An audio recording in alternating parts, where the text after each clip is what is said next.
ch32551, ch325, U2, ch325, U2, TL notes, changing Ninefold Sword's orbit to Ninefold Sword's orbit. When Shi Feng activated Godslayer, the mana around him underwent a dramatic transformation and formed a mana pillar exceeding 500 meters. At the same time as the mana pillar appeared, the projection of the illusory world centered around Shi Feng became clearer. Originally, the illusory world was at 95% transparency. Now, its transparency had gone down to 80%. The area covered also increased from a 100-yard radius to a 300-yard radius, and the influence it had on the greater god's domain strengthened significantly. These abrupt changes shocked the players watching the broadcast. A mana pillar that's 500 meters tall? Even if he has a 120% epic mana body, shouldn't the maximum height only be 100 meters? Don't tell me he has also reached tier 5. That's not right. There are no changes to his aura, meaning his basic attributes and physique have not improved. If he reached the tier 5 standard, there's no way his aura will remain the same. But if he's not at tier 5, how is his mana pillar so tall? Shi Feng's mana pillar was like the midday sun, its appearance instantly increasing the brightness of the entire mountaintop. Everyone couldn't help but be shocked when they saw this phenomenon. It was common knowledge that when a tier 4 player developed their epic mana body to the legendary 120% completion rate, the mana pillar they could produce would reach up to 100 meters. A tier 4 player's mana pillar reaching 500 meters was simply unheard of in God's domain. While the spectating crowd had fallen into shock and confusion, Shi Feng's 9 frost swords suddenly appeared next to him and moved to meet the several hundred oncoming spatial blades. Then, the 9 frost swords created a galaxy of stars. Ninefold Sword's orbit. The galaxy of stars stopped the several hundred blades dead in their tracks, preventing them from getting within 30 yards of Shi Feng. Compared to before, the defensive network Shi Feng formed with his Ninefold Sword's orbit had become significantly stronger. He blocked everything? What did he do? Glorious Mantra, Martial Quadbeast, and Silent Sanctus gaped in shock when they saw Shi Feng standing in midair intact. Markless Blade had already gained complete control over his Tier 5 magic equipment. Whether it was basic attributes, physique, or skills, he already had everything a Tier 5 player would have. Logically, Shi Feng should be utterly incapable of defending against Markless Blade's rampaging blade. After all, whether it was in terms of attack count or strength, Markless Blade's rampaging blade had already surpassed Shi Feng's Ninefold Sword's orbit. Yet now, Markless Blade had failed to even damage Shi Feng, let alone heavily injure or kill him. As for Midsummer and Wu Xiaoxiao, they were similarly shocked when they saw this outcome. Brother Black Flame is amazing. He can even hold his ground against one of Heavenly Boa's 7 great paragons. With this, even Saint 3 won't have any leverage over Brother Black Flame, Midsummer exclaimed. Markless Blade was Heavenly Boa's 7 great paragons. Although he ranked near the bottom of the 7, he was still a paragon rivaling Saint 3. Not to mention, now that Markless Blade could exhibit 100% of his Tier 5 magic equipment strength, he could even compete for the rookie competition's #1 position. As for Markless Blade, who had just gained full control over his Tier 5 magic equipment, he too was shocked by this outcome. Have you also reached Tier 5? Markless Blade asked, his mind full of doubts and confusion about the strength and reaction speed Shi Feng had just displayed. Setting aside Shi Feng's strength, just the fact that Shi Feng could keep up with his Tier 5 attack frequency was already plenty unbelievable. The biggest factor that separated Tier 4 and Tier 5 players in God's domain was reaction speed. This difference led to a situation where even if a Tier 4 player had similar basic attributes as a Tier 5 player, the former still wouldn't be a match for the latter. Meanwhile, after Markless Blade gained full control of his Tier 5 magic equipment, his reaction speed had already entered the Tier 5 threshold. So, a Tier 4 expert should be helpless against his maximum attack frequency. Yet, Shi Feng had blocked all of his attacks. Aside from Shi Feng having a legendary weapon, the only other explanation Markless Blade could think of for this situation was that Shi Feng had similarly crossed into the Tier 5 threshold as he did. Legendary weapons were incredibly precious even to the various hegemonic powers. Not even the Tier 6 powerhouses of hegemonic powers would necessarily be assigned one, let alone someone with no background like Shi Feng. Do you think I have to be Tier 5 to block your attacks? Shi Feng responded nonchalantly. The superiority of Tier 5 players over Tier 4 players lies in reaction speed. Although Godslayer did not provide any bonuses to his basic attributes and physique, it drastically improved the strength of his mana and concentration standard. Before becoming a special life form, Shi Feng could already gain Tier 5 mana and Tier 5 concentration, qualifying to fight a Tier 5 Demon King.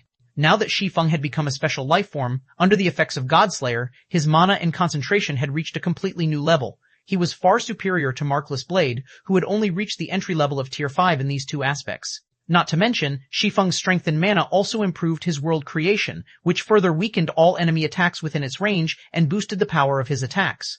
As for his concentration, which now reached the intermediate rank Tier 4 standard, it allowed him to manipulate his 9 frost swords with greater ease. This meant he could increase his performance with the frost swords. Moreover, Sword's Orbit was inherently a defensive combat technique. Offense was never its strong suit, so it would naturally show better performance when he switched from using it offensively to defensively. Meanwhile, all these factors added together made it so that Markless Blade's spatial blades were not a threat to Shi Feng. However, Godslayer only had a 30-second duration. Shi Feng couldn't afford to let the battle drag on for too long. So, as soon as he finished speaking, he raised the Winter of Eternal Night in his hand and willed for 2 frost swords to follow suit. Immediately afterward, the 3 weapons devoured all mana within a 300-yard radius, causing the space of the affected area to freeze. Even though Markless Blade was equipped with a piece of Tier 5 magic equipment, the lack of mana in the area still caused him to feel a little uncomfortable and his movements to become sluggish. Before Markless Blade could adapt to this sudden change, the Winter of Eternal Night in Shi Feng's hands and the 2 frost swords hovering next to him executed a downward slash that carried a hair-raising amount of power. Third sword, Holy Annihilation. 3 slashes fell toward Markless Blade simultaneously. From Markless Blade's perspective, it looked as if darkness was descending toward him, the descent of the darkness so quick that he couldn't evade it in time with his heavy body. All 3 of Shi Feng's slashes carried power far greater than any of Shi Feng's previous attacks. When Markless Blade saw the 3 slashes, he immediately understood that not even Tier 5 players should try to block them. He wouldn't even be surprised if just one of these slashes was enough to heavily injure a Tier 5 legendary monster. Tier 5 Additional Active Skill, Mana Overflow. Tier 5 Additional Active Skill, Eradicating Light. Markless Blade decided to use everything he had to defend against the 3 slashes. Immediately, he used his Tier 5 magic equipment's additional skills Mana Overflow and Eradicating Light. Mana Overflow doubled his mana volume and increased the effects of his skills and spells by 100%, whereas Eradicating Light enhanced one of his attacks with the Mana Destruction effect and increased the attack's strength by 200% and agility by 100%. Subsequently, Markless Blade's God Annihilator received the oncoming slashes one after another, each collision creating explosions that shook a radius of 1,000 yards. The land within the affected radius cracked and exploded, sending dust and dirt flying everywhere. After the first collision, Markless Blade's hands trembled. After the second collision, Markless Blade's posture broke, and he was forced to take 2 steps backward. His HP also fell by over 1/3 of its maximum. After the third collision, Markless Blade was sent flying 100 yards away, his body heavily injured and blood flowing out of the corner of his eyes. His HP also plummeted and hit 0 in the blink of an eye. Then his large body fell powerlessly to the ground. Chapter 3252, Chapter 326, Invincible Among Tier 4. Chapter 326, Invincible Among Tier 4 Silence. Whether it was the participants present or spectating players watching the live broadcast, everyone went silent when they saw Markless Blade's corpse gradually disintegrating and disappearing. After a short silence, though, the players watching the live broadcast exploded into activity. Markless Blade got defeated, just like that. Markless Blade can already exhibit 100% of his Tier 5 magic equipment's effects, yet he still couldn't endure those 3 slashes? This Black Flame is a monster. If even Markless Blade lost to him, I think Black Flame has a good chance at competing for the top 3 spots. No wonder he dared to kill Unforgettable Leaf. I didn't think Markless Blade would be the first of the top 10 seeded players to get eliminated. This is truly a surprise. The Myriad Forest Empire's players were even touting how at least half of the top 10 spots would belong to people from their empire. They must be looking dying from embarrassment right now. Ha ha ha, 3 slashes to fell Markless Blade. With this, our kingdom is going to see the rise of another paragon. The Asura Sword Emperor, is it? Although it had been a long time since Markless Blade last made a public appearance, he was undoubtedly a paragon-level individual in the hearts of the Ancient River Kingdoms and Myriad Forest Empire's players. Moreover, he was a paragon capable of ranking within the top 10 of the Myriad Forest Empire's younger generation paragons. Yet now, Markless Blade had lost to Shi Feng. This was a shocking outcome, especially for the Ancient River Kingdom's players. They were all excited by this outcome.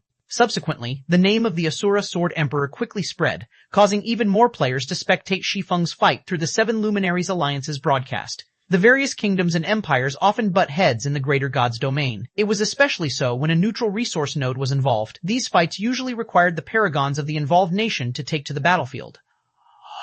Meanwhile, the more experts a country had, the greater the advantage it would have in battle. This was why the ruling powers of the various kingdoms and empires tended to curry favor with the various Tier 4 and Tier 5 paragons. These Tier 4 and Tier 5 paragons might not be a match for Tier 6 players in terms of actual combat power, but the value they could exhibit wouldn't be inferior to Tier 6 players in the slightest. The Ancient River Kingdom had already been in a weak state for a long time, so it was definitely a great joy for the kingdom for a new paragon to appear in its territory. Because of this unexpected development, the number of people spectating the broadcast of Shi Feng's battle had also gone up from 400,000 to over 1 million. Moreover, this number was still rapidly increasing as time passed, the broadcast's viewership quickly catching up to the broadcast of famous Tier 6 experts. While the spectating players were holding their respective discussions, the members of Glorious Mantra's, Martial Quad Beast's, and Silent Saintus's parties revealed very ugly expressions. In addition to fear, their faces also expressed a hint of anger. They had a joint deal with Markless Blade. It was why they had helped Markless Blade in the first place. Now that Markless Blade had died, their deal with Markless Blade to enter the top 20 together naturally became worthless. This meant that getting into the top 20 would become a big problem now. The Galaxy conglomerate would rarely hold invitational competitions, the last one being several decades ago. If they wished to avoid the challenge of getting into the official phase of the invitational competition, the best way would be to get into the top 20 of the Ancient River Kingdom's rookie competition. If they couldn't enter the rookie competition's top 20, they'd have to face intense competition between countless experts originating from the various kingdoms and empires. Moreover, at that time, the experts they needed to face wouldn't be limited to those from the younger generation. Many older generation experts would also be competing. After all, the Galaxy conglomerate had set the age limit for its invitational competition this time at 35. This meant paragons like Markless Blade, who were close to reaching the age limit, would join as well. For the sake of giving the younger generation a chance, most hegemonic powers had refrained from sending their veteran paragons to participate in the Ancient River Kingdom's rookie competition this time. According to the information they received, there were still over 50 older generation paragons in the rookie competition. Indeed, over 50 veteran paragons were in the rookie competition. These veteran paragons had already lingered at Tier 4 for a long time. They were vastly superior to the younger generation paragons when it came to the development of their mana bodies, the weapons and equipment they possessed, and the skills, spells, mana techniques, and combat techniques they had mastered. Because of the presence of these veteran paragons, it was no exaggeration to say that the difficulty of getting into the rookie competition's top 20 this time was much greater than getting into the top 10 of the Myriad Forest Empire's Battle of Geniuses. However, before the three parties could think about how they should compete for the top 20, Glorious Mantra, Martial Quad Beast, and Silent Saintus suddenly felt Shi Feng's gaze on them. This instantly put a lot of pressure on them. Black Flame, we won't stop you anymore now that you've defeated Markless Blade. Why don't we each go on our separate ways? Martial Quad Beast, the oldest of the three paragons, took the initiative to suggest, this will be good for all of us. I'm sure you don't want to miss out on the Galaxy Conglomerate's invitational competition, right? The Galaxy Conglomerate's invitational competitions come only once every several decades. You might have defeated Markless Blade, but I doubt you are currently in good shape. If we fight, we will only be benefiting the other parties. So, why bother? Glorious Mantra chimed in. Shi Feng might have killed Markless Blade, but anyone could tell that his complexion looked a lot paler than before. It was obvious that Shi Feng's victory over Markless Blade wasn't as easy as it seemed. So, it definitely wouldn't be wise for Shi Feng to fight the three of them now. The three of them definitely weren't a match for Markless Blade in a 1 versus 1 situation. However, if the three of them worked together, even Markless Blade would have to flee. Although Shi Feng was stronger than Markless Blade, they were confident they could win against Shi Feng in his currently exhausted state. When Midsummer and Wu Xiaoxiao heard Martial Quad Beast's and Glorious Mantra's words, they couldn't help but sigh in relief. If the three parties were to work together to attack Shi Feng, it would definitely be disastrous for Shi Feng now that he had already revealed all of his cards. Fortunately, the 3 slashes Shi Feng had used to kill Markless Blade were enough to deter the three parties from escalating the situation. Go on our separate ways? Shi Feng looked at the three paragons for a moment. Then he swung his sword and sent 3 slashes flying at them, saying, "Who do you think you are?" When the three paragons saw the 3 holy annihilations rapidly approaching them, they mentally cursed at Shi Feng before using their respective trump cards, none of them daring to hold back. Immediately, Martial Quad Beast summoned a Tier 4 mythic-ranked Titan Behemoth to defend him. Glorious Mantra waved his staff and transformed into a cloud of dark fog, and Silent Saintus formed over 20 magic barriers before her. Boom. After the 3 pitch-black sword lights hit their mark, apart from Martial Quad Beast, who had nearly half of his HP remaining, Glorious Mantra and Silent Saintus had hardly any HP remaining. On top of that, the 3 paragons were alone now as all of their party members were devoured by the pitch-black sword lights. This scene dumbfounded the players spectating the battle's broadcast.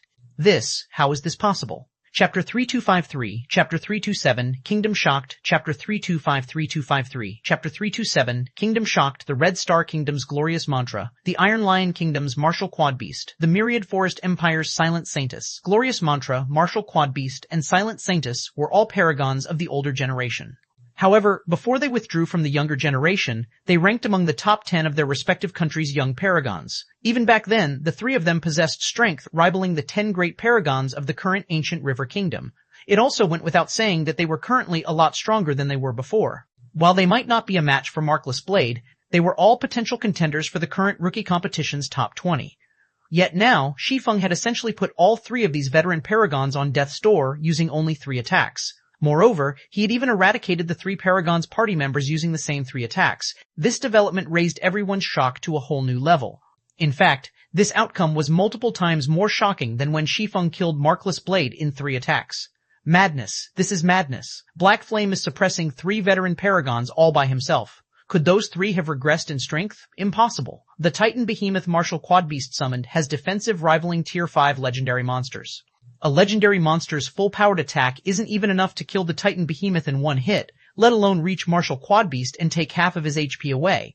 It's not just Martial Quadbeast. Some time ago, Silent Saintess's 24-layer defensive barrier kept her safe from a Tier 5 expert trying to assassinate her for over a dozen seconds. The Darkness Transformation Glorious Mantra used just now is a Tier 4 super spell. When that spell is active, even legendary monsters will have difficulty damaging him. If that really is the case, isn't Black Flame a little too strong?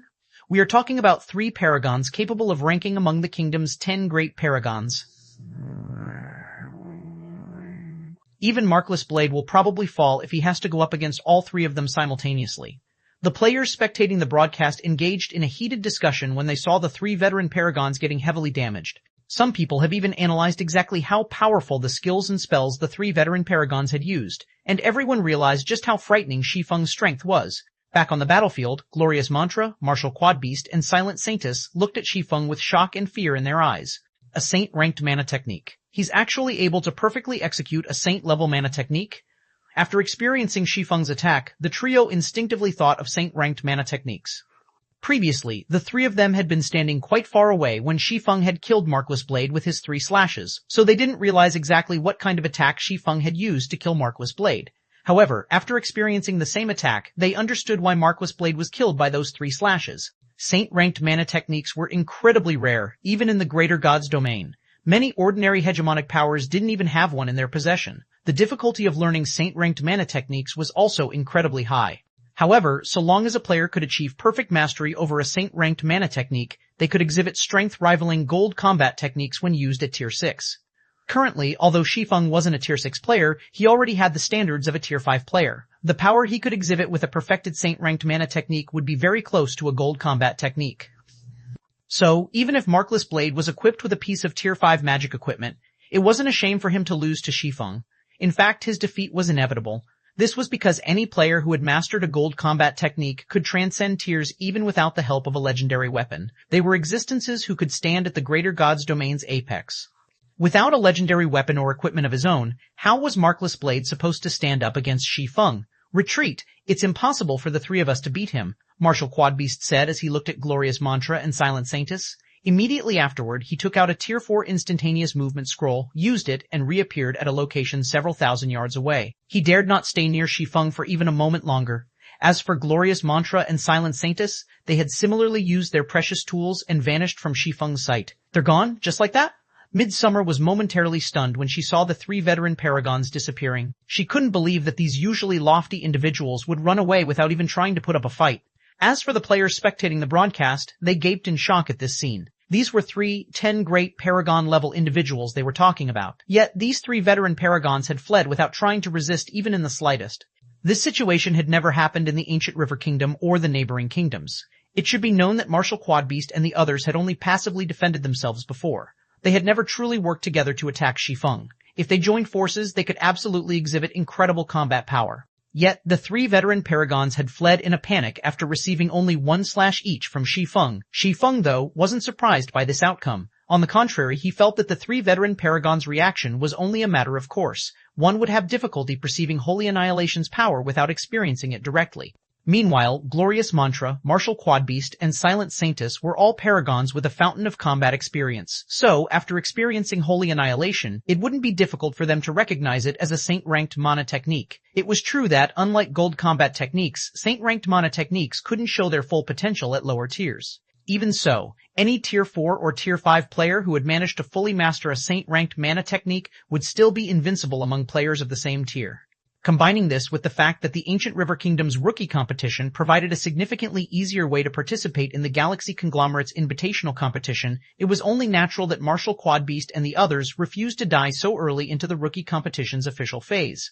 Subsequently, news of Glorious Mantra, Marshal Quadbeast, and Silent Saintus getting scared away quickly spread like wildfire. When the Ancient River Kingdom's various powers learned about this outcome, they promptly recorded him in the list of paragons who were based in the kingdom. At the same time, they began frantically looking into Shi Feng's identity and all other information related to him. Not only did Shi Feng defeat Markless Blade, but he also frightened 3 top-tier paragons into running away. It had already been several decades since any paragon in the Ancient River Kingdom had accomplished such a feat. Even Saint 3, a paragon the Twin Saints Alliance touted to be a once-in-a-century genius, did not have such a dazzling achievement.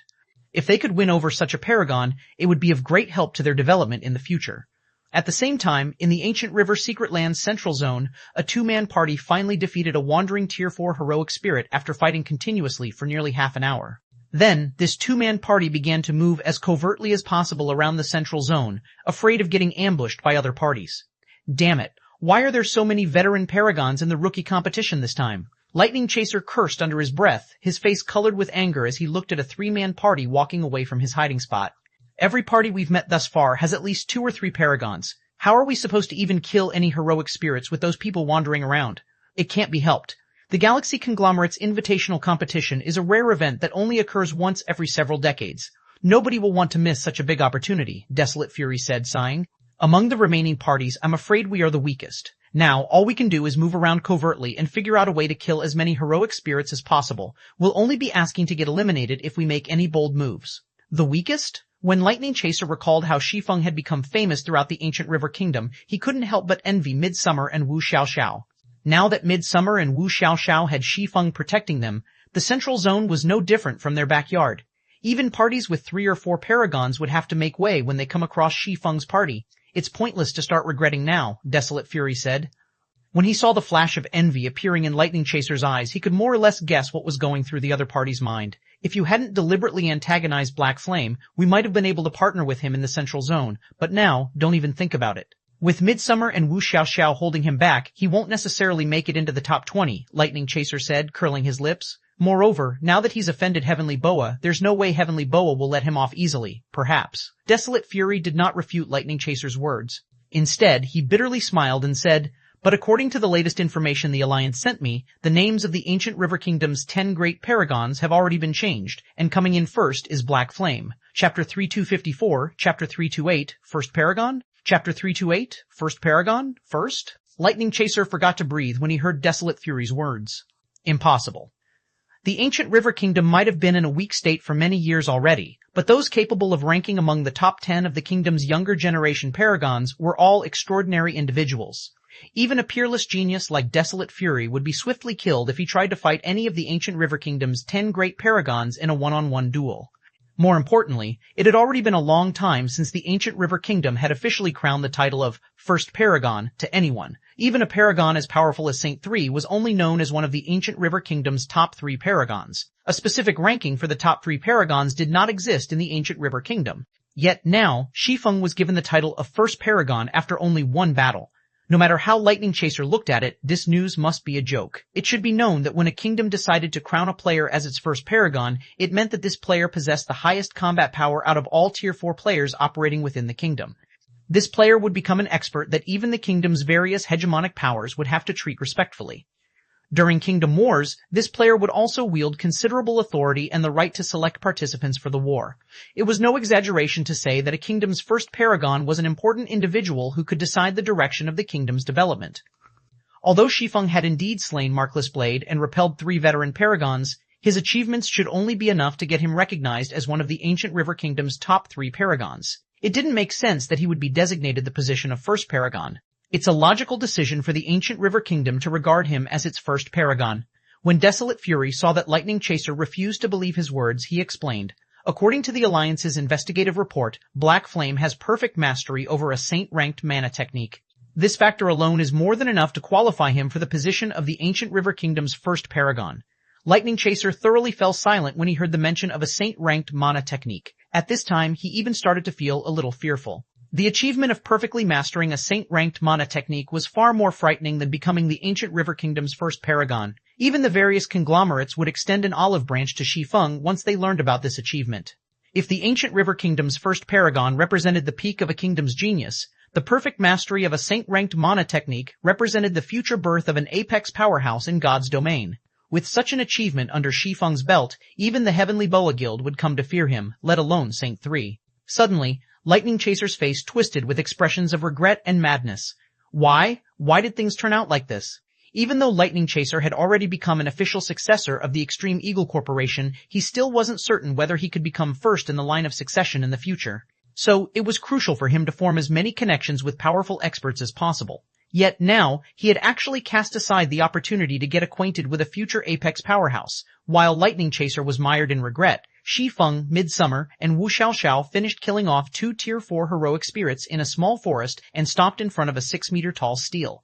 The two of you are elementalists, so the mana technique recorded on this stele suits you perfectly. With our current damage output, it'll be tough for us to collect enough heroic spirit remnants in 3 days. It just so happens that we've collected 6 heroic spirit remnants, so you two can use them to learn the mana technique on this stele. So long as you can learn the mana technique, our party will have a much easier time moving forward, Shi Feng said as he pointed at the dilapidated stele in front of him. A mana technique that suits us? Midsummer and Wu Xiaoxiao couldn't help but look at the dilapidated stele before them strangely and worriedly.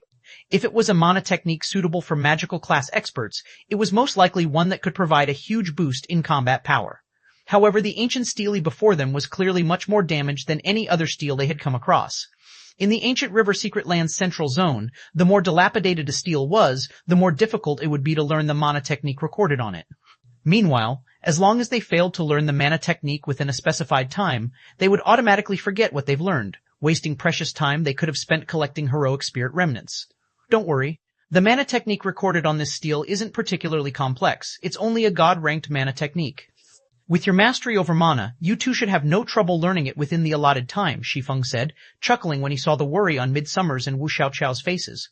Moreover, I have some matters I need to deal with offline. Since you two aren't going to log out, you might as well use this time to learn the mana technique here.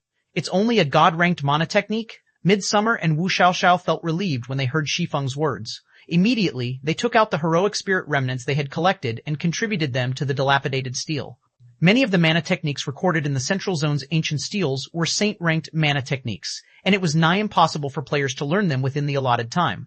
However, it was a different story for god-ranked mana techniques. It was entirely possible for players to learn a god-ranked mana technique within the allotted time.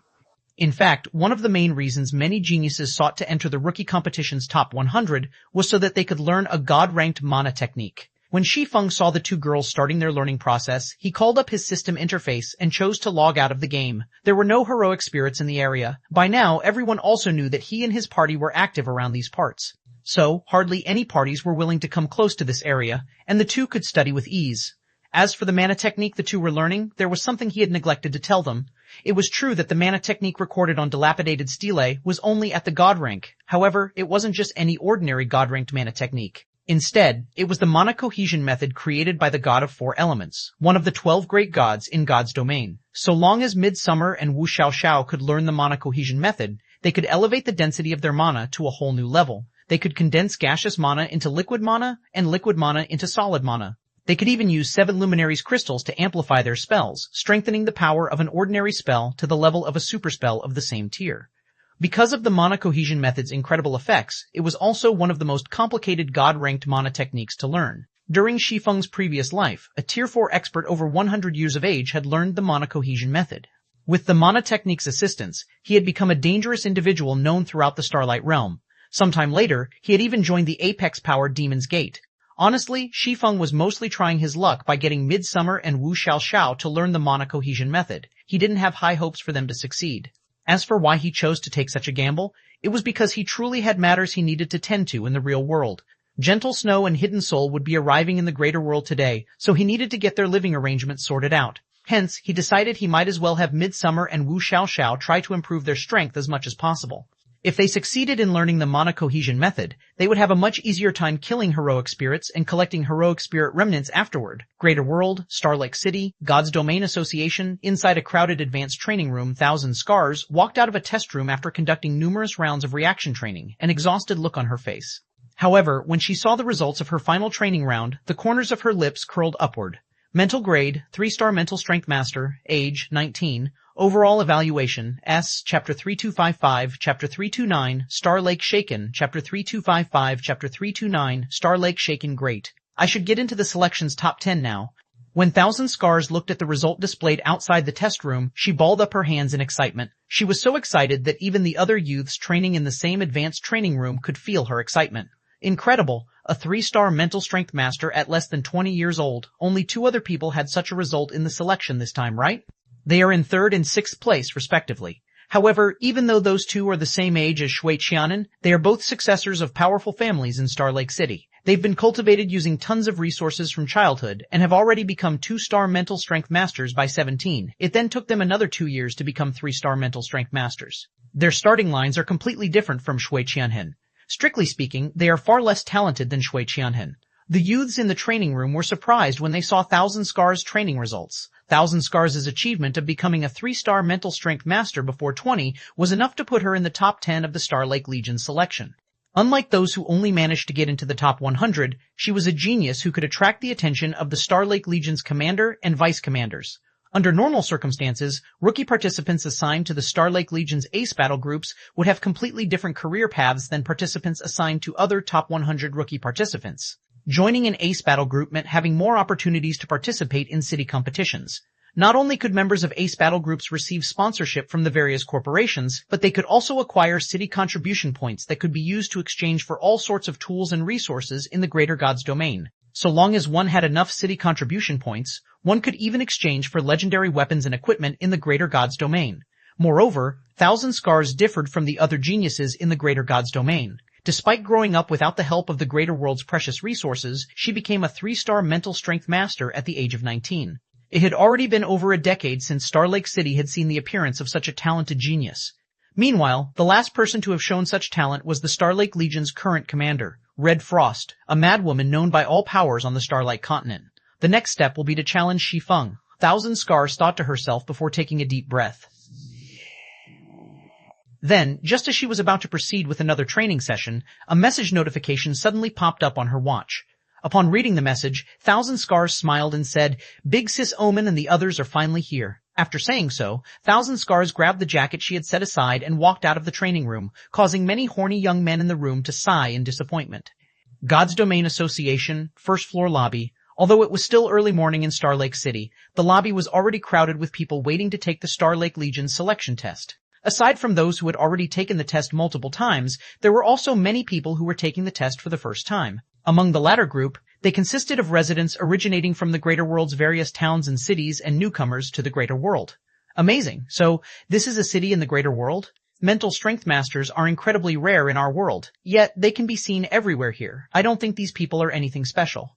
Our world is dreadfully lacking in cultivation resources for mental strength, a stark contrast to this world. Here, you can get items brimming with mysterious energy like soul drops everywhere. I won't say I can get into this so-called selection test's top 10, but if I can get my hands on such resources, I bet you I can get into the top 100 easily. Currently, a group of young men and women around the age of 22 and 23 stood at the end of the long line of people waiting to take the selection test. Some of these youths wore looks of amazement, while some wore looks of contempt. However, without exception, every one of these youths was filled with feelings of excitement and anticipation. In ordinary worlds, a person could already be regarded as a genius favored by heaven if they could become a mental strength master within their lifetime. As for becoming a mental strength grandmaster, that was an achievement not even geniuses favored by heaven dared to dream of accomplishing. However, in the greater world, accomplishing such an achievement wasn't out of the question. Although these youths didn't speak very loudly, almost everyone in the lobby was a mental strength master, so they had no trouble hearing what these youths were saying. Yet, none of these mental strength masters laughed at these youths. On the contrary, when these mental strength masters saw the blue lightning emblem these youths wore, they promptly kept their mouths shut and minded their own business. Inhabitants of the Blue Flash world, is it? Breezewine, who wore the employee uniform of the Green God Corporation, muttered. A flash of envy appeared in his eyes as he looked at the youths. Are those people incredible, Commander Breeze? A woman with ethereal beauty standing next to Breezewine asked as she looked ahead at the group of youths standing at the back of the line. They do look extraordinary. Every one of them is a 2-star mental strength master, even though they are still in their early 20s. A cold and elegant woman standing next to the ethereal beauty said in a rueful tone. Even I am only at this standard right now. Comparisons truly are odious. These two women spoke in whispers, so the people around them did not hear what they said. Even so, many of the young men present couldn't help but turn to look at the two, their faces looking as if they had just had their souls lured out of their bodies. Although almost every woman in the greater world was a beauty due to the high fitness standards here, these two women still stood out a lot. Whether it was their appearance, body, or temperament, they were vastly superior to the average woman in the greater world. They could absolutely rank among Star Lake City's top beauties. Meanwhile, these two beauties were none other than Gentle Snow and Hidden Soul. The Blue Flash isn't an ordinary world, Breezewine said as he turned to Gentle Snow and Hidden Soul. Then, with a wry smile, he continued. Instead, it is one of the few powerful worlds that have managed to elevate their god's domain into a higher god's domain. As a result, even though the Blue Flash world's collapse is already nearing, the world's residents have the privilege of gaining citizenship in any third-tier city on this continent. They can also challenge the selection tests of any third-rate city for free. Moreover, many of the Blue Flash world's geniuses can be found in the city legions of third, second, and even first-tier cities. Some of these geniuses are even big shots who occupy high positions in their respective legions. Most importantly, the Blue Flash world has produced several peerless individuals who have gone beyond the realm of mental strength grandmasters. Simply put, the Blue Flash world is one of the top-ranking civilizations on the Starlight continent, and it is far superior to our civilization. They're only a bunch of people who got to enter the greater world earlier than us, a woman who closely rivaled Hidden Soul in appearances said, a hint of disdain appearing in her eyes as she looked at the youths from the Blue Flash world. Upon hearing the third woman's words, Breezewine simply chuckled and kept quiet. Death Omen was one of the few Tier 6 experts in their homeworld, so she had incredible potential. Now, because of Thousand Scar's recommendation, Death Omen had already gotten into the Paimon conglomerate's observation list. So long as Death Omen could become a titled expert within a specified time, she could become an outer member of the conglomerate. In terms of future potential, Death Omen was vastly superior to Zero Wing's Gentle Snow and Hidden Soul. Shortly after Death Omen finished speaking, a lithe figure suddenly stepped out of an elevator and entered the lobby. As soon as this person appeared, she immediately attracted the attention and discussion of many people in the lobby. Shui Qianhen. Shui Qianhen is actually here. Is she here to take the test again? So soon? I wonder how many places she can rise this time. Wait, no. It looks like she's here to welcome a newcomer. When the surrounding crowd saw Thousand Scars approaching and talking to Death Omen with an intimate smile on her face, everyone couldn't help but wonder about Death Omen's identity. The young masters of some corporations even took the initiative to give their spots in line for the two. While Death Omen and Thousand Scars were making their way to the front of the line, Death Omen suddenly turned back to look at Hidden Soul with a smirk on her face. You two should join the line as well, Breezewine said to Gentle Snow and Hidden Soul with a wry smile when he saw Thousand Scars and Death Omen walking away. Although it will take some time, you two should be able to get your tests done and your accommodations arranged by sunset today. Despite Breezewine's words, everyone brought here by the Green God Corporation knew there were limited rooms in the God's Domain Association. So, the sooner they could take the test, the easier they could find a good room to rest in. If they took the test too late, even if they qualified for a good room, they could only settle for a lower quality room if the better ones were at full occupancy. However, Hidden Soul, Gentle Snow, and the others had no choice but to wait in line. After all, the only reason the people waiting in line had let Hidden Soul skip ahead of them was because of Thousand Scars. While Hidden Soul, Gentle Snow, and the others were waiting to take their test, another commotion occurred in the lobby. This time, whether it was the people waiting to take their test or the people resting in the lobby, everyone turned to look at the same location. TL notes, Phi I have no idea if the soul drop mentioned in this chapter is the same thing as the soul potion mentioned in chapter 315. Chapter 3256, Chapter 330, Black Flame.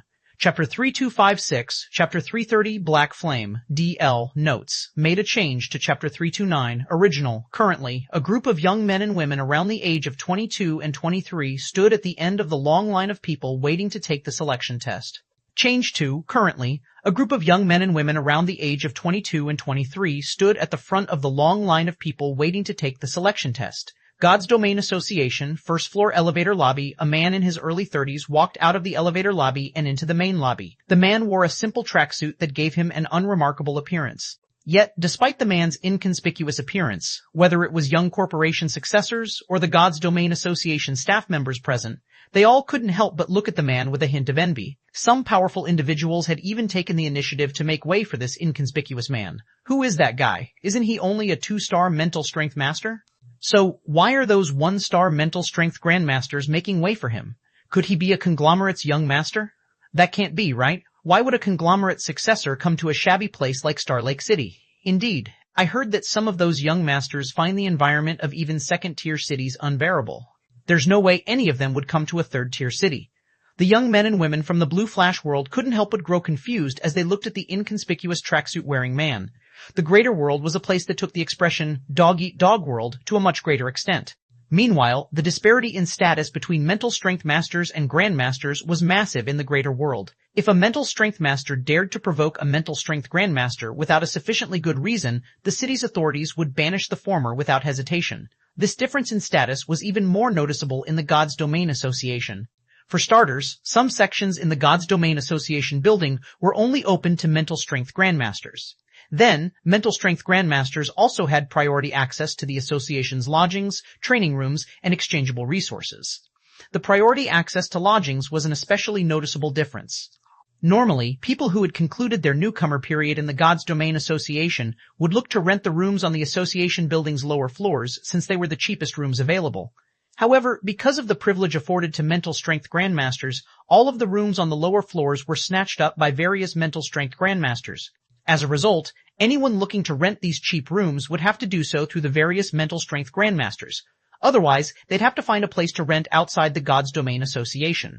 However, even though the rent the various mental strength grandmasters charged was 3 times more expensive than what the association charged, exceeding even the average cost of renting a house in the city, there was no shortage of mental strength masters trying to rent these rooms. This was because of the city contribution quests the God's Domain Association published every day. In the greater world's various cities, anyone who hadn't reached the standard of mental strength grandmasters would have difficulty earning city contribution points.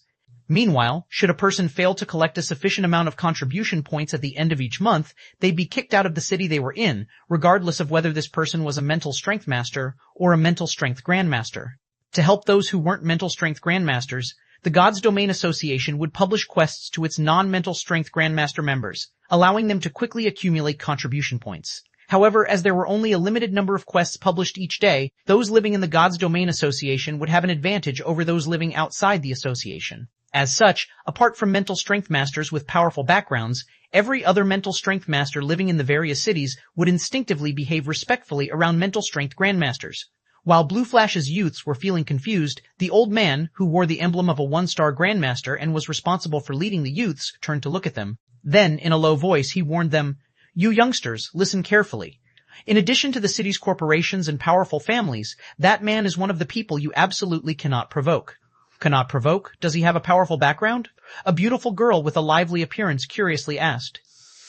"Yes and no," the old man answered. Then, he returned his gaze to the inconspicuous man and continued, "He is currently in first place of the City Legion's selection, but that achievement alone isn't enough to get grandmasters to show him respect.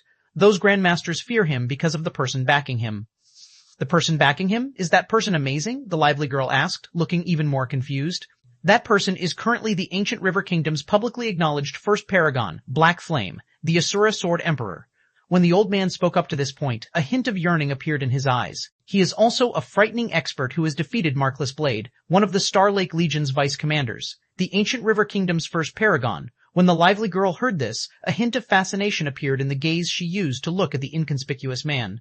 If a player could get recognized as a kingdom's first paragon, it meant that this player was the strongest out of all Tier 4 experts in the kingdom. Normally, such Tier 4 paragons were the target of recruitment for the greater world's various city legions. This was because experts of such caliber could play a vital role in Tier 4 city competitions. Some city legions would even go as far as to offer a vice commander position to recruit these paragons. Not only would these paragons be given an ace battle group to lead, but they would also get to command all Tier 4 battle groups in the Legion. They would essentially become the first vice commander for Tier 4 battle groups. If the inconspicuous man possessed the backing of such an expert, it made sense for members of Star Lake City's upper echelon to show him some respect. A moment later, the inconspicuous man could be seen stopping in front of Hidden Soul and Gentle Snow. Guild leader? At this time, Hidden Soul and Gentle Snow couldn't help but feel stunned as they looked at the inconspicuous man before them. Although they knew that Shi Feng could make incredible achievements in the greater world with how strong he was, They didn't think his achievements would be this amazing. Not just mental strength grandmasters, but even the various corporations' young masters and Blue Flash's inhabitants feared him. This was simply unbelievable. This scene dumbfounded even Thousand Scars and Death Omen. Black Flame? Ancient River Kingdom's first paragon? Thousand Scars and Death Omen weren't ignorant about the meaning behind the title of a kingdom's first paragon. On the contrary, they were well aware of what the title represented. If Black Flame had truly become the Ancient River Kingdom's first paragon, the Star Lake Legion would definitely try to recruit him.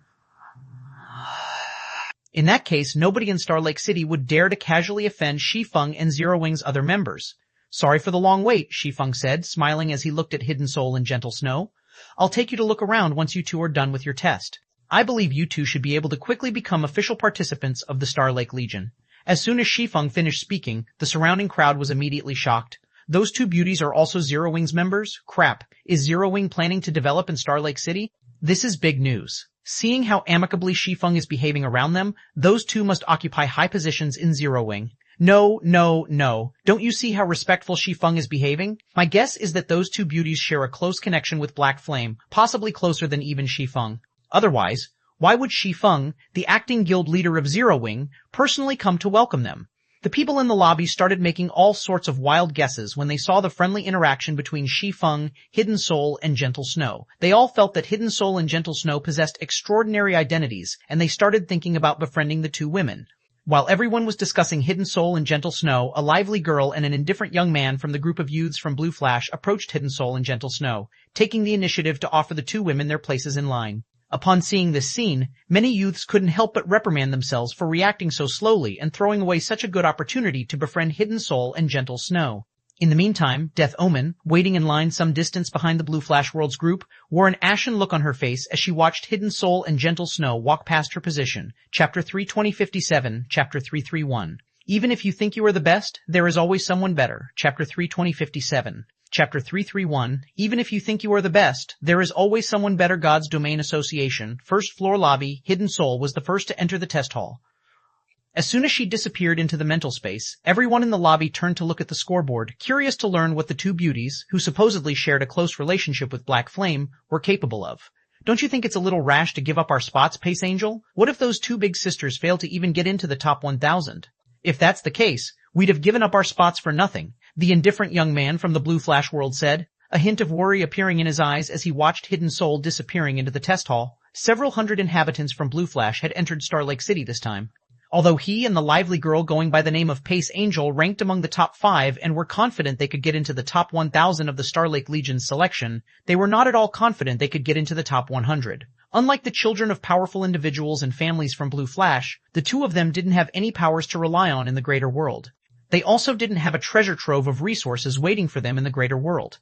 The only opportunity they had right now was the God's Domain Association's newcomer benefits. If they made proper use of these newcomer benefits, they could achieve rapid growth within a short time. Meanwhile, the first step for them to achieve rapid growth was to secure a good room in the God's Domain Association building. The lodgings available on the association building's 400th floor and above could be deemed mainstream lodgings for mental strength masters, so their priority was undoubtedly to secure a room on the 400th floor or higher. Otherwise, they'd have to settle for the vastly inferior lodgings found below the 400th floor. However, lodgings on the God's Domain Association building's 400th floor and above were very limited and distributed on a first-come, first-served basis. This meant that the sooner they took their selection test, the better.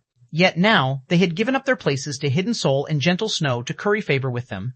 It should be known that Hidden Soul and Gentle Snow were only 2-star mental strength masters. Many youths participating in the selection were 2-star mental strength masters, so Hidden Soul and Gentle Snow were nothing special. Not to mention, neither of the two women looked like they were teenagers. At their age, even a 3-star mental strength master wouldn't necessarily be able to rank within the top 1,000. After all, the selection was already nearing its end, so competition was incredibly intense. Anyone who could remain within the top 1,000 at this time was an extraordinary individual. You should know that you and I have nobody to rely on in Star Lake City, Clay Blade. We might have talent, but unless we can get our hands on the same resources as the greater world's geniuses enjoy, I highly doubt we can accomplish anything even if we do get into the Star Lake Legion, the lively girl named Pace Angel said, sighing. Getting acquainted with those two big sisters is the only solution I can think of for now. So long as those two big sisters join the Star Lake Legion, they'll definitely receive priority from the Legion. I'm sure you don't need me to tell you how small the chances are for an official participant to get selected for a city competition, right? There are only a few city competitions each year, and we'd be fortunate if we could get selected for one once every few years. Rather than settle for such a mediocre fate, we might as well take a risk. Let's hope you're right, the indifferent youth named Clay Blade said, inwardly praying as he looked at the test hall's door. While Pace Angel and Clay Blade were talking quietly, an elegant young man with long hair quietly observed the ongoings in the lobby from a VIP dining area on the second floor. Meanwhile, this elegant young man was none other than Chen Qitian, one of the Dawn Light Corporation's heirs. He was also currently ranked 19th in the selection. Old Tan has refused our offer now that Shi Feng has Black Flame as his backing, young master, a middle-aged man wearing a butler's uniform said respectfully after approaching Chen Qitian. In addition to being a butler, the middle-aged man was also a one-star mental strength grandmaster. He's afraid of Black Flame? Chen Qitian smirked as he swirled the glass of red wine in his hand. Old Tan has really grown old. If he's so short-sighted, no wonder he can't ever break into the 3-star grandmaster standard. So what if Shi Feng has Black Flame backing him? Now that my elder brother has already obtained that item, he is almost certain to pass the Galaxy Conglomerate's invitational competition and become one of the conglomerate's silver members. At that time, Black Flame will be nothing more than a joke. Upon hearing Chen Qitian's words, the 4 one-star mental strength grandmasters working as Chen Qitian's bodyguards immediately started taking their jobs more seriously. The position of the Star Lake Legion's vice commander might hold significant importance in Star Lake City, but it was insignificant compared to the Galaxy Conglomerate's silver membership. If Chen Qilin became a silver member of the Galaxy Conglomerate, even the Star Lake Legion's commander would have to treat him courteously. While Chen Qitian was talking to his butler, the scoreboard in the lobby suddenly showed a new result. Immediately, the lobby fell silent as everyone looked at this result in shock and confusion. Death Omen, in particular, gaped in shock when she saw this result, her mind falling into disarray. How is this possible? Death Omen dared not believe her eyes. Mental grade, 3-star mental strength master. Potential rating, 96, mental strength rating, S, mental control rating, A overall ranking, 35. In addition to Death Omen, Thousand Scars was similarly stunned by this outcome. Thousand Scars knew about the relationship and feud between Death Omen and Hidden Soul. She also knew that when it came to combat talent, Death Omen was above Hidden Soul. However, in Thousand Scars' opinion, even though Death Omen possessed extraordinary talent, it should still be difficult for her to get into the selection's top 100. It was especially so when there was so little time left until the selection ended. So, what was up with Hidden Soul's results? Setting aside how Hidden Soul's mental strength standard had suddenly gone from that of a 2-star master to a 3-star master, how in the world did she receive a potential rating of 96 and a mental strength rating of S? Could there be an error in the system? Thousand Scars instinctively thought. It should be known that apart from Shi Feng, no other newcomer had managed to get into the selection's top 100 on their first test. Moreover, the rank Hidden Soul received on her first test was significantly higher than Shi Feng's. No matter how Thousand Scars looked at this, something must have gone wrong with the test hall system. After all, Hidden Soul was someone who couldn't even get promoted to Tier 6. How could she possibly get into the selection's top 100 on her first test, much less the top 50? However, contrary to Thousand Scars' expectations, the examiner did not deny the validity of Hidden Soul's test results. The only thing the examiner did was to announce that Hidden Soul had gained the privilege of staying in a room on the 498th floor. Out of everyone in the lobby, the only person unfazed by Hidden Soul's results was Shi Feng. Shi Feng knew that it was only natural for Hidden Soul to achieve such results. The current Hidden Soul was no longer the same person she was before. Not only had she learned the Saint rank mana technique Holy Annihilation, but she had also spent considerable time training on the Primordial Tower's second floor throughout this period.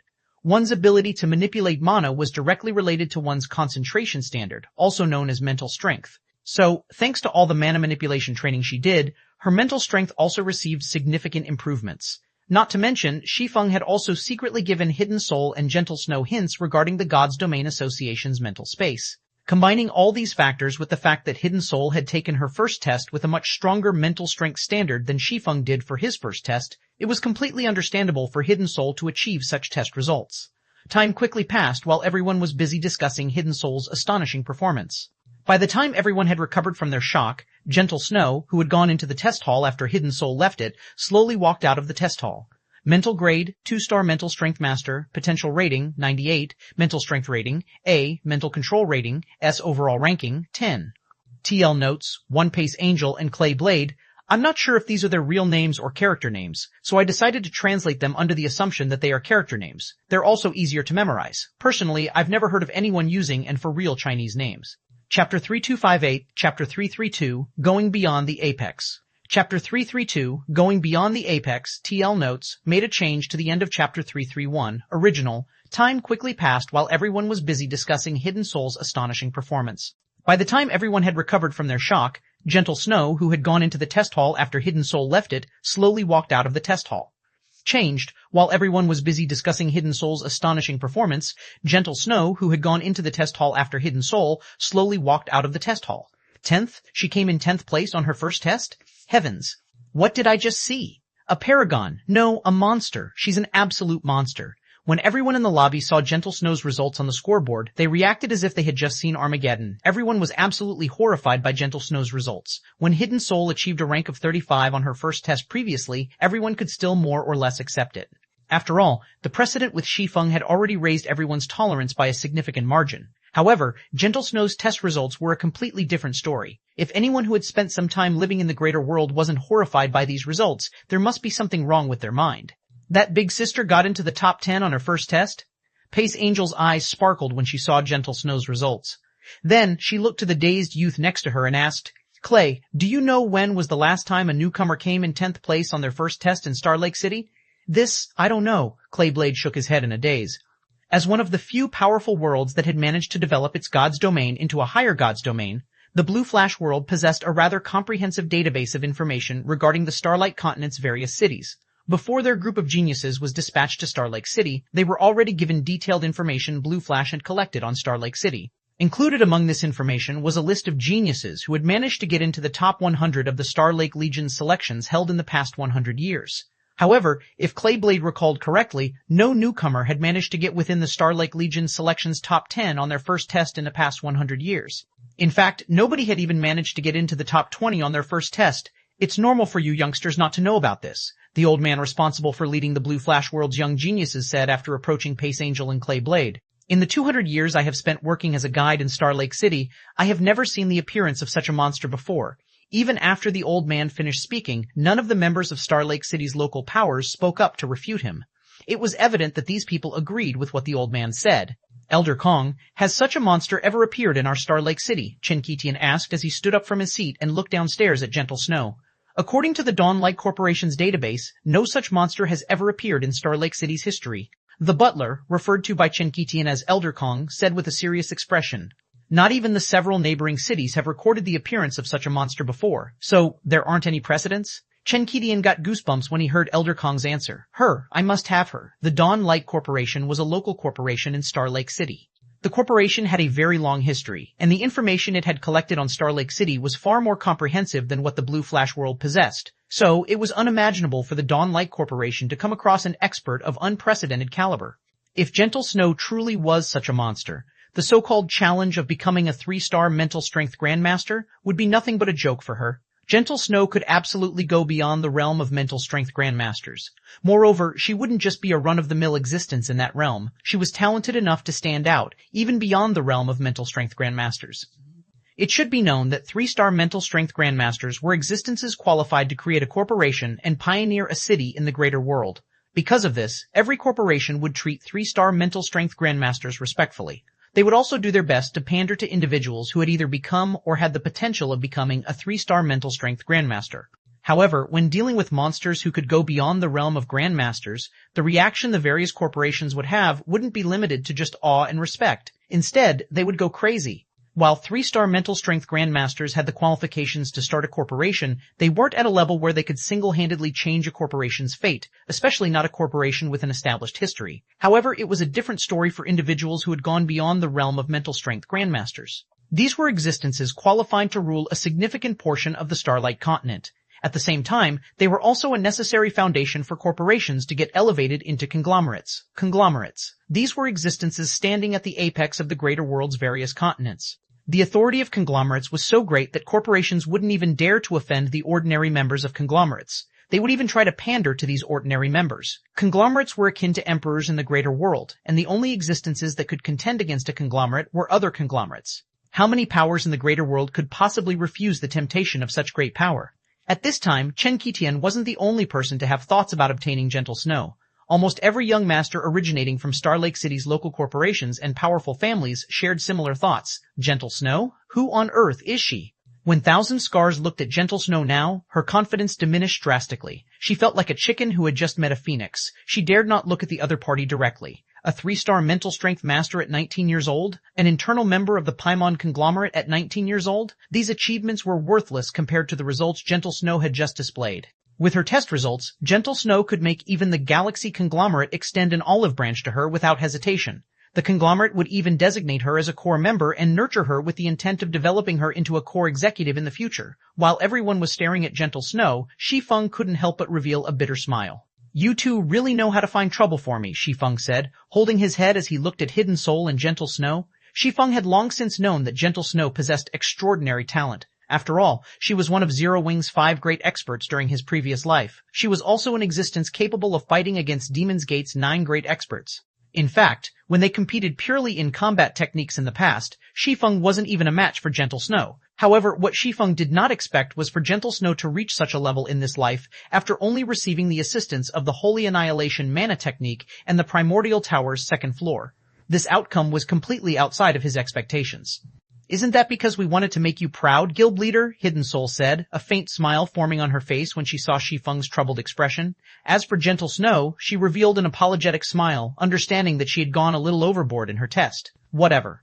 You two aren't my only problems," Shi Feng said, sighing. Then, he scanned the crowd in the lobby with his eyes before nonchalantly saying, "Let them come if they want. I'll just take care of all of them together." After saying so, Shi Feng guided Hidden Soul and Gentle Snow to their assigned lodgings. He also gave them a detailed introduction to the greater world and the God's Domain Association's many benefits. As for the various powers, they could only watch as Shi Feng's group of 3 disappeared into an elevator, nobody daring to make any reckless moves. The God's Domain Association prohibited people from fighting on its premises. This was an ironclad rule that the association strictly enforced, and not even conglomerates dared to break this rule. Otherwise, they'd be making an enemy out of the entire God's Domain Association.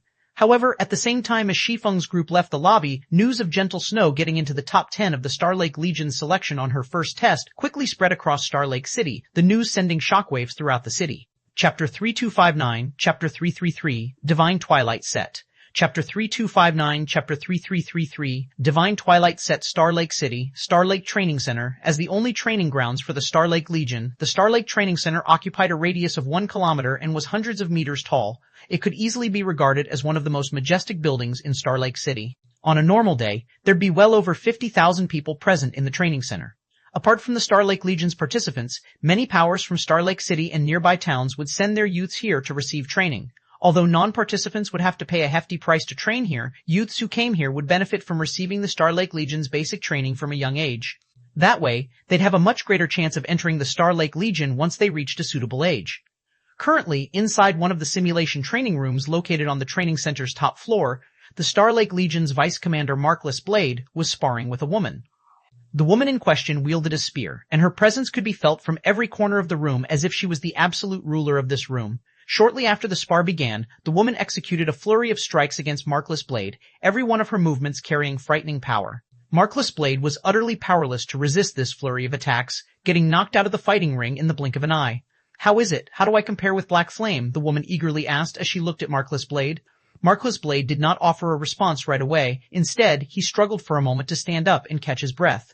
Then, looking at the woman in the fighting ring with a hint of fear in his eyes, Markless Blade said, "Can you stop getting me to be your sparring partner, Commander? If Black Flame has your standards, there's no way I could have lasted so long against him. How unfortunate." "I thought he could have entertained me a little, but I guess he is still a little ways off," Red Frost said as she turned off the room's simulation function. Immediately, her weapon and equipment disappeared, leaving only a pair of pajamas. "But according to the information you provided, Black Flame should be nearing the 5th floor standard already. With such strength, LaRosia and that first Paragon are the only ones among your Heavenly Boa's 7 great Paragons who can fight him." "Is he that strong?" Markless Blade asked in a dubious tone. Although he had lost to Black Flame, that was only because of Black Flame's sudden burst of power catching him off guard. Had he been prepared for the 3 slashes Black Flame had used to kill him, he was confident he could survive those attacks. "You are underestimating that sudden burst of power too much," Red Frost said, looking at Markless Blade as if she was looking at an idiot. Without a sufficiently high concentration standard and absolute control toward mana, there was no way he could have executed 3 saint-ranked mana techniques simultaneously. You would have long since lost if the two of you had the same basic attributes. After thinking it over, Markless Blade had to agree with Red Frost. The bonuses provided by Tier 5 magic equipment were far superior to any bonuses a Dark Gold Immortal set could offer. Had Black Flame been equipped with a piece of Tier 5 magic equipment as well, the outcome of their fight would have certainly been much more decisive. It's a pity that this is the end of the line for him, Markless Blade suddenly said in a lamenting tone. The guild has already decided to get rid of him for good. Big Sis Blood Arrow will definitely be making a move. Black Flame stands no chance against Big Sis Blood Arrow and her Divine Twilight set. Divine Twilight? Red Frost was a little surprised when she heard Markless Blade's words. How generous of Heavenly Boa. Are you not afraid some Tier 6 expert might fall for the temptation and try to snatch it? The Divine Twilight set was a 4-piece fragmented legendary set that was a replica of the legendary ranked Divine Sun set. This replica was the Heavenly Boa Guild's greatest achievement. However, even after expending numerous legendary ranked materials and inferior divine artifact ranked materials, Heavenly Boa had only produced 3 Divine Twilight sets. Of these 3 sets, 2 were currently equipped by 2 Tier 6 powerhouses known by all in the Starlight Realm, namely the 2nd Vice Guild leader of Heavenly Boa and the commander of Heavenly Boa's 5th Trump Card Legion. So, for Heavenly Boa to let a Tier 4 player use one of its 3 Divine Twilight sets was a huge extravagance. It can't be helped. This is Big Sis Blood Arrow's condition for participating in the rookie competition. Otherwise, she was going to join the preliminaries held in the Empire and fight for a slot through there, Markless Blade said with a bitter smile. To ensure enough members can enter the official competition, the guild has no choice but to lend the Divine Twilight set to her. There were countless Tier 4 experts in the Myriad Foret Empire. Not to mention, due to the value of the Galaxy Conglomerate's invitational competition, many paragons from long ago would also be making a reappearance, and nobody knew how many of these paragons existed. Even the mighty Empress Blood Arrow might get disqualified from the invitational competition's preliminaries. Heavenly Boa naturally wouldn't let La Roja take such a risk. After all, this was the best opportunity to join the Galaxy Conglomerate. Every additional slot the guild secured in the invitational competition's official phase would increase the guild's chances of success. Moreover, if La Roja had the Divine Twilight set assisting her, she was practically guaranteed to get into the rookie competition's top 20. If luck was on Heavenly Boa's side, La Roja could even lead an entire party into the top 20. Hence, Heavenly Boa eventually agreed to La Roja's demands. It seems the rookie competition is going to be boring, Red Frost said, sighing. Before Red Frost and Markless Blade could continue with their conversation, a knock suddenly came from the door. Immediately afterward, a silver-haired young man whose mental strength had reached the 2-star Grandmaster standard entered the room and quickly approached Red Frost. However, instead of speaking right away, the young man glanced at Markless Blade and revealed a hesitant look. Just say it. That kid won't dare to spread anything he hears here, Red Frost said, chuckling as he looked at the silver-haired youth. I'll break his legs if he dares. Markless Blade shuddered when he heard Red Frost's threat. Meanwhile, after getting Red Frost's approval, the silver-haired youth said, Commander, this just came in, but it seems something big has happened in the God's Domain Association building. Something big? What could possibly happen in the association? Red Frost responded nonchalantly. The God's Domain Association was a training ground for newcomers. No matter how big of a fuss these newcomers made, it'd be nothing more than a commotion caused by children. She'd only be wasting her time paying attention to matters involving children. A monster, the silver-haired youth said with a look of awe. A monster that has never been seen in Starlake City's history has appeared in the God's Domain Association. A monster. How monstrous are we talking about? Red Frost asked, her curiosity slightly piqued. Could they be comparable to Shi Feng? No, she's even more monstrous than him, coming in 10th place on her first test, the silver-haired youth said, a chill spreading across his body when he spoke about this achievement. Every power in Starlake City has probably set their sights on her already. I think even the city lord got startled by this matter. As soon as the silver-haired youth finished speaking, silence suddenly descended upon the training room. After the silence lasted for a moment, Red Frost stared at the silver-haired youth with widened eyes and asked, What did you say? Say it again. That monster came in 10th place in the selection on her first test. By now, every power in Starlake City has probably set their sights on her already, the silver-haired youth repeated. Commander, what should we do? Chapter 3260, Chapter 334, Monster Level Treatment. Chapter 3260, Chapter 3334, Monster Level Treatment, coming in 10th on the first test. Markless Blade, who had taken a seat next to the fighting right, was similarly shocked when he heard the silver-haired youth's report. As one of the Starlake Legion's vice commanders, Markless Blade had a much more thorough understanding of Starlake City's situation than outsiders. Going by Starlake City's database, the last time someone had ranked within the top 30 of the City Legion's selection on their first try was several hundred years ago. That person was also the only person to have accomplished such a feat in Starlake City. Meanwhile, that person eventually rose beyond the realm of mental strength grandmasters. 3-star mental strength grandmasters were individuals qualified to pioneer a third-tier city in the greater world and become the lord of a city. Should 3-star mental strength grandmasters join a corporation, they would be given the position of Grand Elder without question. As for individuals who had gone beyond mental strength grandmasters, they were all big shots in the greater world, and even conglomerates would strongly try to recruit them. At the same time, they were also the foundation for corporations to become a conglomerate. If a newcomer really did manage to come in 10th place in Star Lake City's selection on their first test, Markless Blade couldn't even begin to imagine what such a monster could accomplish in the future. Once news of such a monster spread, the Star Lake Legion's competition wouldn't just be limited to Star Lake City's various powers. The powers of the various mobile cities would also try to get in on the action. Even the various conglomerates might go out of their way to recruit this monster. But it's going to be a challenge to snatch up such a monster, Red Frost said after pondering for some time. Do you have any details of that person? We only know that her name is Bai Qing Shui, also known as Gentle Snow in God's Domain. It is her first time entering the greater world, and she is currently tied to the Zero Wing Guild, the silver-haired youth answered. Zero Wing also happens to be the guild that Shi Feng, the person you asked me to keep an eye on, belongs to. Zero Wing? Red Frost was a little surprised, and she couldn't help but chuckle. What an interesting guild we have on our hands. Markless Blade was similarly surprised. If it was a few days ago, he wouldn't have even known about the Zero Wing Guild. Now, however, he couldn't stay ignorant about Zero Wing's existence even if he wanted to. After all, the person who had defeated him in the Ancient River Kingdom's rookie competition was none other than Zero Wing's guild leader, Black Flame. Now, not only was it revealed that Zero Wing possessed an expert of Black Flame's caliber, but the guild also possessed a monstrous genius like Gentle Snow. If the news about Gentle Snow was real, Zero Wing was no longer a guild that could be underestimated. We should act quickly, Commander. Otherwise, that monster might get snatched away by another city, the silver-haired youth urgently suggested to Red Frost. News of such a frightening monster would definitely reach the neighboring cities.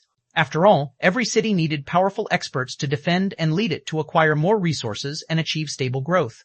Meanwhile, if a third-tier city could grow into a second-tier city, the city's environment would undergo a qualitative transformation, and all residents of the city would see an increase in their life expectancy. Because of how much value monsters like Gentle Snow could bring, every one of them was a hot commodity among the various third-tier cities. However, it wasn't necessary for Gentle Snow to stay in Star Lake City. So long as other cities were willing to accept her, she could move to that city and become a resident there at any time. Relax. Red Frost smiled. Even if the other cities want to compete for her, they will have to wait until the selection is over, just like us. Not to mention, we have the home ground advantage. Rather than focus on what the other cities will do, we should pay closer attention to the corporate powers acting in secret. Bring some people over and make sure no accidents happen. Understood. The silver-haired youth quickly understood Red Frost's point and promptly left the room, not daring to waste even a moment. There were many corporations in the greater world, and there were bound to be some that wouldn't mind using unscrupulous means to achieve their goals. It was especially true when a monster-level genius was involved.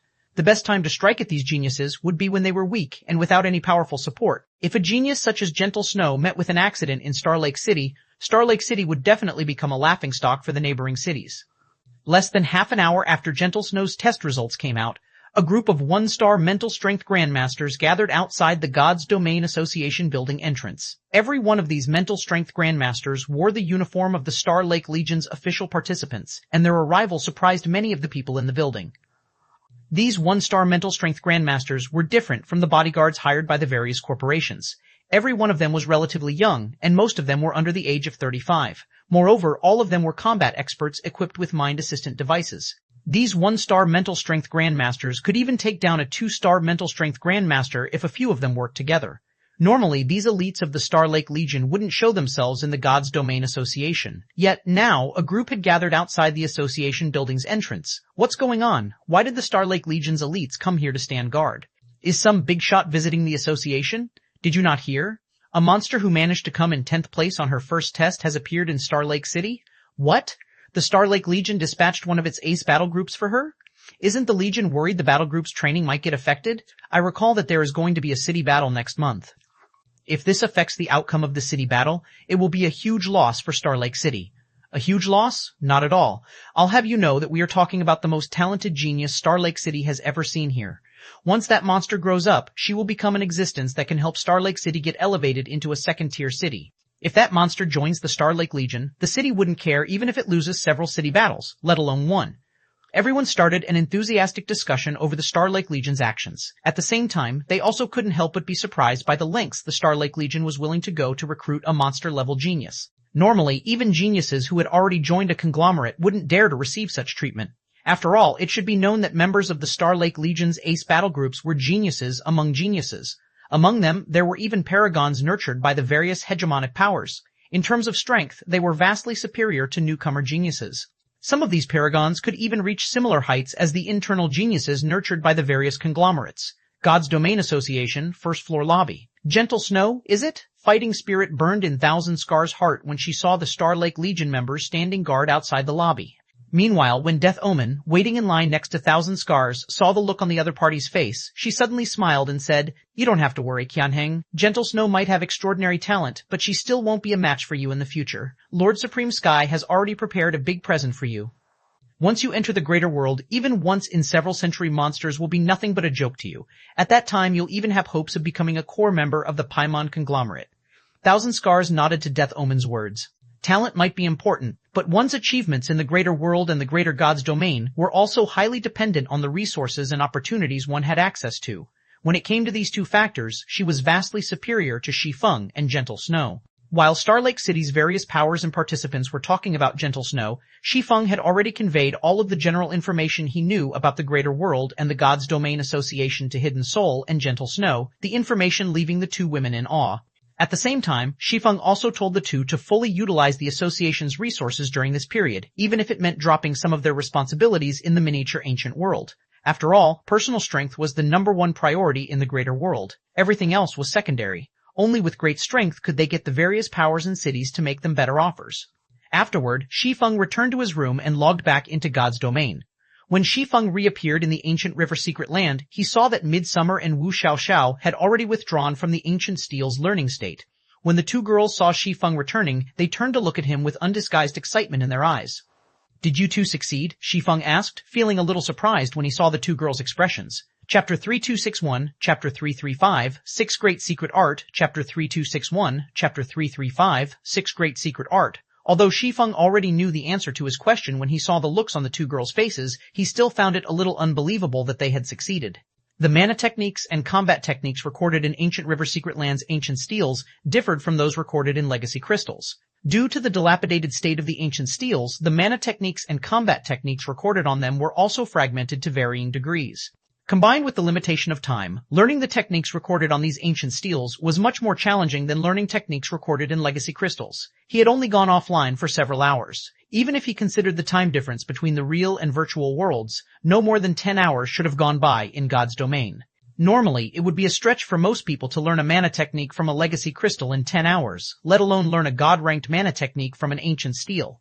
It should be known that many new geniuses would enter the ancient river secret land to learn mana techniques and combat techniques every month. Every one of these geniuses was an extraordinary individual. Yet, there would only be about a handful of players who could successfully learn a God-ranked mana technique or an advanced silver combat technique from the ancient river secret land each year. While Shi Feng knew that Midsummer and Wu Xiaoxiao were very talented at manipulating mana, he still found it incredulous that both of them had successfully learned the mana technique that only the old demon during his previous life had managed to learn. We've learned it, Midsummer said, nodding. However, aside from feeling excited, she also revealed a look of confusion as she added, "But what's recorded on this steel doesn't seem to be a mana technique, not a mana technique." Shi Feng was even more surprised now. The old demon who joined Demon's Gate was famous throughout the entire Starlight Realm during Shi Feng's previous life. Meanwhile, either the old demon thought that nobody else could learn the mana cohesion method, or because the old demon thought the mana technique was no longer worth anything to him, but he had willingly revealed the mana cohesion method's existence during an interview with the Seven Luminaries Alliance. Meanwhile, ever since the old demon broke the news, the Ancient River Kingdom's Ancient River Secret Land had become a tourist attraction for many young geniuses in the Starlight Realm. Countless geniuses sought to learn the mana cohesion method that had allowed the old demon to become famous throughout the Starlight Realm. Unfortunately, apart from the old demon, nobody else had ever managed to learn the mana cohesion method. As a result, the mana technique eventually became irrelevant in the Starlight Realm. Knowing this, Shi Feng never expected any good news when he told Midsummer and Wu Xiaoxiao to try and learn the mana cohesion method. Yet now, not only did the two girls successfully learn the mana technique, but they were also telling him that whatever was recorded on the ancient steel wasn't actually a mana technique. Unless his memories were playing tricks on him, he was certain that the ancient steel before him was the same one mentioned by the old demon during his previous life. It seems to be a set of secret arts called the Four Gods Secret Art. Moreover, after we learned the secret art, the steel spat out these two things for us, Midsummer said before taking out 2 finger-sized gold pieces. Not only did the 2 gold pieces radiate a dazzling glow, but they also exuded a frightening divine might. The Four Gods Secret Art? And these are divine eternal gold? Shi Feng was shocked when he saw the gold pieces Midsummer took out. Are these things amazing, Guild Leader Black Flame? Midsummer curiously asked when she saw the surprised look on Shi Feng's face. From what she and Wu Xiaoxiao had learned about the Four Gods' secret art, this secret art set wasn't all that powerful. Rather than mana techniques that improved players' combat power, the Four Gods' secret art was closer to special items that improved players' combat power. This was great and all, but there was a problem in that the Four Gods' secret art was split into 4 parts that corresponded to the 4 major elements, and each part enhanced only one specific element. Moreover, only up to 4 players could learn the Four Gods' secret art. Currently, Midsummer had only grasped the Earth Elements part, while Wu Xiaoxiao had only grasped the Water Elements part. To further complicate matters, they needed to expend a large amount of mana of corresponding elements to receive this improvement. If they tried to use items that contained an aggregate of mana, such as magic crystals and mana stones, as fuel, the improvements they would receive would be very small. If they wished to receive significant improvements, they would have to use attributed magic crystals or highly valuable 7 Luminaries crystals. Moreover, even if they used 7 Luminaries crystals to fuel the Four Gods' secret art, they would only receive a 100% boost to skills and spells. While it might be a significant increase, it was by no means a worthwhile trade-off. Rather than learn the Four Gods' secret art, they'd rather learn a god-ranked mana technique. As for the gold pieces the steel spat out, they might exude divine might, but they could only be regarded as ordinary legendary materials. According to their item introduction, they could only be used to increase the forging success rate of weapons and equipment. Even then, the most they could do was increase the forging success rate of fragmented legendary items by 10%.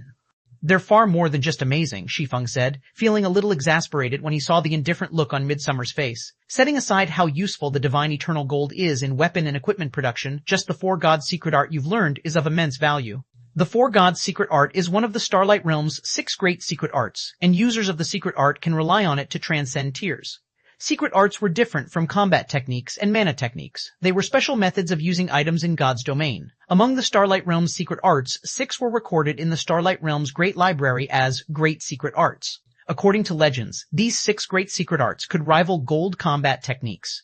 So long as a player could fully grasp one of these 6 great secret arts, they would have the ability to transcend tiers. Moreover, unlike mana techniques and combat techniques, secret arts placed very little burden on their users' concentration. They relied mainly on external items for fuel. The Four Gods' secret art was the greatest achievement of the God of Four Elements. If players were to use only 1 out of 4 elements to execute the secret art, the effect they could exhibit would be weak. However, as the number of elements used to execute the Four Gods' secret art increased, the greater the secret art's effect would become. Many powers in the Starlight Realm had expended countless manpower and resources to search for the 6 great secret arts. However, none of them had ever managed to come up with any powers. Yet now, Midsummer and Wu Xiaoxiao had learned one of these 6 great secret arts. Even if it was only a portion, it would still give the Starlight Realm's various powers high blood pressure if they learned about it. By the way, in the time you were gone, many things happened in the secret land. Guild Leader Black Flame, Wu Xiaoxiao suddenly said in an urgent tone. Just an hour ago, the 7th qualifier had already appeared. The 7th qualifier? Shi Feng was stunned to hear this. The official phase of the rookie competition had a 3-day duration. It hadn't even been half a day since the official phase began, yet 7 players had already qualified to enter the ancient river's heart. Although there were many heroic spirits in the secret land, they weren't everywhere. Originally, Shi Feng thought that with several dozen teams competing over these heroic spirits, it should take at least 2 days for the first qualifier to appear. Yet, now, 7 qualifiers had already appeared in just a little more than 10 hours. This speed was simply astonishing. Moreover, the fact that 7 people had already qualified meant only 3 slots left to enter the ancient river's heart.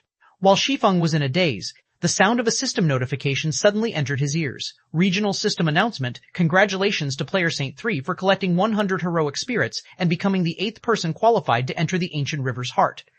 Chapter 3262, Chapter 336, Mutated Heroic Spirit. Chapter 336, Mutated Heroic Spirit. Following the system announcement, the atmosphere across the ancient river secret land tensed up significantly. The audiences spectating the broadcast of the rookie competition also went into an uproar. Are these people really human?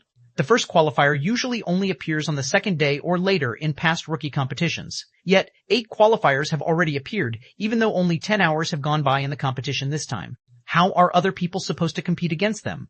Most of the parties led by the kingdom's 10 great paragons have only collected around 30 to 40 heroic spirit remnants thus far. Yet those 8 qualifiers have collected 100 already. Just how fast are their parties in killing heroic spirits? It's not surprising. After all, monsters like the Myriad Forest Empire's Empress Blood Arrow LaRoja and the Red Star Kingdom's undefeated Battle Maniac Cross are participating in this competition. The 8 qualifiers are basically a group of monsters. The fight for number 1 is definitely going to be worth seeing later on. Indeed, any one of these 8 qualifiers could have easily secured first place in past competitions. Now, all 8 of them have appeared at the same time. Who among them will emerge victorious is anyone's guess. How strange. What happened to the Asura Sword Emperor? Didn't he defeat Markless Blade? Black Flame might have defeated Markless Blade, but Markless Blade is still slightly inferior to the 8 qualifiers. In my opinion, Black Flame could, at best, get into the top 20. The spectators started a heated discussion when they saw the birth of the 8th qualifier. The quality of the rookie competition's participants this time was vastly superior to those of past competitions. It was especially so for the veteran paragons. Although the various kingdoms' young paragons were by no means weak, those veteran paragons showed everyone with their performances that even with the passing of time, they wouldn't allow younger paragons and geniuses to overtake them easily. Meanwhile, out of the 8 players who qualified to enter the Ancient River's Heart, the ones who had attracted the most attention from the spectating audience were the Myriad Forest Empire's Empress Blood Arrow and the Red Star Kingdom's undefeated Battle Maniac. During their generation, both of them were known to be invincible among Tier 4 players. However, as the two had never fought each other, nobody knew which one of them was stronger. Now, though, an opportunity had come for them to fight. Hence, everyone was eager to see who was stronger. Would it be Empress Blood Arrow, or would it be the undefeated Battle Maniac? While the spectators were discussing the 8 qualifiers, Midsummer and Wu Xiaoxiao revealed gloomy expressions. Search bit.ly 3TFs4P4 for the original. Shi Feng's goal in participating in the rookie competition this time was to get into the top 10 and enter the Ancient River's Heart. Now, however, 8 out of the 10 entry slots had already been occupied. Moreover, judging by how quickly the 8 slots were taken up, it shouldn't be long before the 9th and 10th qualifiers appeared as well. How quick of them, Shi Feng said, taking a deep breath. It seems we'll have to act ahead of time. Act ahead of time? Midsummer looked at Shi Feng in confusion. Do you mean killing heroic spirits? No matter how Midsummer racked her brain, she simply couldn't figure out how they could secure a spot among the top 10 before the 2 remaining slots were taken. Although Shi and Wu Xiaoxiao could now enhance their combat power if they spent 7 Luminaries crystals to use the 4 gods' secret art, the boost wasn't enough to let them catch up to the other participants. No, Shi Feng shook his head. Then he smiled and said, our targets are the other parties. Other parties? Midsummer was stunned. Robbing players was indeed the quickest way to collect heroic spirit remnants. However, doing so came with great risks. It was especially so now that the competition had already reached the halfway point. If they tried to rob a party, there was a high chance a third party would take advantage of the situation to eliminate them. At the start of the competition, all parties had killed hardly any heroic spirits, so they wouldn't have many heroic spirit remnants in their possession. Unless there existed a grudge between 2 parties, it wouldn't be worthwhile for parties to fight each other. However, at this point, every party had already killed quite a few heroic spirits, so they should have many heroic spirit remnants in their possession. If 2 parties were to start clashing in this situation, the commotion caused would definitely tempt nearby parties to take advantage of the situation. So, if their party of 3 were to attack other parties now, not only would they risk getting no heroic spirit remnants for their efforts, but they might even risk the elimination of their party. Don't worry, Shi Feng said, smiling when he saw the worry on Midsummer's and Wu Xiaoxiao's faces. Then he took out 2,000 units of 7 Luminaries crystal from his bag and handed each girl 1,000, saying, with our party's strength, nobody should think of taking advantage of us. If it was before Midsummer and Wu Xiaoxiao had learned the 4 gods' secret art, Shi Feng wouldn't have chosen to attack other parties since they would risk getting attacked by numerous parties. If the number of enemies became too overwhelming, even he would be powerless to resist. After all, most of the parties that had gotten into the official phase were extraordinary. They had a bunch of life-saving methods. If they used these life-saving methods to drag out the fight, there'd be nothing he could do against them once he expended all his trump cards. However, it was a different story now that Midsummer and Wu Xiaoxiao had learned the 4 gods' secret art. Time is running out, so let's move quickly, Shi Feng said as he turned to a direction with obvious mana fluctuations. Then, he swiftly ran in that direction. Seeing this, Midsummer and Wu Xiaoxiao exchanged looks before gritting their teeth and chasing after Shi Feng. Currently, apart from robbing other players, there wasn't any other way they could collect 100 heroic spirit remnants within a short time. So, they had no choice but to take some risks. A few minutes later, Shi Feng's party of 3 arrived under a cliff, and the mana fluctuations they sensed came from the top of the cliff. Currently, over 30 players could be seen on top of the cliff. Although these players clearly came from different parties, they were not fighting each other. Instead, they were working together to take on several heroic spirits with little HP remaining. Moreover, these players all wore joyful and excited looks on their faces. That is, a mutated hero? Shi Feng was shocked and confused when he saw the leader of the group of heroic spirits. Ancient Heroic Spirit Mutant, Tier 4 Great Wizard, Level 45 HP 5 million mutants or special monsters in God's domain. Unlike normal monsters, mutated monsters didn't have their movements restricted to specific areas. In addition, they could also continuously grow stronger, meaning the more monsters and players they killed, the stronger they would become. There were 22 monsters that should never be provoked in the Greater God's domain. Or, more specifically, there were 22 monsters that even ancient gods were helpless against, let alone players. When faced with these 22 monsters, even the various apex powers would have to run away. In their current state, any one of these 22 monsters was capable of single-handedly destroying an entire realm. Many gods' domains had also faced destruction at the hands of these 22 monsters. Meanwhile, among these 22 monsters, more than half were mutants. Initially, these mutants were incredibly weak, with some even starting at only Tier 3. However, as they continuously grew stronger, they eventually became invincible existences in God's domain. However, in exchange for their unrestricted growth, mutants would drop incredibly lucrative rewards when killed. Normally, a mutant would drop items one tier above their current tier. Mutants found in the Greater God's domain would even drop unique items. These unique items would differ depending on the mutant's tier. The quality of a mutant's loot would also differ significantly according to its tiers. Normally, a Tier 4 mutant would drop items between the Epic and Legendary rank, while Tier 5 mutants would drop Fragmented Divine Artifacts, and Tier 6 mutants would drop Divine Artifacts. Quick, the mutant is about to die. Chapter 3263, Chapter 337, Twin Goddesses Debut, Chapter 337, Twin Goddesses Debut. At the reminder of one of the players on the cliff, the other 30-plus experts raised their attentiveness. The mutant's HP has already fallen below 10%. Commander, should we get ready to use our trump card now? Lightning Chaser, who was attacking an ordinary heroic spirit on the side, anxiously whispered to Desolate Fury, who was blocking the attacks of the same heroic spirit with his shield. Let's wait a little longer, Desolate Fury said. When he saw that over 20 people were attacking the mutated heroic spirit, a hint of anxiety also appeared in his eyes. We'll use it when the mutant's HP falls under 2%. We only have one chance. If we fail, we'll really be leaving this rookie competition with nothing to show for our efforts. But the other parties, Lightning Chaser said worriedly as he looked at the other parties nearby. The mutated heroic spirit was incredibly powerful, and no individual party could defeat it. As a result, the various parties here had formed a tacit agreement to work together and not attack each other before the mutated heroic spirit was taken down. Should any party violate this implicit agreement, the other parties would work together to eliminate the offending party. However, this also meant that the mutated heroic spirit's death would signal the various parties to start attacking each other. Currently, their party of 2 no longer had any hopes of competing for the top 20 spots. In fact, this was the case for 80% of the parties here. This meant that these parties would most likely leave the rookie competition empty-handed. Now that a Tier 4 mutated heroic spirit had appeared before these parties, they would definitely use everything they could to secure its loot, just like how their party of 2 was prepared to use their strongest trump card. However, if another party used its trump card first and secured the loot, there'd be nothing anyone could do about it. When players died in the Ancient River Secret Land's central zone, only half of the heroic spirit remnants they collected were guaranteed to drop.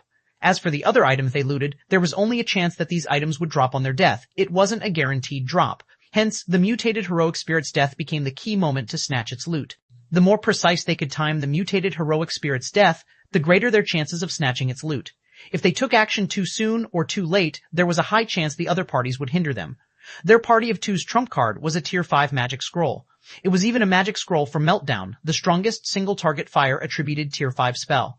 One hit from this spell could heavily injure even a legendary monster. However, nobody knew how much damage the spell could do to a Tier 4 mutated heroic spirit. After all, mutants were extremely rare, and there was no data they could reference. While Lightning Chaser and Desolate Fury were whispering, the mutated heroic spirit's HP fell steadily. 9%, 8%, 7%. As the mutated heroic spirit's HP decreased, the tension among the various parties grew. Some parties holding back the ordinary heroic spirits had also started to move closer to the mutated heroic spirit. Commander Mantra, Commander Silent, more than 50 people have gathered nearby already. Should we take action in advance? Marshal Quadbeast of the Iron Lion Kingdom whispered to Glorious Mantra and Silent Saintus after taking a look at the situation on the cliff. The mutant's HP is still too high. We can afford to wait until its HP is at 4%, Glorious Mantra said. He had similarly noticed the increased number of experts on the cliff. However, he simply smiled and continued. The other parties won't expect us to work together.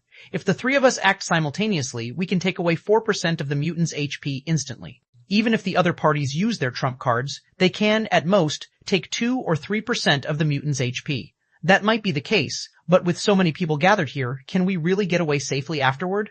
Marshal Quadbeast said as he glanced at some of the experts hiding in the surroundings.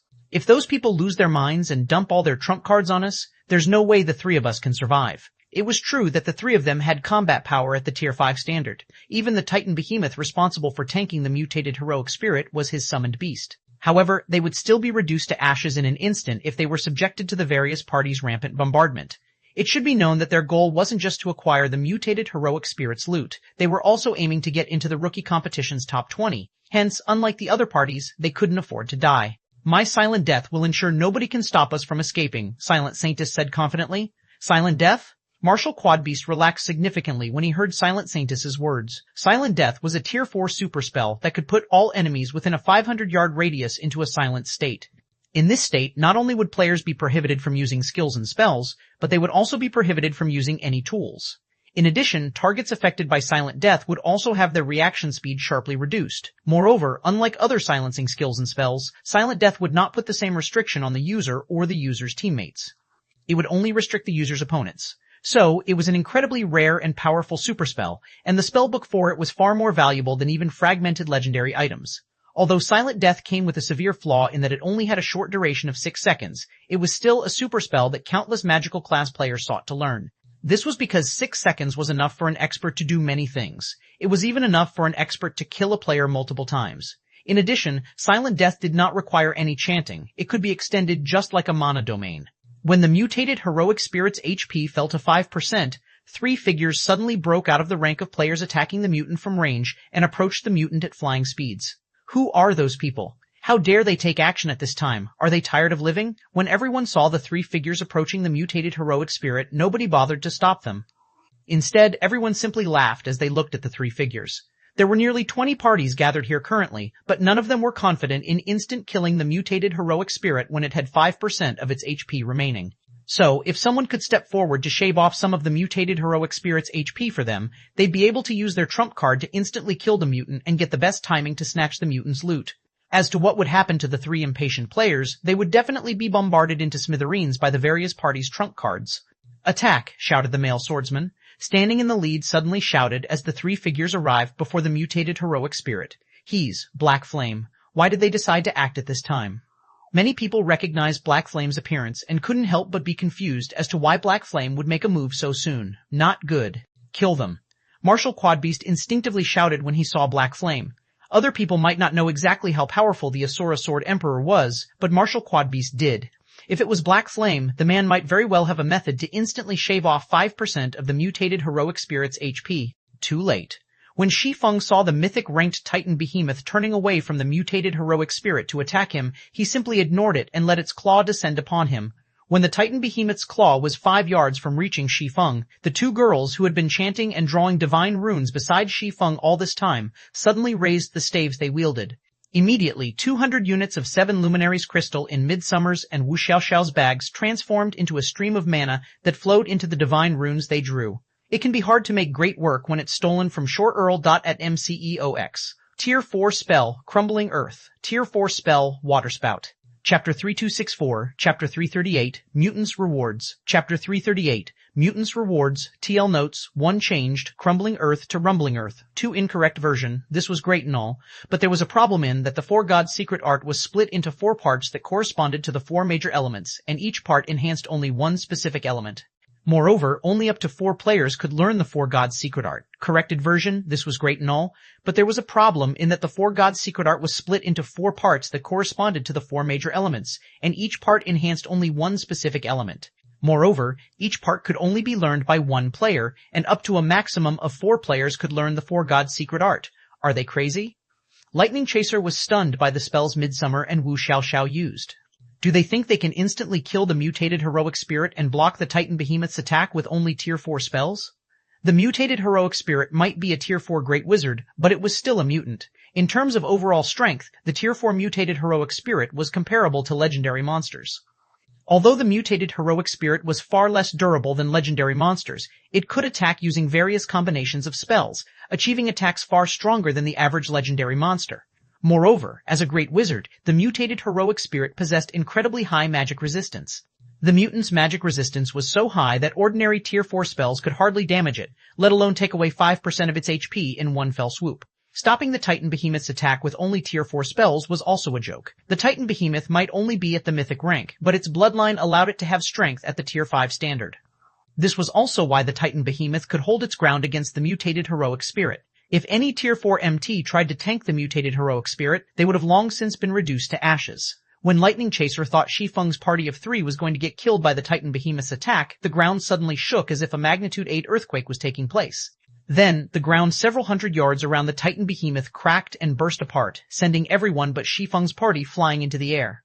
Even the Titan Behemoth's massive frame was sent airborne. After the earth exploded, a stream of energy shot out of the shattered ground and struck the defensive spell the mutated heroic spirit had cast to protect itself. Meanwhile, not only did this stream of energy instantly shatter the defensive spell, but it also rapidly reduced the mutant's HP. How is this possible? It can be hard to make great work when it's stolen from shorturl.atnimceox. Is this really the rumbling earth I know? Everyone was stunned by what they saw, whether it be the experts on the battlefield or the players spectating from the outside world. Rumbling Earth was a widely available Tier 4 spell in the Greater God's Domain. Because of this, even newcomers who had only come into contact with God's Domain recently knew about the spell and its details. However, compared to the Rumbling Earth everyone knew, the one they had just seen Midsummer cast felt like an entirely different spell. For a moment, everyone even suspected that what Midsummer had cast wasn't actually the Tier 4 Rumbling Earth but some Tier 5 spell they didn't know about. Otherwise, how could they explain the scale and power of Midsummer's Rumbling Earth? While the mutated heroic spirit's HP was continuously decreasing, the sky suddenly darkened, and the sound of thunder echoed throughout the entire ancient river secret land. At the same time, countless water droplets formed in a 500-yard radius around the mutated heroic spirit. Then, before anyone could react, these water droplets congregated around the mutated heroic spirit. In the blink of an eye, a waterspout with a height of nearly 1,000 meters appeared before everyone's eyes. The water droplets forming the waterspout were akin to sharp blades capable of cutting apart even space. Surrounded by these water droplets, the mutated heroic spirit was utterly incapable of defending itself. As a result, damage values in the thousands rapidly appeared above the mutant's head, one after another. Combined with the constant stream of energy rising from the ground, it took only a second before the mutated heroic spirit lost all of its HP. The mutant's death happened so quickly that nobody present had any time to react. This, impossible. Since when did the Tier 4 waterspout become so strong? Everyone gaped in shock when they saw the dead mutated heroic spirit and the deformed cliff. Not only did Midsummer and Wu Xiaoxiao deform the entire cliff with only 2 Tier 4 spells, but they also used these same spells to instantly remove 5% of the mutated heroic spirit's HP. Moreover, this was only because the mutated heroic spirit only had 5% of its HP remaining. Otherwise, Midsummer's Rumbling Earth and Wu Xiaoxiao's waterspout could have caused even more damage. At this time, the various experts present weren't the only ones dumbfounded by this scene. Even Midsummer and Wu Xiaoxiao were shocked by the effects of their own spells. Is this the power of the Four Gods' secret art? Midsummer thought, feeling flabbergasted as she looked at the results her Rumbling Earth produced. After being enhanced by the Four Gods' secret art, Rumbling Earth, an ordinary Tier 4 spell, had managed to exhibit power close to rivaling that of Tier 5 curses. This result was completely different from the secret art's description. Right now, Midsummer suspected she could even fight against an actual Tier 5 player so long as she had the Four Gods' secret art. Of course, that was under the precondition that she had enough 7 Luminaries crystals.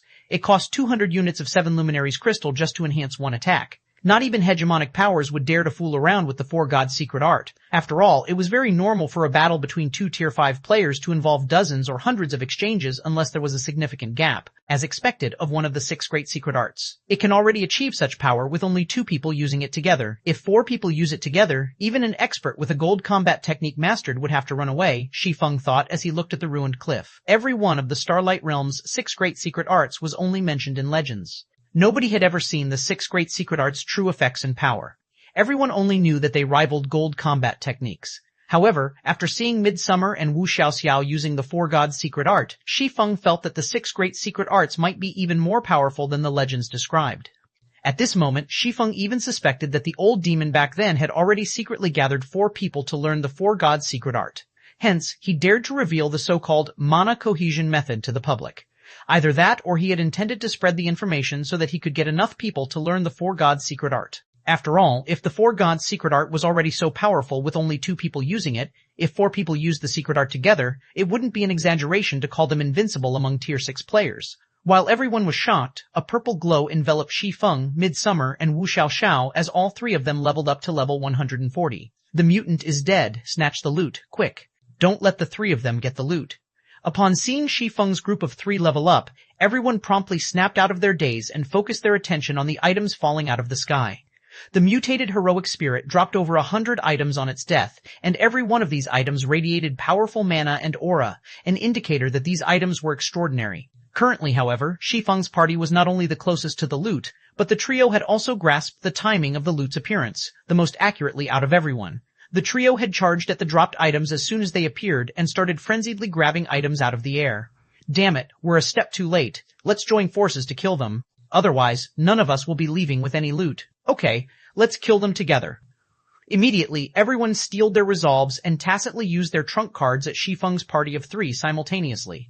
TL Notes, Chapter 3265, Chapter 339, Replica Fragmented Divine Artifact, Chapter 339, Replica Fragmented Divine Artifact.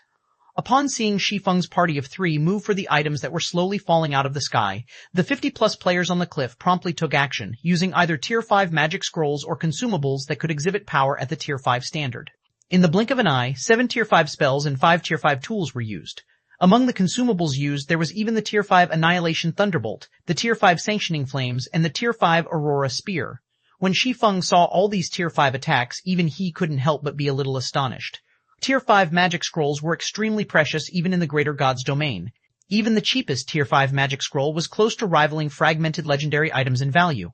As for the Tier 5 consumables, they were priced exactly the same as fragmented legendary items, and even the various hegemonic powers had very few of these items. Yet, this time, 7 Tier 5 magic scrolls and 5 Tier 5 consumables were used. Not even the various hegemonic powers would dare to be so wasteful. Put up your defenses. A quick look at shoreturtle.emceox will leave you more fulfilled. When the 12 Tier 5 attacks were within 20 yards of Shi Feng's party, Midsummer and Wu Xiaoxiao simultaneously finished chanting their respective incantations.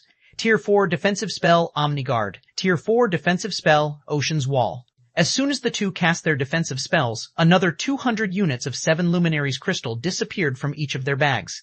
At the same time, 2 barriers formed around Shi Feng's party. One was made of rocks, while the other was made of seawater. Boom, boom, boom. Subsequently, the Tier 5 spells and Tier 5 consumables collided with the 2 barriers, the impact resulting in an explosion that instantly turned the sky into a dark void and sent all players within a 100-yard radius flying. The sound of the explosion also echoed throughout the entire Ancient River Secret Land's central zone. Amazing. I didn't think a bunch of Tier 5 magic scrolls being used together could achieve such an effect. The destructive power of this attack is already on par with the bombardment of a party of Tier 5 Grand Wizards. What a pity. I thought Black Flame could get into the top 10 and compete against those paragons. Now, it seems that won't be possible. Whether it was the various powers geniuses responsible for using the Tier 5 magic scrolls and consumables, or the players spectating the battle's broadcast, everyone couldn't help but gasp at the sight before them. There was no doubt that this rookie competition was the most exciting instance out of all rookie competitions held in the Ancient River Kingdom.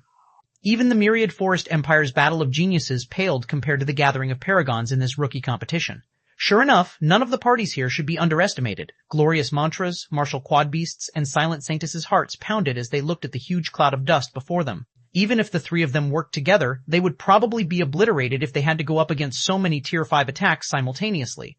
After all, even the average Tier 5 player would have difficulty reacting to so many Tier 5 attacks, let alone Tier 4 players. However, just when everyone was getting ready to charge forward and compete for the mutated heroic spirit's loot, the dust cloud settled, and the scene that entered everyone's eyes stunned them. They didn't die? At this time, the 2 barriers made of rocks and seawater could be seen crumbling apart in the air. However, the 3 figures hovering behind the destroyed barriers remained perfectly intact. When Lightning Chaser and Desolate Fury saw this, their eyes nearly fell out of their sockets. For a moment, they even suspected they weren't looking at Midsummer and Wu Xiaoxiao, but 2 people disguised as Midsummer and Wu Xiaoxiao instead. They simply couldn't believe that the 2 girls had managed to defend against 12 Tier 5 attacks. How close? Sweat rolled down Wu Xiaoxiao's forehead as she looked at the disintegrating barriers in front of her. Had we failed to perfectly merge Omniguard and Ocean's Wall this time, we would have definitely been killed. It's fortunate that we would normally practice combining defensive spells. Although the 4 Gods' secret art allowed them to exhibit Tier 5 effects with their Tier 4 spells, there was a limit to what a Tier 5 defensive spell could do against Tier 5 attacks. Not to mention, every one of the 5 Tier 5 consumables was on par with Tier 5 destruction spells in terms of power. Just one of these Tier 5 consumables was enough to overwhelm the average Tier 5 defensive spell. Fortunately, after arriving in the Greater God's domain, Wu Xiaoxiao would often fight alongside Midsummer and occasionally combine their spells to achieve stronger effects. This allowed them to combine their two Tier 4 defensive spells perfectly and enhance their spell's power significantly, which, in turn, allowed them to just barely defend against the bombardment of Tier 5 attacks. Had their coordination been weaker, or had their opponents launched more Tier 5 attacks, their defenses would have most certainly failed to protect them. This can't continue. I highly doubt our combination spell will be enough to stop their next attack, Midsummer said, her complexion turning slightly pale when she saw that the various parties down below were getting ready to launch another round of attacks. At this time, the many experts present had clearly realized that their attack just now was slightly off the mark. Hence, more than 10 parties have taken out Tier 5 magic scrolls now. Glorious Mantra had even brought out a silver combat puppet. A silver combat puppet. So long as players entered a silver combat puppet, they would immediately gain Tier 5 combat power. A silver combat puppet was superior to even legendary monsters when it came to strength and defense. Not even a real Tier 5 player would dare to trade blows with a silver combat puppet. When Martial Quad Beast and Silent Sanctus saw Glorious Mantra's silver combat puppet, they were greatly surprised. Neither of them had expected Glorious Mantra to have such a frightening trump card hidden. A silver combat puppet, is it? When Shi Feng saw Glorious Mantra's trump card, he quietly took out one of the pieces of divine eternal gold Midsummer had given to him. Then, he said to Midsummer and Wu Xiaoxiao, "I'll stop them while you two collect the loot." This, Midsummer was at a loss for words when she heard Shi Feng's command. It should be known that they were going up against a silver combat puppet and over 10 Tier 5 magic scrolls. No matter how she looked at it, this wasn't an attack any Tier 4 player could defend against alone. However, since this was Shi Feng's command, Midsummer and Wu Xiaoxiao promptly did as they were told. Don't even think about getting the loot so easily. Before Midsummer and Wu Xiaoxiao could reach for the loot around them, Glorious Mantra charged at them in his silver combat puppet. The Cursemancer was not at all worried about the various parties that were about to activate their Tier 5 magic scrolls. Devour. After Shi Feng took a look at the fast-approaching silver combat puppet, he unsheathed the Winter of Eternal Night. Immediately afterward, the divine eternal gold in his hand melted and transformed into a shining golden longsword, formless sword. It was one of the two additional profound inheritances attached to the Winter of Eternal Night. It allowed him to convert any object in the world into a sword. Combined with what he had learned during his previous life from studying forging design for the Eternal Ashes, a fragmented divine artifact, he had created a replica of the Eternal Ashes during his previous life. Chapter 3266, Chapter 340, One Sword to Silence Them All. Chapter 340, One Sword to Silence Them All. Does Black Flame really think he can stop a silver combat puppet all by himself? He's probably trying to buy time. After all, there are so many people targeting his party right now, it's only natural he would try to secure as much of the loot as possible. I would do the same in his shoes. The opportunity to join the Galaxy Conglomerate's invitational competition might be great, but getting into the competition and actually winning an invitation are two entirely different stories. Rather than gamble for the small chance of winning an invitation, it'd be much better to just secure a few of the items dropped by the mutated heroic spirit. A Tier 4 mutated heroic spirit's loot is better than even that of Tier 5 legendary world bosses. If he's lucky, he might even get a few fragmented legendary items. When everyone saw Shi Feng trying to stop the silver combat puppet by himself, they shook their heads at the futility of his struggle. At the same time, though, they couldn't help but look at him enviously. The silver combat puppet possessed strength superior to even Tier 5 berserkers. No matter how powerful Shi Feng was, he was still only a Tier 4 player. If he tried to clash with the silver combat puppet head-on, he would definitely be sent flying and open to attacks. However, Shi Feng didn't really have a choice. The silver combat puppet's target was Midsummer and Wu Xiaoxiao. If Shi Feng didn't intercept the silver combat puppet, the two girls would be instantly killed should they let it reach them. This, in turn, meant that Midsummer and Wu Xiaoxiao wouldn't be available to stop the next wave of Tier 5 spells. As for Glorious Mantra, because he had the silver combat puppet's protection, he wasn't worried about the bombardment of Tier 5 spells at all. At worst, his silver combat puppet would lose some of its durability. Searchbit.ly A3TFs4P4 for the original. So, for the sake of acquiring more loot, Shi Feng had no choice but to take the initiative to stop the silver combat puppet. Otherwise, he'd be killed for nothing. Of course, if Shi Feng's action allowed Midsummer and Wu Xiaoxiao to grab a few fragmented legendary items, any sacrifices he made here would be worthwhile. It should be known that fragmented legendary items were precious to the various powers.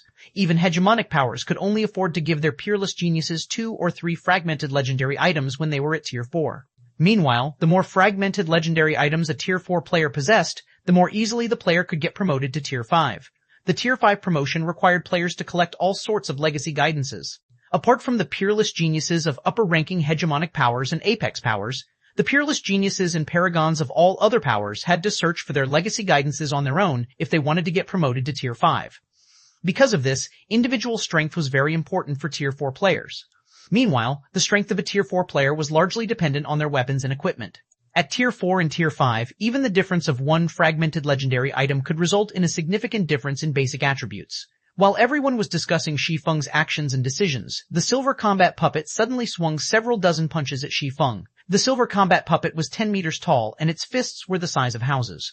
Adding on its strength that was at the Tier 5 peak standard, the silver combat puppet quickly transformed the space around it into a dark void with its several dozen punches. The power of its flurry of punches was vastly stronger than an attack from a Tier 5 magic scroll.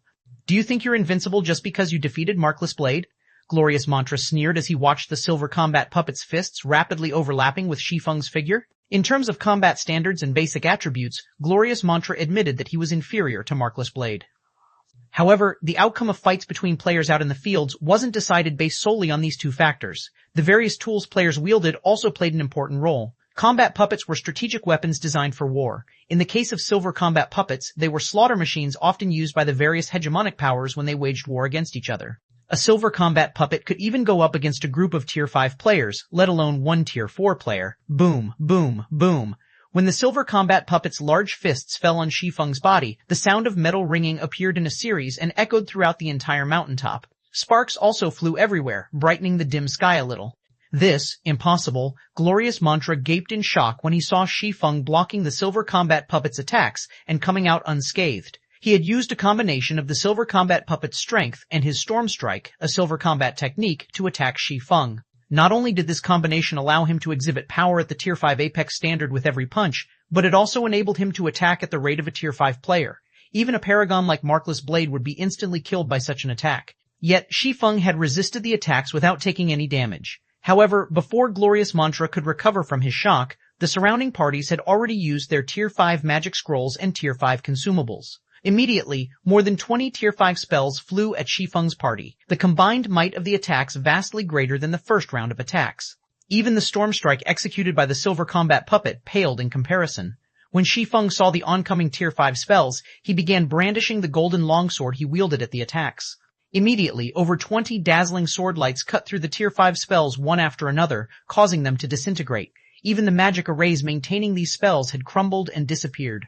Everything's gone? How is this possible? How did he break apart over 20 Tier 5 spells in an instant? Does his sword have some kind of mana destabilization effect? No, not even a mana destabilization effect can destabilize Tier 5 spells completely. It can, at most, destabilize Tier 4 spells and weaken Tier 5 spells.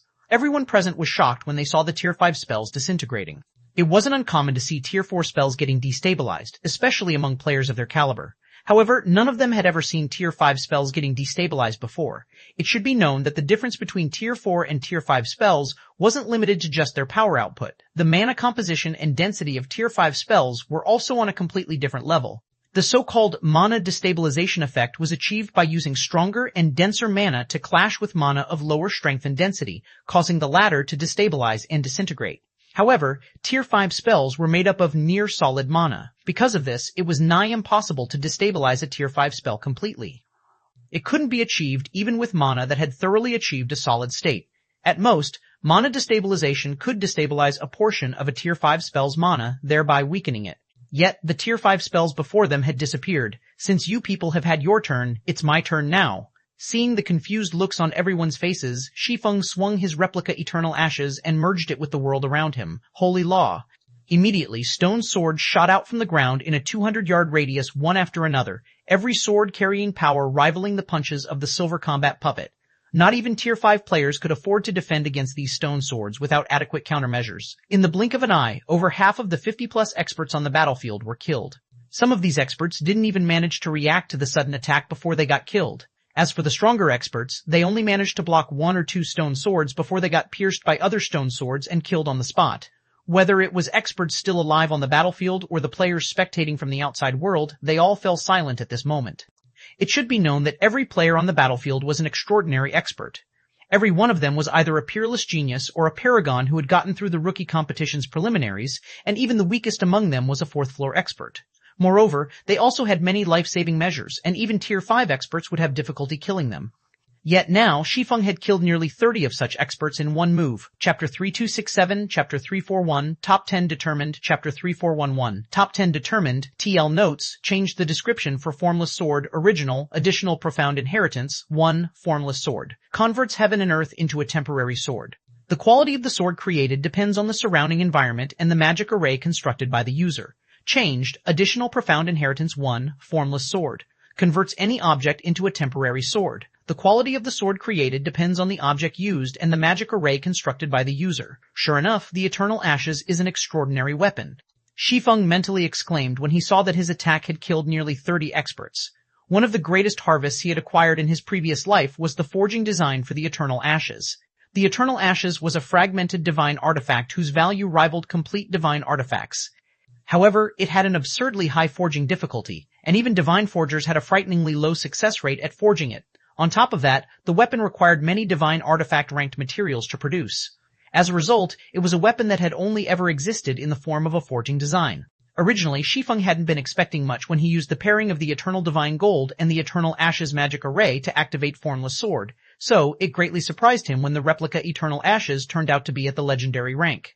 Only, as this replica was created using a profound inheritance and not through a normal weapon production procedure, it didn't come with any skills. Apart from some basic attributes, the only other thing that came with the replica Eternal Ashes was the Mana Immolation effect. Mana Immolation was an ability unique to the Eternal Ashes. It was different from the widely known anti-magic and mana destabilization effects. The Mana Immolation effect allowed the Eternal Ashes to instantly incinerate all mana, even solidified mana. Without the support of mana, it went without saying that a spell could no longer sustain itself. So, just the Mana Immolation effect alone was already enough to make the Eternal Ashes a godly weapon against all magic. Shi Feng had never gotten an opportunity to use the Eternal Ashes or a replica of it in the past, so he never knew how powerful the fragmented divine weapon actually was. After using the replica Divine Ashes here, though, he realized just how terrifying of a weapon it was. Just the legendary ranked Eternal Ashes was already powerful enough to immolate even Tier 5 spells. Moreover, it wasn't even a complete legendary ranked replica. He couldn't even begin to imagine how powerful the fragmented divine artifact-ranked Eternal Ashes could be. While Shi Feng was lost in his thoughts, the battlefield remained silent. Nobody tried to take advantage of his lapse in attention to attack him. Instead, everyone stopped what they were doing and looked at him horrified. Everyone even forgot to compete for the mutated heroic spirits loot. Only after a series of system notifications had appeared did everyone snap out of their dazes. Regional system announcement: congratulations to player Black Flame for collecting 100 heroic spirits and becoming the 9th person qualified to enter the Ancient River's Heart. Regional system announcement: congratulations to player Midsummer for collecting 100 heroic spirits and becoming the 10th person qualified to enter the Ancient River's Heart. Damn it, how can this be? Lightning Chaser's eyes turned bloodshot when he saw the system notifications, his hands subconsciously pulling at his hair out of frustration. Lightning Chaser wasn't surprised that Black Flame had gotten into the top 10. After all, the man had previously defeated Markless Blade. Now, he had even defeated so many experts. Going by the rookie competition's rules, when a player killed other players, they would receive half of the heroic spirit remnants collected by the players they killed. Shi Feng had killed nearly 30 experts with his one attack.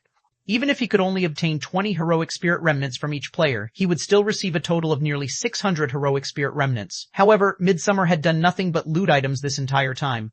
Yet, she had gotten into the top 10, fulfilling her previous claim of getting into the top 10.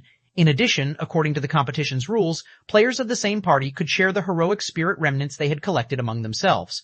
So, the rookie competition's 11th place had most certainly gone to Wu Xiaoxiao. Only, as the 11th ranked player didn't qualify to enter the Ancient River's Heart, the system did not announce Wu Xiaoxiao's name. Even so, she had already qualified for the official phase of the Galaxy Conglomerate's invitational competition. This privilege alone was already enough to make her the envy of all players in the Ancient River Kingdom. It should be known that many paragons weren't even certain they could get past the preliminaries of the Galaxy Conglomerate's invitational competition. Yet now, Midsummer and Wu Xiaoxiao got past it without having to do anything. Had Lightning Chaser agreed to form a party with Black Flame initially, he too could have joined the Galaxy Conglomerate's official invitational competition as well. He wouldn't need to participate in the even more challenging preliminaries and fight against countless experts. At this moment, Lightning Chaser wasn't the only one envious of Midsummer and Wu Xiaoxiao. The other experts present, particularly Glorious Mantra, Martial Quadbeast, and Silent Sanctus, looked at the two girls with a mix of envy and anger coloring their faces. In a one-on-one fight, the three of them were confident they could beat Midsummer and Wu Xiaoxiao hands down, even if the two girls knew how to use over-TA spells. After all, over-TA spells were the only things the two girls knew how to use. Given enough time, they could slowly but surely defeat the two girls. Yet now, the two girls had qualified before them. Xiao, we passed. We can join the Galaxy Conglomerate's competition, Midsummer exclaimed when she saw the system notification. The Galaxy Conglomerate generally only hosted an invitational competition once every several decades. Setting aside whether they could win the Galaxy Conglomerate's prestigious membership, just the opportunity to participate in the official competition alone was already incredibly valuable. After all, this was the perfect stage for them to display themselves to the Starlight Realm's various conglomerates. If they got noticed by a conglomerate, even if it wasn't the Galaxy Conglomerate, it would still be enough to change their lives forever. Support us at ByteLife3TFs4P4.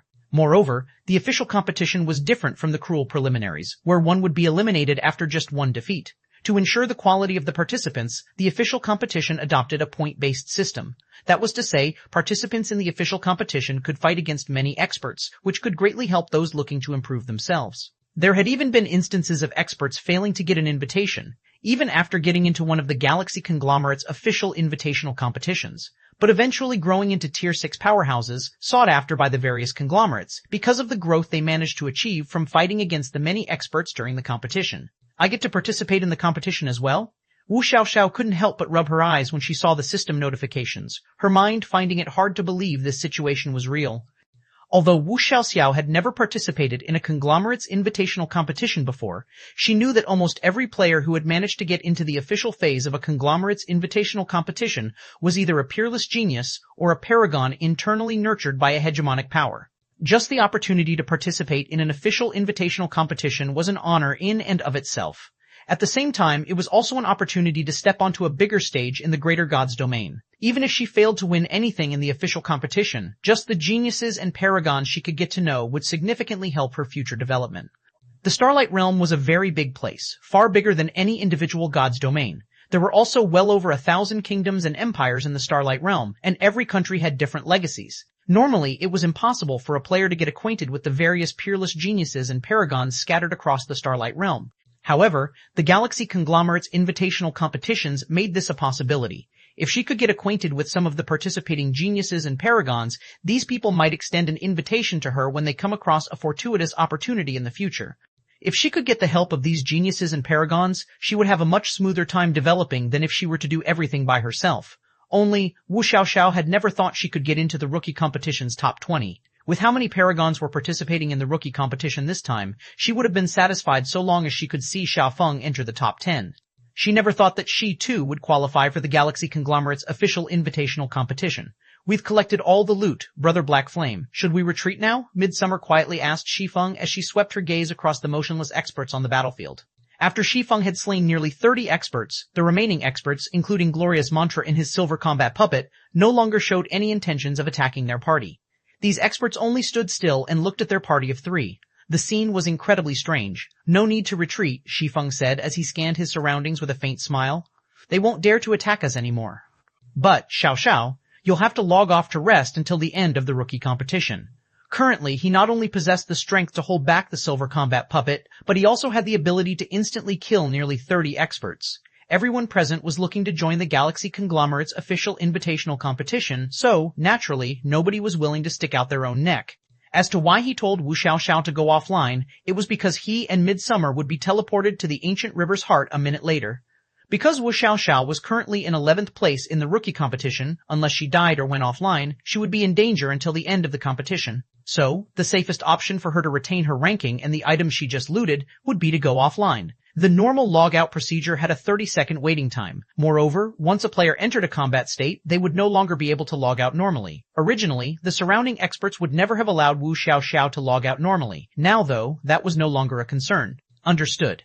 When Wu Xiaoxiao saw that none of the surrounding experts intended to make a move, she swiftly chose to log out of the game. Shortly after Wu Xiaoxiao logged out normally, Shi Feng and Midsummer were teleported to the ancient river's heart.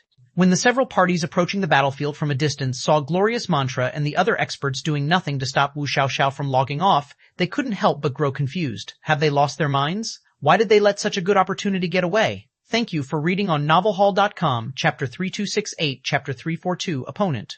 Chapter 342, Opponent. Starlake City, Starlake Training Center. Not bad, not bad. Markless Blade sighed in relief when he saw the scene shown in the combat hall's holographic broadcast. My reputation would be ruined if Black Flame couldn't even get into the top 10. You'd be dead if you let Big Sis Blood Arrow hear this, Markless. The guild has already issued an ultimatum to show Black Flame the might of Heavenly Boa so that we can convince Gentle Snow to join Heavenly Boa, the handsome young man watching the broadcast next to Markless Blade said. Now that Black Flame has squeezed into the top 10, his fame is bound to rise even further. It'd be terrible for us if a conglomerate ends up extending an invitation to him. Don't worry, Black Flame won't get away, Markless Blade said with a confident smile. I know what Big Sis Blood Arrow is capable of. It might be a different story if Black Flame failed to get into the top 10, but now that he has gotten in, he'd have to fight against Big Sis Blood Arrow. At that time, he'll come to learn the limit of his abilities. It'll also become easier for me to persuade Gentle Snow. While I agree with you on Big Sis Blood Arrow's strength, I can't say the same for the matter with Gentle Snow. According to our investigations, Gentle Snow seems to share close ties with Black Flame, the handsome youth worriedly said. I don't think teaching Black Flame a lesson will be enough to convince Gentle Snow to join Heavenly Boa. It might even work against us. Neither the handsome young man nor Markless Blade was concerned that Empress Blood Arrow LaRoja would have trouble teaching Black Flame a lesson. Black Flame's achievement of holding his ground against a silver combat puppet and instantly killing nearly 30 experts might be incredible, but LaRoja could easily replicate these feats and improve on them with the help of her Divine Twilight set. The problem was what would happen after LaRoja defeated Black Flame. While they hoped this outcome would make it easier to persuade Gentle Snow to join Heavenly Boa, there was also a high likelihood of it working against them. You don't have to worry about that, Markless Blade said, chuckling. Big Sis Blood Arrow won't make Black Flame lose too badly. Not to mention, Zero Wing's Shi Feng has already offended Chen Qitian.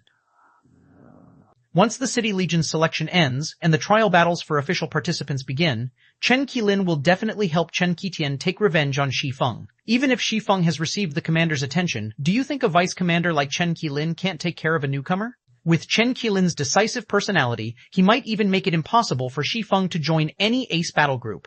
When that happens, so long as you and I offer to help him, our actions will definitely leave a good impression in Gentle Snow. That's a good idea, the handsome youth said, nodding. Shi Feng had humiliated the Dawn Light Corporation in Star Lake City, so there was no way Chen Qilin would let him off the hook, even if he shared some ties with Gentle Snow.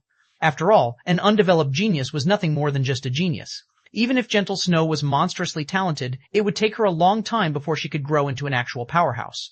Moreover, while Gentle Snow had a very high chance of becoming a big shot who could go beyond the realm of mental strength grandmasters in the future, it wasn't a guaranteed matter. Hence, Chen Qilin had no reason to fear Gentle Snow at all. Chen Qilin also didn't need to worry about offending Gentle Snow and being unable to recruit her into the Dawn Light Corporation. Chen Qilin should know that ordinary corporations couldn't afford to recruit a monster-level genius like Gentle Snow. Only pseudo-upper-ranking hegemonic powers like Heavenly Boa and stronger powers could offer sufficiently tempting resources and status to Gentle Snow. So, even if Chen Qilin offended Gentle Snow due to his actions against Shi Feng, it wouldn't bring any losses to the Dawn Light Corporation.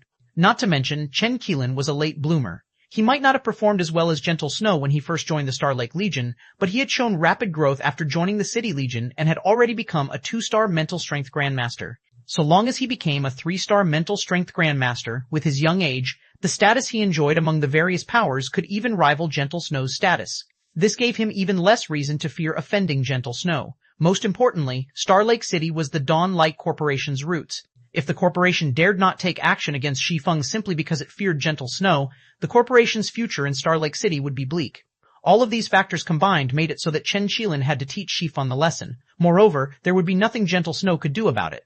But it truly is a pity, even though the top 10 this time are all paragons, the battle inside the ancient river's heart can't be broadcast, Markless Blade said, sighing when he saw the image in the holographic broadcast disappearing. It is indeed a pity, the handsome youth agreed. Rarely would paragons clash with one another. Not to mention, apart from Blood Empress LaRoja, the rookie competition this time also saw the participation of the undefeated Battle Maniac Cross. With these two individuals in the top 10, the finals in the Ancient River's Heart could be considered the battle of the century. Yet, they couldn't see this battle of the century. It didn't matter even if they were willing to pay a large sum of star coins. The top 10 participants in the Ancient River's Heart were the only people who could spectate the finals. As for people in the outside world, they would only get to see the final rankings announced in the Ancient River Secret Land. Arg, goddammit. It's the middle of the day, yet we can do nothing but wait until Big Sis Blood Arrow is done with the competition and share with us her battle video, Markless Blade said, feeling even more frustrated than the handsome youth as he looked at the midday sun outside the window. Empress Blood Arrow LaRoja and undefeated Battle Maniac Cross were both regarded as invincible individuals at Tier 4. They were also mostly done with their preparations at Tier 4 and would soon take on the challenge of creating their own Tier 5 epic mana body. Hence, this was most likely the first and last time the two fought each other at Tier 4. If Markless Blade couldn't see the two clashing this time, it was highly unlikely he could get another opportunity to do so. Ancient River Secret Land, Ancient River's Heart, two beams of light descended outside a majestic temple situated in the middle of the Ancient River's Heart. Immediately, the 8 figures waiting outside the temple turned to look at the two new arrivals. The competition can finally begin. After seeing the arrival of the last two participants, a simple-looking man with a lean but powerful body reached for the 2 sharp axes he carried on his back. Then, he turned to look at a female ranger with long pink hair, his eyes burning with the desire to fight. The female ranger also glanced at the simple-looking man clad in dark blue armor, the corners of her mouth lifting slightly. Immediately afterward, an aura rivaling Tier 5 legendary monsters erupted from her body. As for the other people present, they quietly stepped out of the simple-looking berserker and pink-haired ranger's line of sight. Compared to these two people, most of the other people present had an obviously weaker presence. The only person here who could hold a candle to these two individuals was a savage-looking young man sitting in the corner. However, this young man only glanced at Shi Feng briefly before closing his eyes to rest again. Meanwhile, when Midsummer felt the auras of the simple-looking berserker and pink-haired ranger, her complexion paled significantly. So, they are the 2 Tier 4 invincibles of the past? Midsummer was greatly shocked by the presence of the berserker and ranger. How am I supposed to fight against these people? Truth be told, Midsummer was rather proud of her current strength. After all, she was more or less a 4th-floor expert in the Greater Gods domain. Combined with her 120% epic mana body and 4 Gods secret art, she was confident she could hold her ground against even Desolate Fury. However, when she looked at the simple-looking berserker and pink-haired ranger, feelings of fear and powerlessness overwhelmed her mind and body. She couldn't even begin to fathom the two's current strength and concentration standards. It's natural that you can't beat them in your current state, Shi Feng said in response to Midsummer's rhetorical question. Both of them are most likely equipped with items close to rivaling legendary equipment. Both of them have also developed their concentration to the Tier 5 standard already. Items close to rivaling legendary equipment, Tier 5 concentration? Midsummer gaped in shock. With such equipment and concentration standards, Cross and La Roja could already be put on the same level as veteran Tier 5 powerhouses. While Midsummer was in shock, the sound of a system notification entered everyone's ears. Thank you for reading on novelhall.com, Chapter 3269, Chapter 343, Terror Descends, Chapter 343, Terror Descends, Regional System Announcement. 10 players have gathered in the Ancient River's Heart. All 10 players are required to enter the temple's 10 side doors. Once all players enter a door, the Ancient River trial will officially begin. Regional System Announcement. The temple has a total of 2 floors. Players will pass the trial once they conquer both floors. Players who die in the temple will be automatically teleported out of the Ancient River's Heart. If no player can pass the trial, the last remaining player will be the rookie competition's champion. Regional System Announcement. There is no time limit set for the trial this time. The regional announcements echoed in everyone's minds 3 times. The announcement's content surprising and confusing many of the people present. What's going on? Weren't the finals supposed to be a series of duels? Why did it suddenly change into a trial? Hasn't this temple always had 1 floor only? Did we trigger some kind of hidden event or quest? The players present were both surprised and excited by this unexpected turn of events. Even Empress Blood Arrow and the undefeated Battle Maniac were not an exception. The Ancient River Secret Land was incredibly mysterious, and it had existed long before even the Ancient River Kingdom did. According to rumors, a peerless treasure was hidden inside the Ancient River Secret Land. Only, even after so many years had passed, nobody had actually found this supposedly peerless treasure. The greatest finding made was only the ancient steel scattered across the secret land's central zone. The only benefits players stood to gain from entering the Ancient River's Heart were the opportunity to fight against other experts, the incredibly dense mana in the temple, and the drawings on the temple walls. The temple's wall drawings were incredibly magical. If players observed these wall drawings for a long time, not only could they improve their concentration standards, but they could also receive help in improving the completion rate of their mana bodies. Although the wall drawings' effects were negligible to high-tiered players, their effects were precious to Tier 4 players. Because of this, the various powers assumed that the wall drawings were the Ancient River Secret Land's so-called peerless treasure. Now that the temple's rules had suddenly changed, this could be considered a good thing in a certain sense. Past the temple's 2nd floor, Shi Feng, on the other hand, got a mild headache when he saw the system notifications. He was 99% certain that the sudden change of the Secret Land's rules had something to do with the 7 Luminaries Codex in his possession. This was because the moment he got teleported to the Ancient River's Heart, he immediately sensed the dense aura of one of the 7 Luminaries Codex's fragments. He could even pinpoint the fragment's location to the inside of the temple. However, the problem now was that the system had clearly stated that the newly introduced Ancient River trial would only begin after all 10 players here had entered the temple. In other words, the trial wasn't targeted at him alone. If someone managed to clear the temple's second floor before him, the 7 Luminaries Codex's fragment would go to them. If he didn't want that to happen, he would have to compete and beat everyone else. What a lucky kid. It seems I can only take care of him afterward, LaRosia thought as she glanced at Shi Feng. Then, she made her way into one of the temple's side doors. After LaRosia disappeared into the temple, Cross suddenly walked up to Shi Feng and patted him on the shoulders before heartily saying, "Little brother Black Flame, while I find it unfortunate that I cannot exchange moves with you this time, I will be waiting for you at the Galaxy Conglomerate's invitational competition." After saying so, the undefeated battle maniac walked into a side door with a big smile. Seeing this, the other people outside the temple also quickly entered the temple one after another. In no time, the only ones left outside were Shi Feng, Midsummer, and a savage-looking young man. When Midsummer saw this savage-looking young man, a flash of fear appeared in her eyes. Players from other countries might not be familiar with the savage-looking young man, but there was nobody living in the ancient River Kingdom who did not know about him. Saint 3, a once-in-a-century paragon from the Twin Saints Alliance. He was in existence even the ancient River Kingdom's 6 ruling hegemonic powers had to show respect to. Black Flame, you've lucked out this time. Originally, even if Empress Blood Arrow did not make a move, I would have let you know who the true first paragon of Ancient River is. But now it seems that I can only wait until Galaxy's invitational competition, Saint 3 said in an arrogant tone to Shi Feng. Use this extra time to find a way to improve. I don't wish to see you getting disqualified in the group stage's first round. Otherwise, the entire Starlight Realm will think the Ancient River Kingdom has no talent. After saying so, Saint 3 also entered one of the side doors, disappearing out of Shi Feng's and Midsummer's sight. When Midsummer saw Saint 3 was gone, she clicked her tongue and said, "Isn't this guy a little too arrogant? I doubt he even knows about your achievements, Brother Black Flame. If he learned about your achievements, he'd definitely be frightened." Shi Feng's achievement of holding back a silver combat puppet and instantly killing nearly 30 experts was something Saint 3 couldn't even hope to replicate. Out of the players who had gotten into the Ancient River's heart, the only ones who could possibly surpass Shi Feng were Empress Blood Arrow and the undefeated Battle Maniac. "No, he indeed has the qualifications to be arrogant," Shi Feng said, shaking his head in response to Midsummer's comment. Then, with a serious look, he continued, "If my guess is correct, the stone spear he carried on his back is most likely a legendary weapon." "What? A legendary weapon? How is this possible?" Midsummer was shocked by this revelation. Legendary weapons and equipment were regarded as guild treasures by the various hegemonic powers. Many Tier 6 experts couldn't even get their hands on a piece of legendary equipment, let alone a legendary weapon. The average hegemonic power would have no more than a handful of people wielding legendary weapons, so to say that Saint 3 had a legendary weapon was simply absurd. "That stone spear might be his personal fortuitous opportunity," Shi Feng said. Then, after taking a look at the time, he continued, "Time is almost up, so we should get going as well." There was a 5-minute time limit for them to enter the temple. Anyone who failed to do so would be automatically seen as forfeiting their right to compete, and this definitely wasn't something he wished to do. Midsummer nodded in response and quickly entered one of the 2 remaining side doors. Temple's first floor hall. After entering through the temple's side doors, everyone seemed to have entered a different space. Although they were in the same temple, they did not appear in the same. Before the 10 challengers could inspect the stadium-sized hall they entered, 9 familiar figures appeared at the center of their respective halls. These figures belonged to the 9 other people who had entered the Ancient River's heart this time.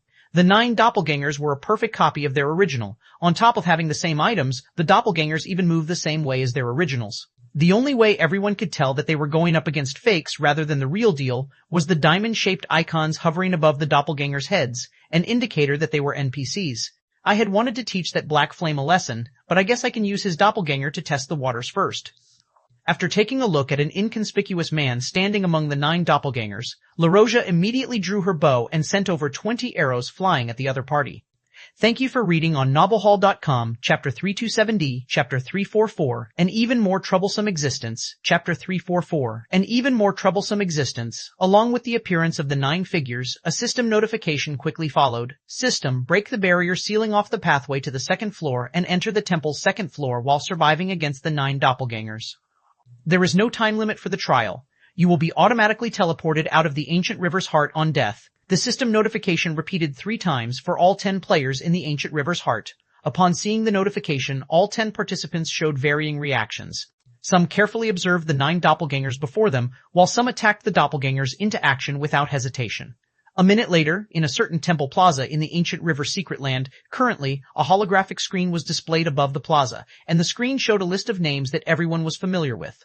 However, whether it was the players who remained in the secret land or the people spectating the rookie competition through a live broadcast, they all wore confused expressions on their faces as they looked at the list. What's going on? It hasn't been more than 3 minutes since they entered the ancient river's heart, so why are there 6 people disqualified already?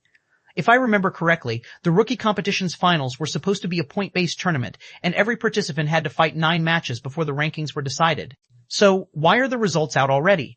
When the participants competing for the rookie competition's top 20 positions saw the ranking list suddenly appearing, they couldn't help but grow confused. It was especially so when they saw the paragons, who had gotten into the finals, get teleported into the plaza with frustrated looks on their faces. The rookie competition's finals this time wasn't just a rare event for ordinary players. It was also a highly anticipated competition for the new generation of geniuses. Many geniuses believed that the finals would be a battle between dragons and tigers, so they were all prepared to spend big money to buy battle videos from participants who had gotten into the finals. Yet now, before the rookie competition's top 20 participants have been decided, 6 people have already been disqualified from the finals. This situation was completely outside of everyone's expectations. What happened over there, Grave? Why did you get disqualified so quickly? Desolate Fury asked, his face colored in surprise and confusion as he looked at a white-robed male oracle who had just been teleported into the plaza. The oracle's name was Slumbering Grave, and he was one of the ancient River Kingdom's 10 great paragons. If compared purely in terms of combat standards, he was superior to even Saint 3. He was also an independent player. Although he wasn't as popular as Saint 3, he was very well received by the ancient River Kingdom's independent players. During the earlier years of his career in God's Domain, Desolate Fury had been part of the same adventurer team as Slumbering Grave. Even after he had joined the Purple Melody Alliance, he would often hire Slumbering Grave to help him with special dungeons or quests. So, Desolate Fury had a good understanding of Slumbering Grave's strength. In fact, in Desolate Fury's opinion, Slumbering Grave even had a chance of competing for the top 3 positions. Yet now, Slumbering Grave was among the first 6 players to get disqualified. Moreover, the Oracle was disqualified from the finals in under a minute. The difficulty of the competition this time is simply absurd. Slumbering Grave answered Desolate Fury with a bitter smile. Not only did I have to fight against the doppelgangers of the 9 other participants simultaneously, but those doppelgangers were also perfect copies of their originals. They even have the same combat standards as their originals. There's no way to win against them with those few monsters mixed in. Even gods will probably fall to their joint attack, fighting against the 9 other participants simultaneously. Lightning Chaser was surprised and shocked when he overheard Slumbering Grave's response to Desolate Fury. Then he continued with a shudder. Doesn't that mean you had to go up against Empress Blood Arrow and the undefeated Battle Maniac together? Empress Blood Arrow LaRoja and the undefeated Battle Maniac Cross were apex individuals of their era. Even if one searched the Myriad Forest Empire and the dozen or so neighboring kingdoms, one wouldn't find more than 10 people who could match them in a one-on-one duel. Lightning Chaser couldn't even begin to imagine how anyone was supposed to win against the combination of LaRoja and Cross. Lightning Chaser wasn't the only one shocked by this revelation. Desolate Fury also got goosebumps when he imagined himself facing Empress Blood Arrow and the undefeated Battle Maniac simultaneously. While there existed people stronger than those 2 individuals in the Myriad Forest Empire and its surrounding kingdoms, as far as Desolate Fury knew, not one of these people could win against the 2 should they work together. In fact, it was unlikely that anybody had ever considered the possibility of those 2 people fighting as a group. No, those 2 aren't the problem, Slumbering Grave said, feeling a little exasperated when he saw the responses of Desolate Fury and Lightning Chaser. The real problem is Black Flame. LaRoja and Cross might be incredibly precise in their attacks and timings, but I can still fend off their attacks. But against Black Flame's attacks, I cannot block them at all. My only option is to evade. Yet, as it just so happens, Black Flame can cast a perfect world creation. Under its suppression, I can't even dodge Black Flame's attacks. Black Flame is even more difficult to deal with than Empress Blood Arrow and the undefeated Battle Maniac. Lightning Chaser gaped in shock. Although he found it astonishing that Black Flame had instantly killed nearly 30 experts in one move previously, such an achievement wasn't anything special when compared to LaRoja's and Cross's past achievements. Yet now, Slumbering Grave, one of the ancient River Kingdom's 10 great paragons, was saying that the combination of those 2 people was easier to deal with than Black Flame. Lightning Chaser couldn't help but feel as if the heavens were playing a joke on him. Ancient River's Heart, First Floor Hall, damn it, how is his strength above mine? Saint 3 cursed under his breath as he held his spear defensively against the inconspicuous swordsman standing in front of the barrier, a look of confusion on his face. Ever since he acquired the legendary equipment Dark Realm Gauntlets, he thought he would be unrivaled in the strength attribute among Tier 4 players. The Dark Realm Gauntlets provided him with an incredible boost in strength.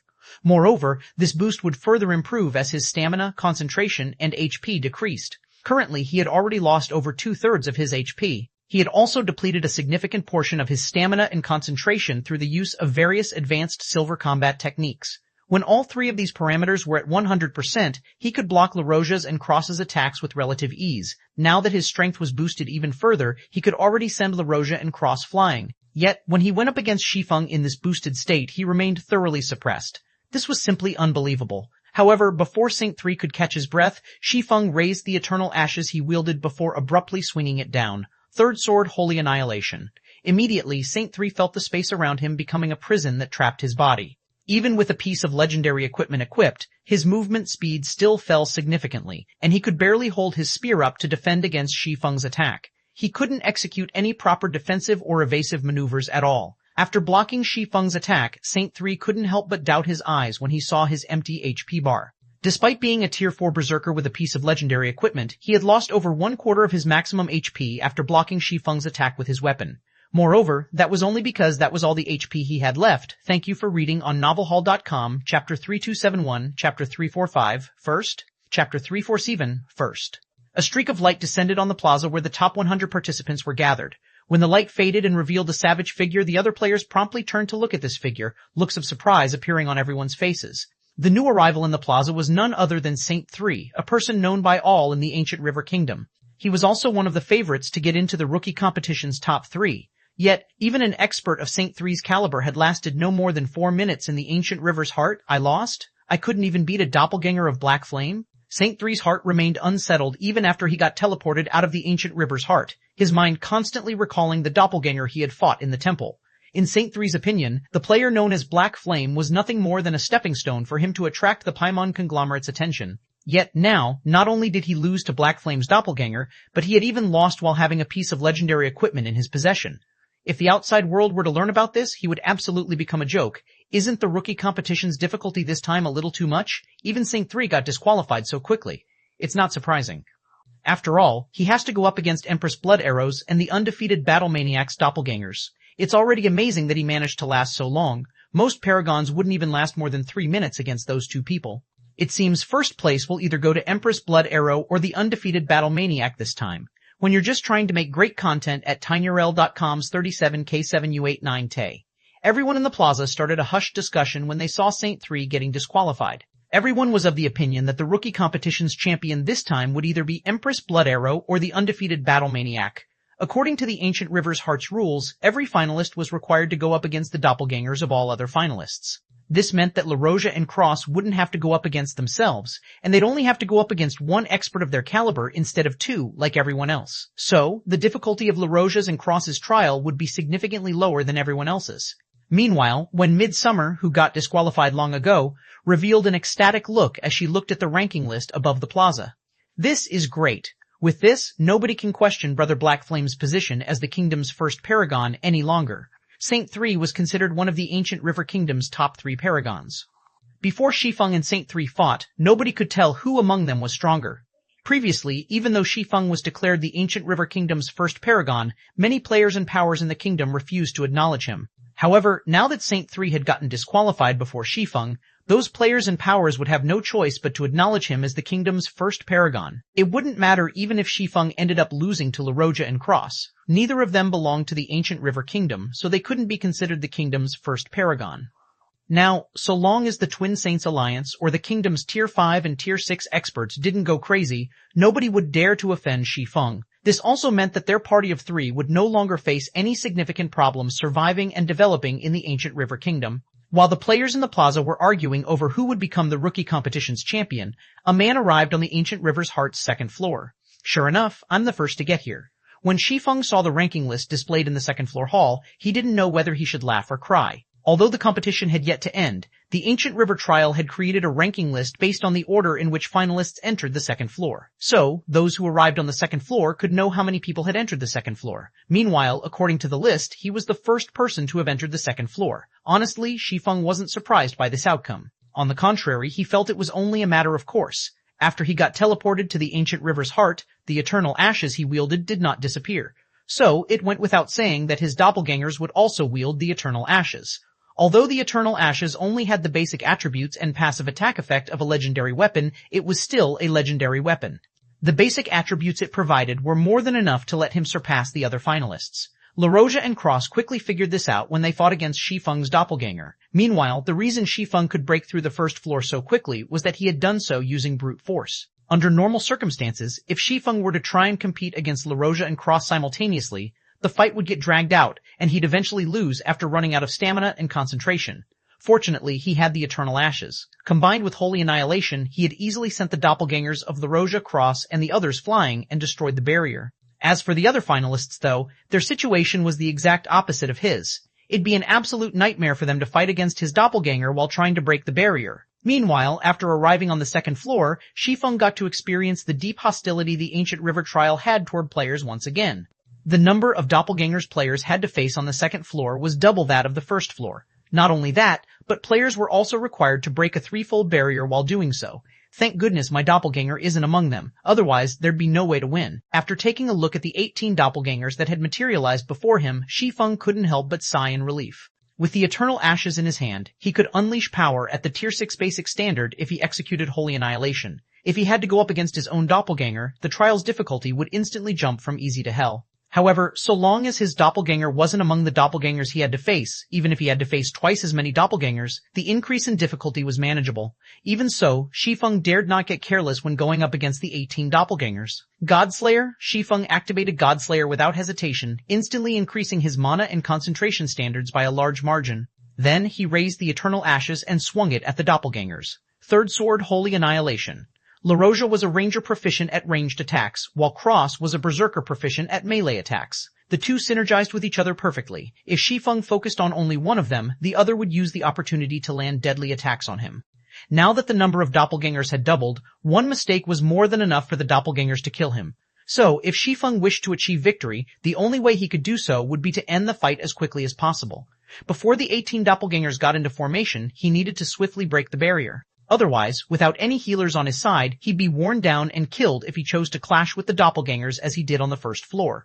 However, as soon as Shi Feng launched his attack against the barrier, the 18 doppelgangers had also gone into action. Firstly, the two undefeated battle maniacs joined hands to use a Tier 4 combination skill to deflect Shi Feng's Holy Annihilation. Although the two berserkers were sent flying, their actions prevented the barrier from receiving any damage. Immediately afterward, the two Empress Blood arrows launched two accurate barrages of arrows at Shi Feng. The two rangers had launched so many arrows that they had saturated the space in the hall. If Shi Feng did not defend against the arrows, he would get hit with 100% certainty. Yet, if he defended against these arrows, it would mean that he couldn't do any damage to the barrier. Subsequently, after making a minor adjustment to his movements, Shi Feng executed another Holy Annihilation against the barrier. The first Holy Annihilation had already sent the two undefeated battle maniacs flying, so the two berserkers could no longer stop this second Holy Annihilation. As for the arrows in the air, since defending against them would only lead to his failure, Shi Feng chose to receive them with his body. Of course, he also made sure to receive the least number of attacks possible. Boom! At the same time as cracks formed on the barrier, two arrows struck Shi Feng, reducing his HP by 20%. However, the loss of HP did not stop Shi Feng's actions. Relying on his buffed concentration, Shi Feng promptly executed a chain of Holy Annihilations. 1 time, 2 times, 3 times, when the fifth volley of arrows was about to hit Shi Feng and claim the last of his HP, the fifth Holy Annihilation landed on the threefold barrier and shattered it. Immediately afterward, the sound of a system notification entered his ears. System, congratulations. You have become the first player to clear the Ancient River Trial. At the same time, the ranking list above the plaza where the top 100 players were gathered received an update. This time, all 3 of the top 3 positions were updated simultaneously. However, when everyone saw the champion's name, they couldn't help but be stunned. Thank you for reading on novelhall.com, Chapter 3272, Chapter 346, Chapter of Time, Chapter 346, Chapter of Time, Ancient River's Heart, First Floor Hall. Why did they disappear? LaRoja was surprised when the 9 doppelgangers before her suddenly disappeared. Then, when she saw the system notification she had just received, she was taken aback even further. Did someone clear the trial already? LaRoja grew unsettled as she looked at the system notification. Black Flame? However, after giving the matter some thought, LaRoja didn't find it all too surprising that Black Flame was the first to clear the Ancient River's trial. The difficulty of having to go up against the doppelgangers of the 9 other participants while simultaneously trying to break the barrier blocking off the pathway to the second floor was absurdly high. Even now, she had only managed to exhaust 1/3 of the barrier's energy. Moreover, this was after she had used multiple Grandmaster regeneration potions to trade damage for damage. If not for the Grandmaster regeneration potions letting her instantly heal herself back to full HP, she would have long since gotten killed. However, it was a different story for Black Flame. Black Flame's basic attributes were so overwhelming that none of the other 9 participants could hope to match him. Even with her Divine Twilight set, LaRosia was not a match for him. Not to mention, Black Flame was also capable of using that nigh unstoppable Holy Annihilation of his. Contrasting LaRosia's reaction to the trial's abrupt end, Cross laughed when he saw the system notification. LaRosia must be losing her mind right about now. Cross chuckled as he looked at the system notification before him. At the same time, though, a wry smile appeared on his face. Shortly after the trial began, Cross quickly understood that out of the 9 other participants, Black Flame would be the most troublesome opponent to deal with, even more troublesome than LaRosia, who could attack from range. However, he still couldn't help but feel a little vexed to see Black Flame securing first place. After all, his original plan to compete with LaRosia for first place had become a complete joke now. While LaRosia and Cross were quietly looking at the system notification, an uproar had erupted in the plaza where the top 100 participants had gathered. First? Black Flame actually came in first? Black Flame is the rookie competition's champion? What's going on? Everyone in the plaza was dumbfounded when they saw Empress Blood Arrow LaRosia and the undefeated Battle Maniac Cross coming in second and third place, respectively, while Black Flame occupied first place. Black Flame should have been nothing more than a nobody whose best achievement was coming in 7th of a miniature world's god list. Nobody thought he would become the biggest dark horse in this rookie competition. After this competition, Black Flame's name would most likely become known throughout the ancient River Kingdom and the neighboring kingdoms. The various hegemonic powers might even come to fear and respect him. Brother Black Flame came in first? Midsummer was similarly rendered speechless as she looked at the ranking list above the plaza. Shi Feng could have already been considered a powerhouse in the ancient River Kingdom after his previous achievement of winning against Saint 3 and becoming the ancient River Kingdom's first paragon. Those achievements were also enough to make the kingdom's 6 ruling hegemonic powers fear him. Now, Shi Feng had taken things a step further by beating Empress Blood Arrow and the undefeated Battle Maniac and becoming the rookie competition's champion. Although Shi Feng didn't defeat those two in a direct confrontation, this victory was more than enough to put him among the top of all Tier 4 experts in the Myriad Forest Empire and the dozen or so surrounding kingdoms. Even the city legions of second-tier cities would most likely try to recruit him. After all, LaRosia and Cross had never lost to anyone they challenged or competed against. Now that Shi Feng had won against those two people, no Tier 4 player would dare to stand in his way in the ancient River Kingdom. Even if he moved to develop in the Myriad Forest Empire, he wouldn't encounter any problems. While Midsummer was getting excited over the fact that their party of 3 could head to the Myriad Forest Empire to develop in the future, Shi Feng, who sat lying on the floor of the ancient river's heart's second floor in exhaustion, suddenly revealed an excited expression. After conquering the ancient river's trial, the divine drawings on the walls and stone pillars around him suddenly exuded a bright glow. Then, 30 seconds later, a semi-translucent piece of paper appeared in the center of the hall. The instant this piece of paper appeared, Shi Feng could feel a divine might enveloping him. Moreover, this wasn't just any ordinary divine might, since his senses told him it was stronger than even the divine might of Tier 6 gods. Theft is never good. Try looking at tinyrel.com's 37K7U89T. Although this divine might only appeared briefly before disappearing, Shi Feng understood that the piece of paper was definitely something extraordinary. Moreover, the 7 Luminaries Codex in his bag had also grown incredibly restless, as if it could jump out of his bag space at any moment. The 7 Luminaries Codex's fragment. Apart from a fragment of a godly relic that had existed since the birth of God's domain, Shi Feng could think of no other item that could exude such an extraordinary divine might and get such a reaction from the 7 Luminaries Codex. So, this is the fragment's power? When Shi Feng got within 10 yards of the piece of paper, he felt like he had just entered an invisible barrier. The closer he got to the paper, the stronger the suppression acting on his concentration became, and the heavier his body felt. By the time Shi Feng got within 1 yard of the paper, his thoughts had become incredibly sluggish, and his body felt like it was filled with lead. At this moment, he couldn't even beat a great lord of the same level, let alone a mythic monster. System. Do you wish to collect the Chapter of Time? System. Once you collect the Chapter of Time, you will be cursed by the God of Time. The curse will reduce your experience gain by 90% and triple the gravity you experience. The Chapter of Time will also have a 100% drop rate on death. The God of Time's curse? Shi Feng was shocked when he saw the system notification. Isn't this penalty a little too brutal? The God of Time was one of God's domain's 12 great gods. While not an ancient god, the God of Time was an existence superior to ancient gods, so being cursed by such a god was no laughing matter. Moreover, this curse was permanent. Shi Feng couldn't get rid of it even if he got promoted to Tier 6. He could never get rid of this curse unless he had the strength to go against the God of Time. It would follow him forever, even if he deleted his account and started a new one. However, after hesitating for a moment, Shi Feng still chose to collect the Chapter of Time. The 7 Luminaries Codex was a godly relic that had existed since the birth of God's domain. Meanwhile, the Chapter of Time was one of the Codex's power sources. It even governed over the element of time, one of the three supreme elements. If he missed this opportunity to acquire the Chapter of Time, who knew when he'd be able to find the next chapter?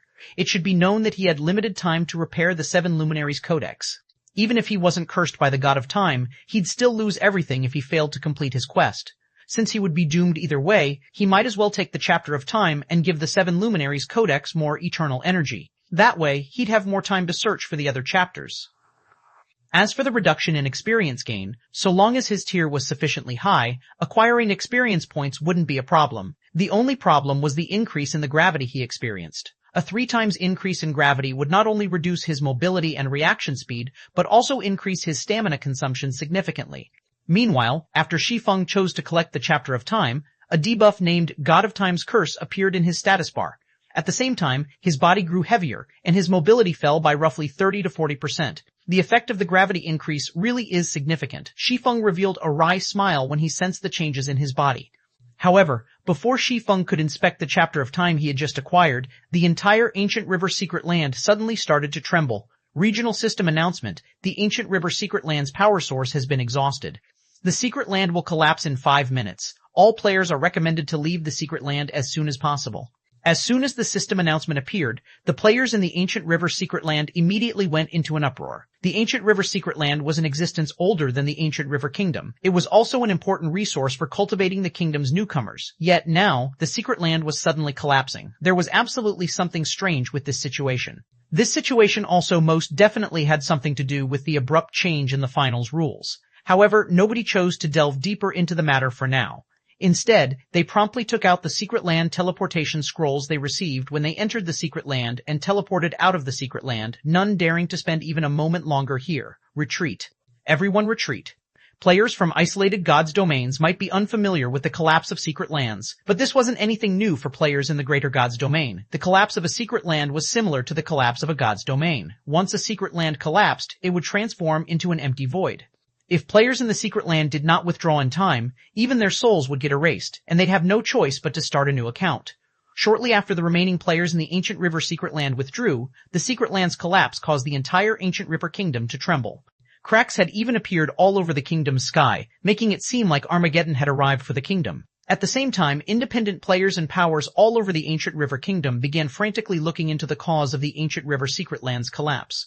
In God's domain, major events often come with huge opportunities. A monumental event such as the Ancient River Secret Land's collapse would most certainly come with an unimaginable opportunity. Meanwhile, the 10 players who had entered the Ancient River's heart naturally became the key suspects behind the Secret Land's collapse. Thank you for reading on novelhall.com, Chapter 3273, Chapter 347, Legendary Flying Mount, Chapter 347, Legendary Flying Mount, TL Notes, Fayi, Red players who have killed other players who have killed other players or committed minor crimes, in the eyes of NPCs. Black players who have killed many players or committed severe crimes. Dark players operating in the dark side of God's domain.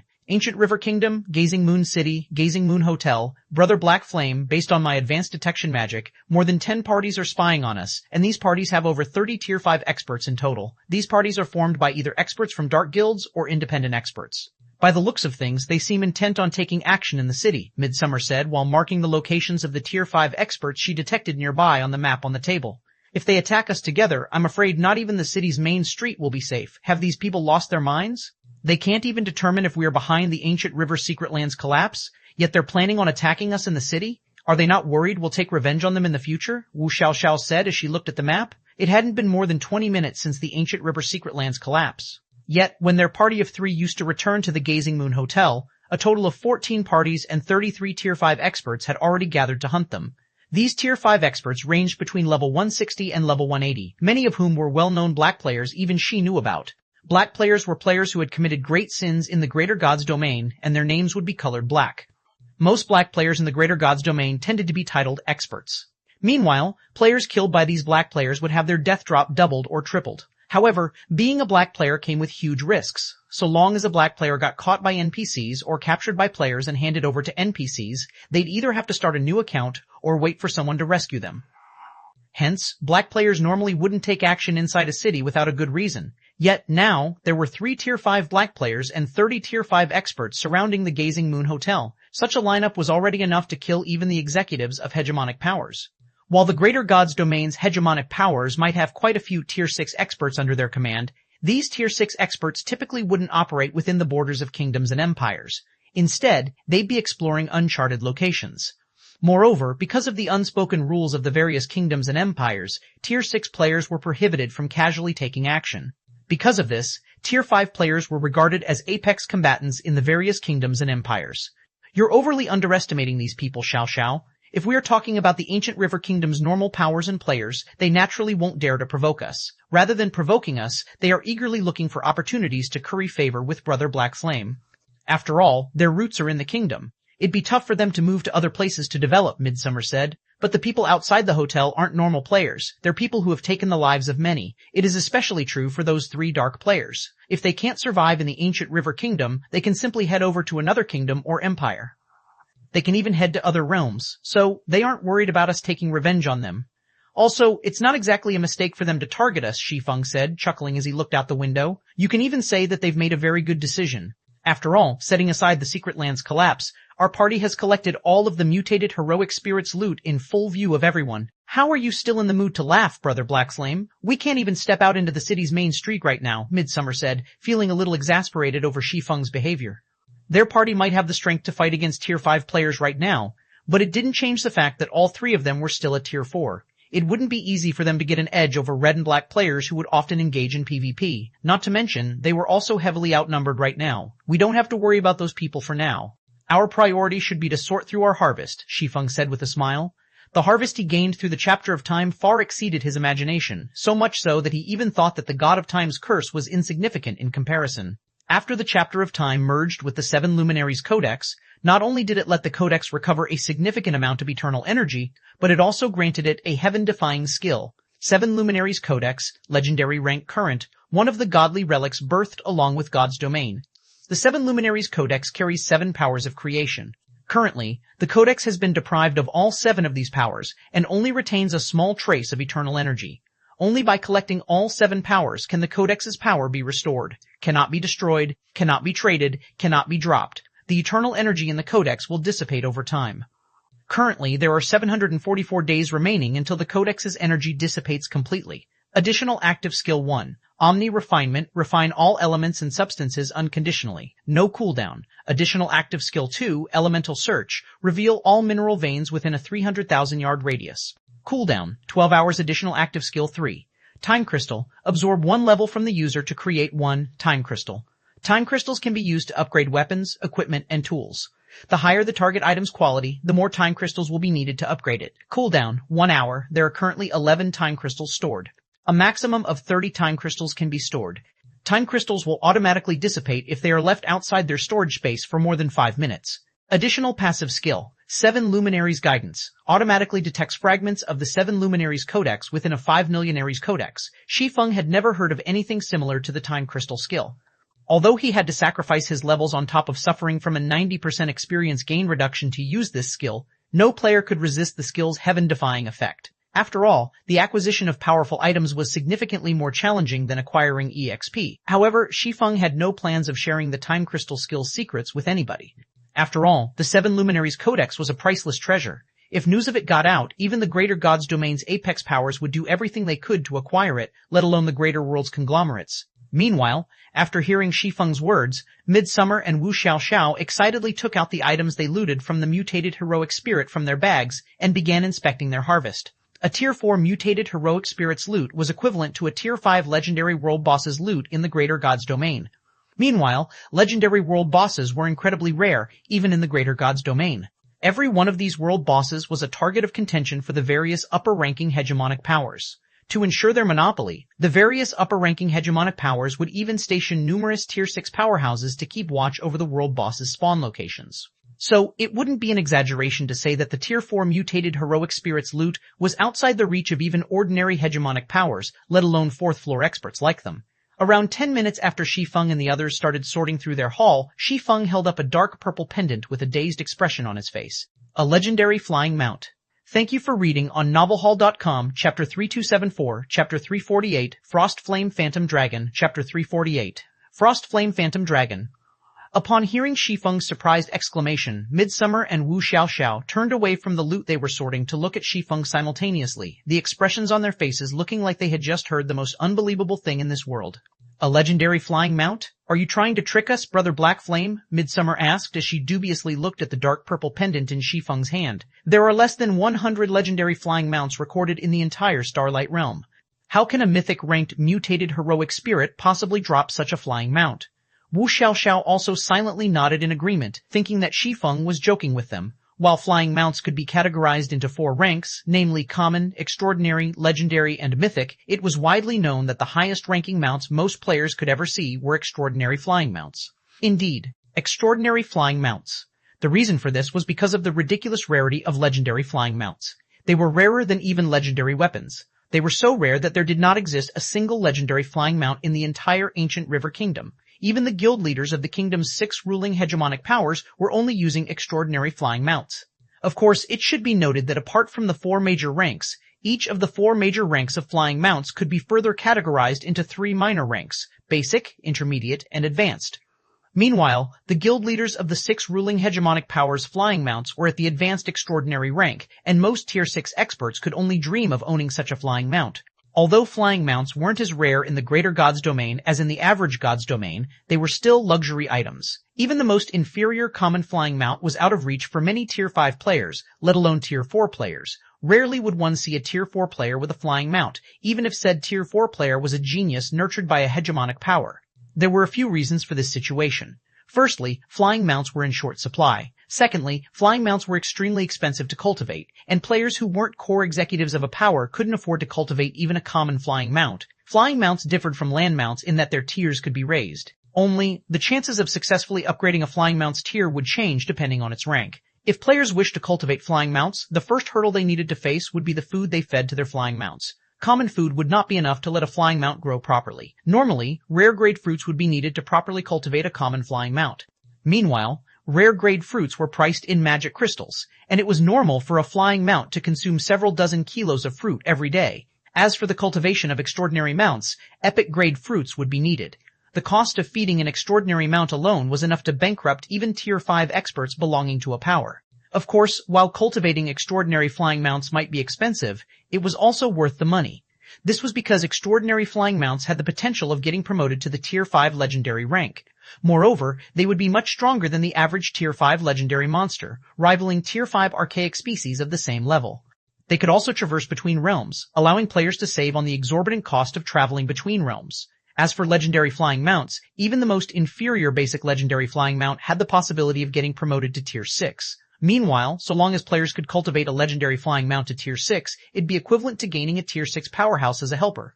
Tier 6 players without legendary weapons would have to either run away or fight as a group if they were to go up against a tier 6 legendary flying mount. Of course, cultivating a legendary flying mount to tier 6 was an incredibly challenging task.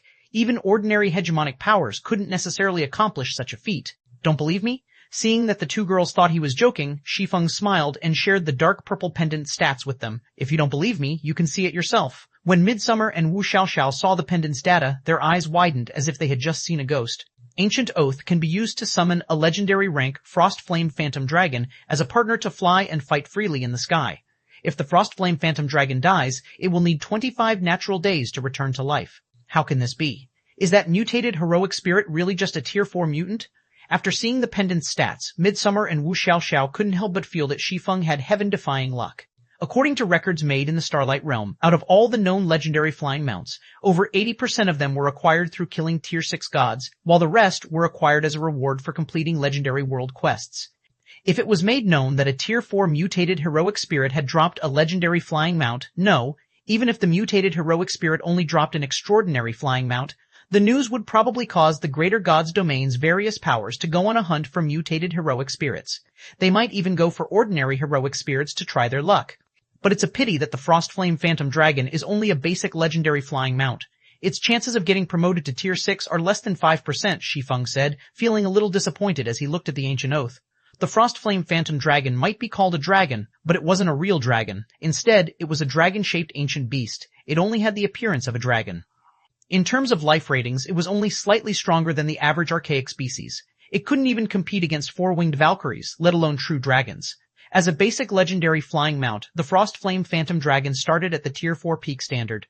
Although it was much better off than extraordinary flying mounts, which started at Tier 3, it only had a 25% success rate of getting promoted to Tier 5 and a 5% success rate of getting promoted to Tier 6. While there wasn't a limit to how many times he could try to promote the Phantom Dragon, the cost of each promotion attempt was incredibly expensive, even if it was only the Tier 5 promotion. He was someone fated to reach Tier 6 in the future, so the Frost Flame Phantom Dragon was still a little too weak for him. When Midsummer and Wu Xiaoxiao saw the disappointed look on Shi Feng's face, they suddenly had the urge to snatch the Frost Flame Phantom Dragon from him. Although they eventually suppressed their urges, they still couldn't help but cast a contemptuous look at Shi Feng to express their thoughts. Wait a minute. After staring at the dark purple pendant in his hand for a moment, Shi Feng suddenly thought of a possibility. This thing is considered a tool in God's domain. The time crystals should work on it if it's a tool, right? Although the Ancient Oath's item description didn't clearly state that it was a tool, God's domain was very loose in identifying tools. Apart from food and beverages, most man-made items that weren't weapons or equipment would be recognized as tools. The Ancient Oath might not be labeled as a summoning flute, but it was, without a doubt, a man-made item. Thinking up to this point, Shi Feng took out a time crystal from the Seven Luminaries Codex and chose to merge it with the Ancient Oath. The instant the time crystal touched the Ancient Oath, the sound of a system notification immediately entered Shi Feng's ears. System, upgrading the Ancient Oath will require 10 time crystals. Current number of time crystals used, 1. Please provide more time crystals if you wish to upgrade the Ancient Oath. It actually works. Shi Feng became a lot more spirited when he saw the system notification. 10 time crystals, is it? That's not a lot. I have 11 accumulated right now, just enough to upgrade at once. Immediately, Shi Feng took out 9 more time crystals from the Seven Luminaries Codex and chose to upgrade the Ancient Oath. As soon as he did so, the dark purple pendant suddenly released a scorching red glow that caused the surrounding temperature to skyrocket, giving Midsummer and Wu Xiaoxiao a scare. System, Ancient Oath, successfully upgraded. The next upgrade will cost 50 time crystals. When the system notification appeared, white flames appeared around the dark purple pendant, shrouding it. Now, it looked as if the pendant had a life of its own, and it was completely different from before. Thank you for reading on novelhall.com, Chapter 3275, Chapter 349, Astonishing Growth, Chapter 349. Astonishing Growth. What an incredible effect. Shi Feng was amazed by the dark purple pendant surrounded by white flames. Typically, items in God's domain would only see a change in their appearance when they had received a significant improvement to their existing parameters. Either that, or they had undergone a change in their existing effects. In the dark purple pendant's case, if he ignored the addition of the white flames, there weren't any significant changes to the pendant's external appearance. However, it was a different story for the feeling it gave off. Currently, it felt as if the pendant had transformed from a dead object into an object that was seemingly alive. This was a much more incredible transformation than a simple change of appearance. This change surprised not only Shi Feng, but Midsummer and Wu Xiaoxiao as well. The two's mouths fell wide open when they sensed the change in the dark purple pendant's presence. Although they didn't know what Shi Feng had done, they knew that whatever he did had allowed the Ancient Oath to undergo a qualitative improvement. Otherwise, there was no way an item could undergo such a huge change. But how exactly did Shi Feng let a legendary flying mount undergo a qualitative transformation? A mutated Frost Flame Phantom Dragon? Shi Feng immediately grew ecstatic when he read the Ancient Oath's updated description. Ancient Oath can be used to summon a legendary rank mutated Frost Flame Phantom Dragon as a partner to fly and fight freely in the sky. If the mutated Frost Flame Phantom Dragon dies, it will need 30 natural days to return to life. Mutation Effect grants the Ancient Oath's wielder 10% of the mutated Frost Flame Phantom Dragon's basic attributes. In God's domain, mutated monsters were generally 2 ranks stronger than their normal counterparts.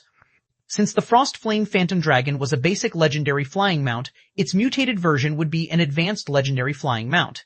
In terms of life rating, the mutated Frost Flame Phantom Dragon was already comparable to 6-winged Valkyries. It also had a 60% chance of getting promoted to Tier 5 and a 15% chance to Tier 6. It was vastly superior to basic legendary flying mounts in this regard. A basic legendary flying mount might have a 5% chance of getting promoted to Tier 6, but according to records made in the Greater God's domain, nobody had ever managed to promote one to Tier 6. Out of all the legendary flying mounts known to have reached Tier 6, even the weakest one was at the intermediate rank. As for advanced legendary flying mounts, they could reach Tier 6 with 100% certainty so long as players were willing to invest the necessary resources. Moreover, even if Shi Feng couldn't afford to promote the mutated Frost Flame Phantom Dragon to Tier 6, it would still be of great help to him if it reached Tier 5. This would hold true even if he reached Tier 6 in the future. This was because the Tier 5 mutant was strong enough to hold its ground against even Tier 6 players. In other words, so long as he could promote the mutated Frostflame Phantom Dragon to Tier 5, he'd immediately have a Tier 6 combatant at his command. Although this still wouldn't be enough to keep him completely safe in the ancient River Kingdom, he wouldn't be completely helpless if ordinary Tier 6 experts decided to target him. The Frostflame Phantom Dragon mutated? When Midsummer overheard Shi Feng's mutterings, she couldn't help but ask, "Doesn't that mean you have an advanced legendary flying mount now, Brother Black Flame?" An advanced legendary flying mount. This was a flying mount that was destined to advance to Tier 6. In the Greater Gods domain, just owning a Tier 6 flying mount was enough to keep a player safe from most hegemonic powers. Even upper-ranking hegemonic powers wouldn't dare to offend a player with a Tier 6 flying mount casually. This was because players with Tier 6 flying mounts could establish cross-realm chambers of commerce. Traveling between realms in the Greater Gods domain was incredibly challenging. However, whether it was players or powers, anyone seeking to improve and grow stronger in the Greater Gods domain would eventually have to travel to other realms to do quests. This was because every realm had its own unique technology that could be of significant help to players and powers. However, although Tier 5 flying mounts could already travel between realms, traversing between realms on a Tier 5 flying mount was a much more dangerous and time-consuming process than if one were to travel on a Tier 6 flying mount. The carrying capacity of a Tier 5 flying mount was also much smaller than a Tier 6 flying mount. While it was also possible for Tier 6 players to travel between realms without the aid of a flying mount since their bodies were stronger than Tier 5 flying mounts, when it came to traveling between realms, Tier 5 flying mounts were vastly superior to Tier 6 players in terms of efficiency. As for Tier 6 flying mounts, their transportation efficiency was at least 20 times greater than Tier 5 flying mounts. Hence, unless a player was swimming in 7 Luminaries crystals, they would inevitably have to seek the help of cross-realm chambers of commerce if they wanted to travel to other realms. Some upper-ranking hegemonic powers even relied on the business of providing cross-realm transportation as their main source of income. However, compared to chambers of commerce that were capable of cross-realm travel, the number of players and powers looking to travel between realms was much, much greater. Supply was nowhere near keeping up with demand. Because of this, any chamber of commerce capable of cross-realm travel would have many hegemonic powers and Tier 6 experts looking to partner with them, let alone a chamber of commerce capable of moving large amounts of cargo. It is indeed an advanced legendary flying mount. Make sure to keep this secret for me, Shi Feng said, nodding. He did not bother hiding the change to the Frostflame Phantom Dragon. Anyone could tell that the Frostflame Phantom Dragon was a basic legendary flying mount so long as they saw it. However, mutated variants of flying mounts wouldn't look any different from their ordinary counterparts on the surface. They only differed in life rating, skills, and spells. So long as nobody mentioned that the Frostflame Phantom Dragon in his possession had mutated, nobody would know it was a mutant. While basic legendary flying mounts were tempting to most hegemonic powers, the various hegemonic powers were well aware that a basic legendary flying mount's limit was only Tier 5. So, it still wasn't enough of a temptation for the various hegemonic powers to throw all caution to the wind and target him. However, it was a different story for an advanced legendary flying mount. Even upper-ranking hegemonic powers would take action against him if they found out he owned an advanced legendary flying mount. "Don't worry, Brother Black Flame. We won't tell anyone about it," Midsummer said with a smile. Also, we finished sorting through the mutated heroic spirits loot. Out of the 100+ items it dropped, the least valuable items were inferior legendary materials. As for the more valuable ones, we got over 40 legendary materials, 3 Tier 5 magic scrolls, 5 god crystals, and 1 item that's on par with the legendary flying mount. On par with the legendary flying mount, Shi Feng was surprised to hear Midsummer's report. Just the fact that the mutated heroic spirit had dropped the ancient oath was already plenty incredible. After all, the unupgraded ancient oath could already rival legendary equipment in value, so he found it truly hard to believe that the mutated heroic spirit could drop another item that was as valuable as a legendary flying mount. "Honestly, I think this item's value is greater than even the Frostflame Phantom Dragon," Wu Xiaoxiao excitedly said as she took out a tattered book and handed it to Shi Feng. A summoning array. Shi Feng was flabbergasted when he clicked on the tattered book. Primordial Divine Dragon Summoning Grandmaster Magic Array. Gather the power of 108 Divine Dragon Scrolls to form a Tier 5 Primordial Divine Dragon's Phantom for 1 hour. Summoning arrays weren't exactly rare in God's domain. However, most summoning arrays were only at Tier 4, and very few were at Tier 5. Meanwhile, divine dragons were akin to kings among dragons. Their life ratings were also at the top among dragons. Even if the primordial divine dragon summoning could only summon the phantom of a Tier 5 divine dragon, the phantom would still be much stronger than the average legendary monster. If he could mass-produce this summoning array, he could even destroy the ancient River Kingdom. Of course, mass production wouldn't be possible. After all, just the 7 Luminaries crystals needed to mass-produce the Divine Dragon Scrolls was already beyond the means of ordinary powers. The production of each Divine Dragon Scroll cost 100 units of 7 Luminaries crystal. The primordial divine dragon summoning required 108 divine dragon scrolls, which meant each use of the summoning array would cost 10,800 units of 7 luminaries crystal. In addition to 7 luminaries crystal, the divine dragon scrolls also needed many epic materials to produce. These epic materials generally could not be bought using coins. Instead, people would normally only exchange them for magic crystals and mana stones. After a rough calculation, the production of 108 divine dragon scrolls would cost around 300,000 magic crystals. Not to mention, epic materials weren't available in unlimited quantities. Even if he scoured the entire ancient river kingdom, he'd be fortunate if he could get enough materials for a few dozen sets. Just as Shi Feng was about to conduct further research on the primordial divine dragon summoning, he suddenly received a system notification. Regional system announcement: a miniature ancient world's world passage will be opening in 3 days. All kingdoms and empires situated near the Sea of Giants are advised to prepare to resist the incoming beast tide. Thank you for reading on novelhall.com, Chapter 3276, Chapter 350, World Passage is Opening, Chapter 350. World Passage is Opening. The system announcement echoed across the dozen or so kingdoms and empires situated near the Sea of Giants, the news brought by the announcement sending the players in these countries into a frenzy. Even the Ancient River Kingdom's players, who were feeling overwhelmed because of the Ancient River Secret Land's collapse, showed abnormal levels of excitement in response to this announcement. In a dark alleyway of Gazing Moon City's main street, 6 players wearing cloaks and masks to hide their information and appearances were staring intently at the nearby Gazing Moon Hotel. They behaved as if the Gazing Moon Hotel was the only building that existed in this world. They were so focused on the hotel that even the swaying of the hotel's potted plants was within their perception. However, shortly after the system announcement appeared, a stalwart man dressed in a gray robe suddenly appeared before the 6. When these 6 cloaked individuals saw the gray-robed man, a flash of awe and admiration appeared in their eyes. "You're here, Boss Firefly." A snake-like young man with long hair, the leader of the 6, greeted the gray-robed man. Then, with an excited look, he asked, "Since you've shown up, does that mean there is a change in our plans? Are we heading straight to the Sea of Giants?" The name Firefly was known by almost everyone in the Ancient River Kingdom. Although Firefly was only a Tier 5 Sword Saint, he was a dark player who even the kingdom's 6 ruling hegemonic powers had a headache dealing with. There was also nobody who could escape from Firefly's hands once he set them as his target.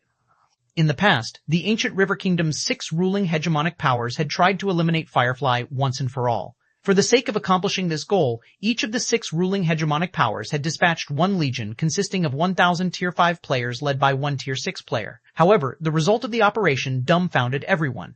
Not only did Firefly escape the 6 legions' pursuit with his life, but he had even caused the 6 legions to lose 1/10 of their members.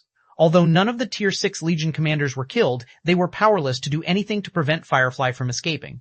Even now, the Ancient River Kingdom's 6 ruling hegemonic powers were still hunting for Firefly. Yet, despite this, Firefly was still thriving in the Ancient River Kingdom, entering and leaving the various NPC cities whenever he wanted. "No," the stalwart man named Firefly calmly said. "The world passage's opening might be tempting, but Black Flame's importance isn't any lower. The Ancient River Secret Land's disappearance must have something to do with the 10 people who had entered the Ancient River's heart, particularly Black Flame. He has managed to win against Empress Blood Arrow and the undefeated Battle Maniac, so he must have some big secret on him. Now that a world passage connected to him is opening, he is bound to make a move, so do not let your guard down during this period." "Understood," the snake-like youth nodded. "So long as he dares to leave the main street, we'll make sure to capture him before anyone else." Firefly did not say anything more. Then, he disappeared just as abruptly as he appeared. Gazing Moon Hotel? VIP room? How could this be? Wu Xiaoxiao grew incredibly nervous when she saw the system announcement.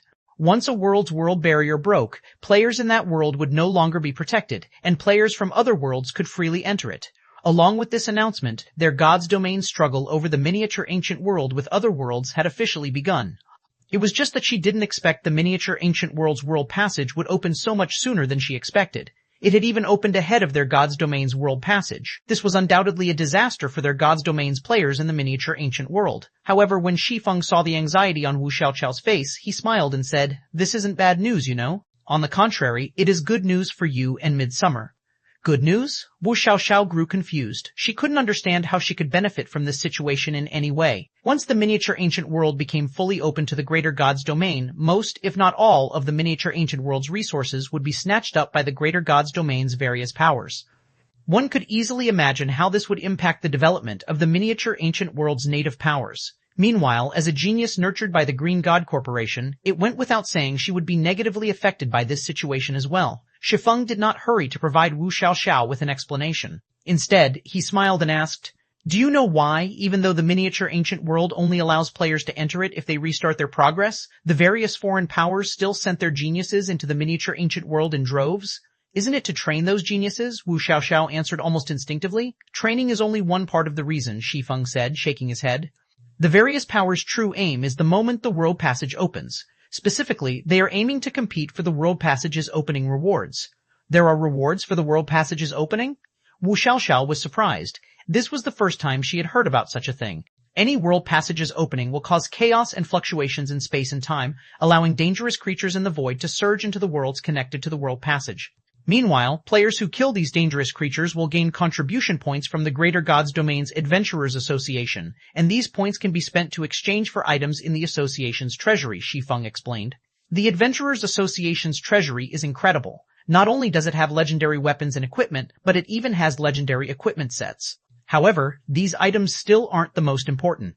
These still aren't the most important items? Wu Xiaoxiao was stunned. These were legendary equipment sets they were talking about, yet they weren't considered the most important. If a Tier 6 player were to equip such a set, they could basically roam the Starlight Realm unhindered.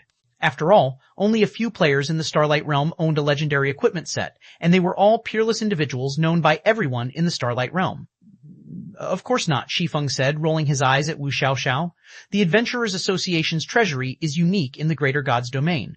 No other organization's treasury can match the Adventurers Association's treasury. Meanwhile, out of all the items in the Association's treasury, the most precious ones would undoubtedly have to be the Legacy Guidance Crystals, items that can let players experience the promotion process of gods during ancient and primordial times. There are also the Legacy Crystals that can let players experience the perfect use of gold combat techniques. These are vastly superior to the Legacy Crystals players typically come across in the outside world, which usually only provides an incomplete experience. Currently, although you and Midsummer have qualified for the Galaxy Conglomerate's official invitational competition, it is nothing but a dream for you two to win an invitation from the competition. However, if you can get your hands on the Adventurers Association's legacies, your chances of winning an invitation will increase dramatically. Weapons and equipment might be important, but they could be easily lost. On the other hand, promotion methods and combat techniques would stay with the player forever once learned. These legacies were also the only advantage the Adventurers Association provided to isolated worlds once their world passage opened. When Wu Xiaoxiao heard Shi Feng's explanation, she immediately understood why even hegemonic powers originating from higher gods' domains would send their geniuses to the miniature ancient world. Such an opportunity was indeed hard to come by. "But I've already left the miniature ancient world, and I don't have any ways to go back," Wu Xiaoxiao said somewhat helplessly. It was a fluke that she managed to enter the Greater Gods Domain before the miniature ancient world's world passage opened. She would need a miracle to return to the miniature ancient world. After all, if it was so easy to travel in and out of an isolated world, the various hegemonic powers wouldn't have bothered having their geniuses restart their account's progress. Who says you can't go back? Thank you for reading on novelhall.com, Chapter 3277, Dual Absolute, Chapter 351, Dual Absolute Miniature Ancient World, Dark Thunder Sea. In the sky above a dark and endless ocean, a luxurious flying ship measuring over 100 meters in length traveled steadily beneath the thundering sea of clouds. Lightning capable of tearing apart space continuously struck the surroundings of the flying ship. However, none of these lightning arcs could get within 20 yards of the flying ship. Any that tried would get stopped by an invisible barrier that protected the ship. This flying ship is incredible. Is this the might of lost technology? A girl with a pristine face and delicate body exclaimed as she looked at the dim sky outside the flying ship. This is indeed an incredible flying ship, but the fare of 100,000 magic crystals per person is equally incredible. Operating this flying ship is even more lucrative than just outright robbing people. A silver-haired girl sipping on black tea at the open-air bar said, sighing. These two girls were incredible beauties, and every one of their actions attracted the attention of many players on the ship. Aren't those two a little too beautiful? Even my guild's #1 beauty pales in comparison. Moreover, both of them have reached level 140 already. That's 5 levels higher than the average level of current mainstream players. Yet, I've never heard of either of their names before. I've never heard about that beauty named Midsummer, but I know that silver-haired beauty. She's the Silver Witch Wu Xiaoxiao. She used to be regarded as a peak genius among our world's younger generation, but she disappeared from the public eye some time ago. I didn't think she would make a reappearance here, and in such a shocking manner, no less. She's probably one of the geniuses invited by the 7 Great Powers this time. The 7 Powers have invited all native geniuses to the Thunder Fortress to wait for the World Passage's opening, promising to protect all qualified geniuses and ensuring these geniuses can safely enter the Greater Gods Domain to receive the best development opportunities. I heard that Jun Luosha, the Green God Corporation's #1 genius, is also aboard this flying ship. Jun Luosha, the dual absolute, is also here? It'd be great if I could meet her in person. Many level 135 plus, tier 4 players rode on the flying ship. These players excitedly started a discussion when they saw Midsummer and Wu Xiaoxiao, their discussion hitting a peak when they mentioned the player named Jun Luosha. Jun Luosha? Shi Feng grew confused when he overheard the conversation of the players around him. Based on the crowd's discussion, Jun Luosha was apparently the #1 genius of the Green God Corporation. Although the Green God Corporation wasn't comparable to the Greater World's conglomerates, it was still first-rate among the Greater World's various corporations. So, it went without saying that the #1 genius nurtured by the Green God Corporation would be someone with extraordinary strength. Yet, whether it was during his previous life or present life, Shi Feng had never heard of Jun Luosha's name or title until he boarded this flying ship. While Shi Feng was wondering what kind of person Jun Luosha was, a burst of exclamations came from one part of the ship. Subsequently, a group of a dozen or so players walked out onto the deck from the ship's intersection. Out of this group of players, the person who stood out the most was a woman with light cyan hair and clad in pure white holy armor. The woman exuded an intellectual and mature charm, and every one of her movements drew the heartstrings of those looking at her. Even Midsummer's and Wu Xiaoxiao's charm paled in comparison to this woman's. Only women like Gentle Snow and Hidden Soul could possibly match this woman. Jun Luosha. It's the real Jun Luosha. She's simply too beautiful. Who's that person walking next to Jun Luosha? Is he some corporation's young master? Good guess. The young knight next to Jun Luosha is Dark Dragon Knight Franz, the Desolate Star Corporation's second successor. He is also the commander of the Tower Alliance's 6th Trump Card Legion. When the many young geniuses present saw Jun Luosha and Franz appearing together, they couldn't help but look at the two in envy and admiration. Jun Luosha had many admirers, some of them being the young masters of corporations. However, out of all these admirers, the one most worthy of Jun Luosha would have to be Franz.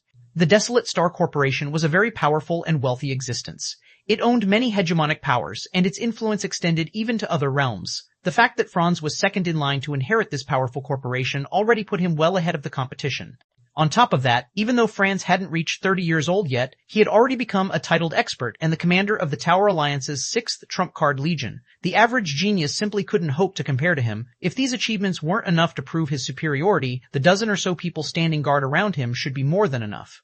These people were Franz's bodyguards, and they were all 4th floor experts. Normally, if a 4th floor expert chose to join a hegemonic power, they would be given an executive member's treatment and granted the position of a legion's vice commander. Yet now, these people had chosen to work as Franz's bodyguards. Some hegemonic powers' guild leaders didn't even enjoy such treatment. While everyone was curiously discussing why Jun Luosha and Franz would be together, Jun Luosha suddenly walked up to Wu Xiaoxiao, a twinkle of joy in her eyes. I finally get to see you again, Xiaoxiao. I thought you met with some big trouble and had to go into hiding, Jun Luosha said, feelings of concern and relief on her face as she looked at Wu Xiaoxiao. Since you're here now, come with me to the 3rd floor's restaurant. They serve many delicacies that can permanently increase basic attributes there. As soon as Jun Luosha finished speaking, Franz, in a somewhat prideful tone, said, Hello, Miss Wu. I am a good friend of Miss Jun. Since you are Miss Jun's junior, why don't you come with us? Many important figures from the various hegemonic powers are gathered in the 3rd floor's restaurant. I'm sure you will have significant gains in the Thunder Fortress if you get acquainted with them. It'll also be safer in the restaurant. Upon hearing Franz's invitation, many of the geniuses on the deck couldn't help but look at Wu Xiaoxiao enviously. Because this flying ship was the safest and quickest way to reach the Thunder Fortress, the cost of boarding this ship was exorbitant. Each person had to pay a non-negotiable fee of 100,000 magic crystals. To get into the flying ship's 3rd floor restaurant, players would even need a VIP membership. Meanwhile, not only did players have to pay 300,000 magic crystals for this membership, but they also needed to show proof of having ruled over a city. However, so long as players got into the 3rd floor's restaurant, not only would they receive greater security, but they would also get the opportunity to interact with various big shots. Senior sister, Captain Franz, thank you for your kind gesture, but my friends and I like the scenery here, so I won't be going with you, Wu Xiaoxiao said, rejecting the invitation without hesitation. Moreover, I think that this place is also quite safe. TL notes, 1 dual absolute. If I were to translate the raws of Jun Luosha's title in full, it would be something like Sword and Medicine Dual Absolute. It's too long for my liking, so I shortened it to Dual Absolute. I'm bringing this up since the Sword and Medicine part gives a lot of information about Jun Luosha. She's probably a swordsman berserker plus alchemist, or she has a hidden class that lets her become a healer plus swordsman. Thank you for reading on novelhall.com, Chapter 3278, Chapter 352, Half-Step Sword, Saint Chapter 352, Half-Step Sword Saint Quite Safe? When Franz heard Wu Xiaoxiao's statement, he looked behind Wu Xiaoxiao, a trace of disdain briefly appearing in his eyes when he saw Midsummer and Shi Feng, who wore a cloak with Zero Wings Guild emblem pinned on it. Then, he chuckled and said, "In that case, I will respect your decision, Miss Wu, but if you encounter any problems afterward, feel free to find me. I can't say I can solve all problems, but I still hold enough influence to solve most problems you'll face in this miniature ancient world." None of the young geniuses on the deck refuted Franz's words. On the contrary, all of them agreed with his claim. There might be many hegemonic powers and corporations in the miniature ancient world, but Franz could still be regarded as a powerhouse. Unless necessary, most powers and corporations would choose to take a step back out of respect for Franz. In the meantime, Jun Luosha carefully scrutinized Shi Feng as if she was looking at some kind of rare animal. Then, unable to help herself, she whispered to Wu Xiaoxiao, "Xiaoxiao, is this friend of yours that strong?" The miniature ancient world was currently in an incredibly chaotic state. The miniature ancient world's native powers were even facing increasingly greater pressure from the various foreign powers. It was especially true when it came to the Thunder Fortress, since that would be the only entrance to the greater god's domain. It was no exaggeration to say that whoever controlled the Thunder Fortress would be securing themselves a huge fortune. For this reason, the various native powers began to join forces. In response, the various foreign powers were also looking to weaken the various native powers. If an opportunity appeared, the various foreign powers wouldn't refuse a chance to eliminate native experts and geniuses. This was also why Jun Luosha wanted to bring Wu Xiaoxiao with her. Meanwhile, as a newcomer to the Green God Corporation's genius training program, Wu Xiaoxiao was very talented and alert, so there was no way the girl wouldn't understand what she was trying to do. Yet, Wu Xiaoxiao still refused her invitation. This meant that Wu Xiaoxiao was either confident in her companion's strength. "He is very strong," Wu Xiaoxiao said with a faint smile. "How strong are we talking about?" Jun Luosha scrutinized Xiao Feng's inconspicuous appearance again after hearing Wu Xiaoxiao's answer. Then she chuckled and asked, "How does he compare to the God list's current rank 1 player?" After thinking for a moment, Wu Xiaoxiao firmly said, "He should be stronger than the God list's current rank 1. Keep on boasting. Do you even know who the God list's rank 1 player is?" Jun Luosha rolled her eyes at Wu Xiaoxiao. She felt that her junior must have been brainwashed to believe that the inconspicuous-looking Shi Feng could be stronger than the number 1 player on the God-ranked expert ranking list. Trecht, the current number 1 player on the miniature ancient world's God list. Most of the miniature ancient world's native powers might not know much about him, but he was a name known by all in the greater god's domain's Magus Kingdom. His fame and strength were on par with the Myriad Forest Empire's Empress Blood Arrow and the Red Star Kingdom's undefeated Battle Maniac. Together, the three were known as the Three Invincibles in the Myriad Forest Empire and its neighboring kingdoms. At Tier 4, nobody could hope to compare against them.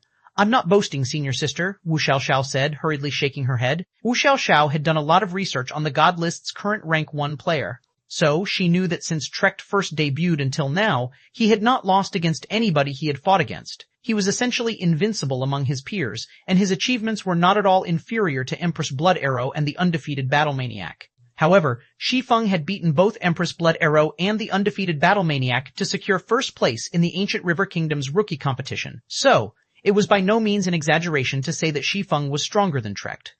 Just when Jun Luosha was about to ask Wu Xiaoxiao for more details, a loud commotion came from the third-floor restaurant's entrance. When everyone on the deck turned to look at the third-floor restaurant, they saw Franz and his bodyguards getting stopped outside the restaurant's entrance. "What is the meaning of this, Calgaron?" Franz demanded as he looked at the middle-aged male elementalist blocking his way. "Do you want to start a war between our two corporations?" "Nothing of the sort.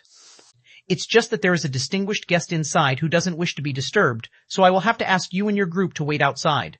Calgaron, the middle-aged elementalist, said unhurriedly, "Don't worry, it won't take long.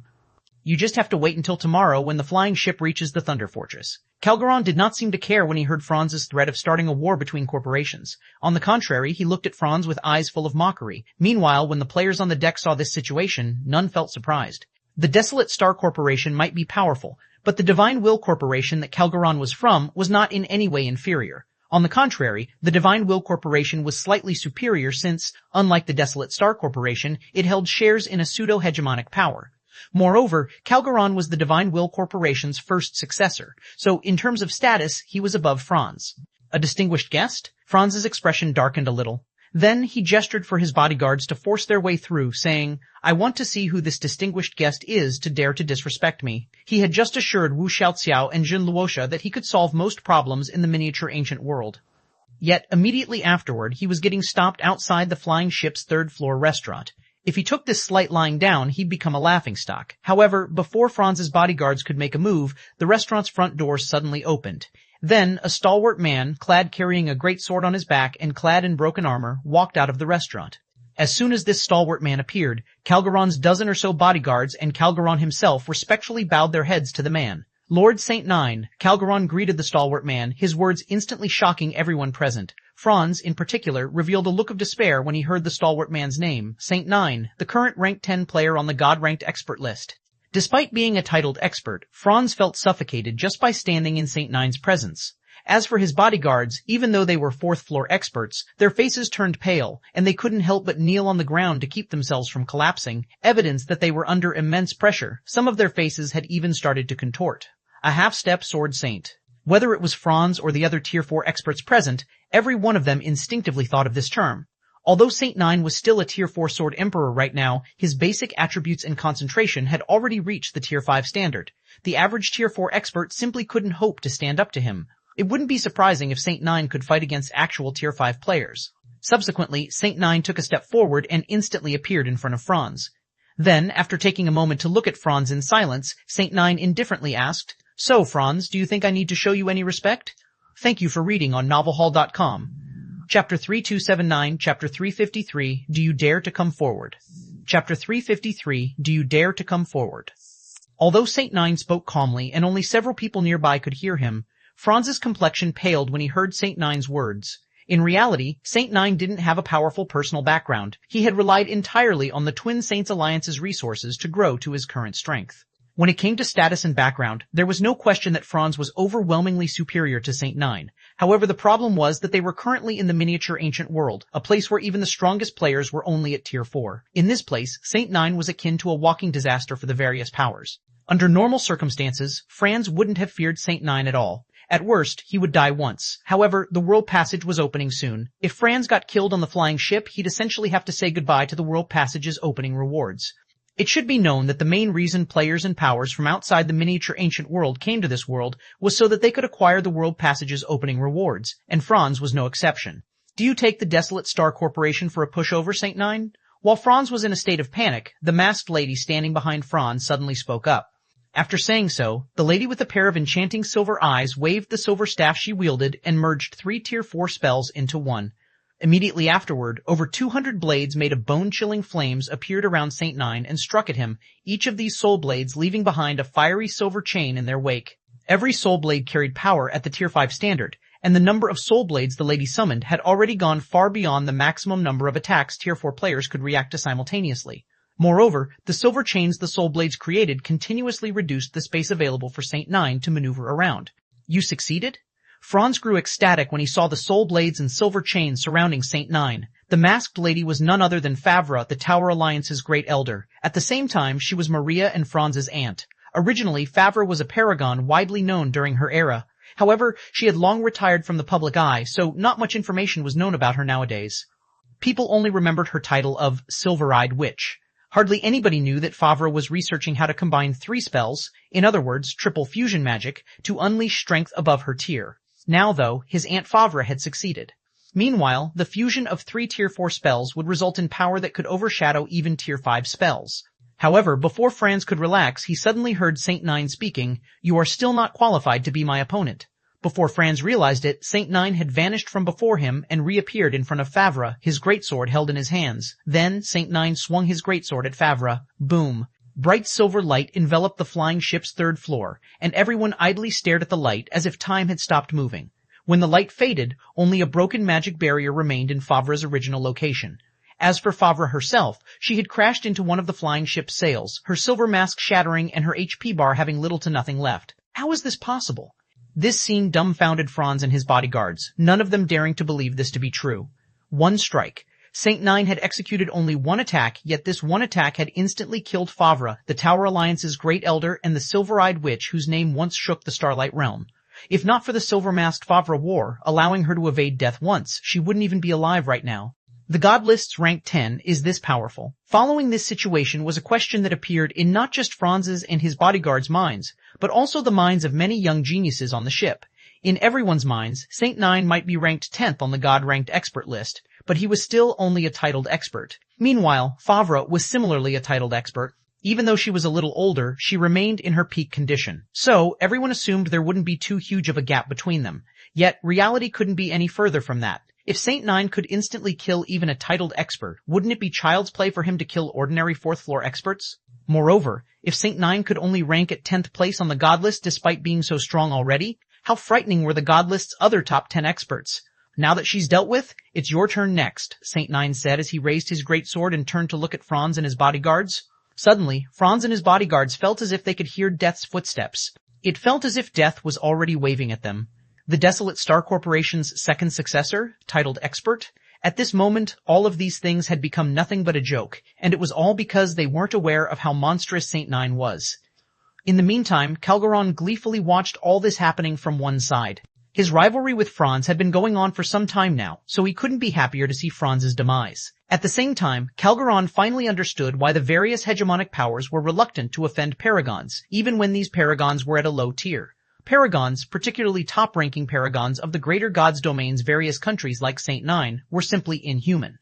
It might be a little far-fetched to say that Saint Nine could go up against 1,000 fourth-floor experts of the same tier, but it was definitely possible for him to go up against 100 fourth-floor experts and win. Meanwhile, just the thought of a paragon like Saint Nine reaching Tier 6 gave Calgaron goosebumps. Anyway, with the current situation, the Desolate Star Corporation had essentially lost its chance of acquiring the World Passage's opening rewards. Xiao Xiao, get ready to run with your party. It's no longer safe here, Junluosha said when she saw Saint Nine raising his great sword against Franz, a bitter smile forming on her face. Saint Nine can probably rival the god list's top 3 with his current strength.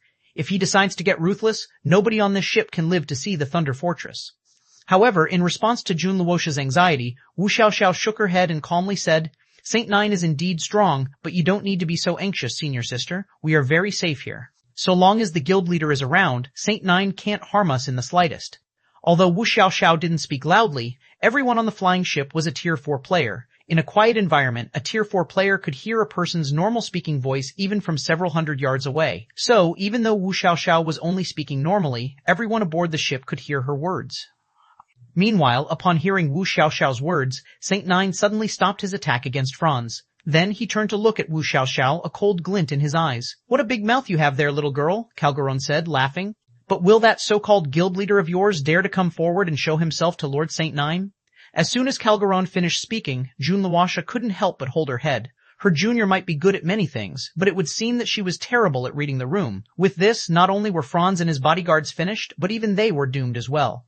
It was especially true for the guild leader whom Wu Xiaoxiao mentioned. That person most likely wished to choke Wu Xiaoxiao right about now. However, behaving as if she wasn't aware of the mess she had just created, Wu Xiaoxiao turned to look at the cloaked swordsman sitting nearby and fawningly said, Guild leader, I've joined Zero Wing already, so you can't just watch me make a fool of myself. This will be the only exception. After letting out a sigh, the cloaked man stood up and began making his way up to Saint Nine. Thank you for reading on novelhall.com, Chapter 328E, Chapter 354, Who is he? Chapter 354, Who is he? Is he crazy?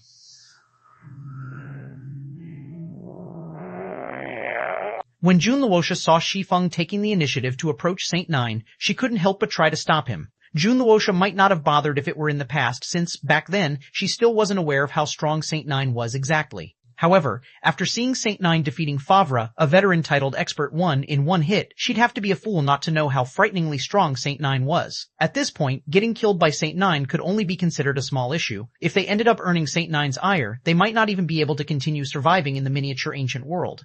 The strength Saint Nine just displayed was already enough to upset the balance between the miniature ancient world's various hegemonic powers. It was especially so now that the World Passage was opening soon. The various hegemonic powers would definitely try to befriend Saint Nine as much as possible. So, if they were to offend Saint Nine now, one word from Saint Nine would be more than enough to erase Shi Feng and Wu Xiaoxiao from the miniature ancient world. Even the powers backing them might not be able to continue existing in the miniature ancient world. However, before Junluosha could stop Shi Feng, Wu Xiaoxiao suddenly pulled her back and smiled, saying, Don't worry, senior sister. The guild leader is very strong.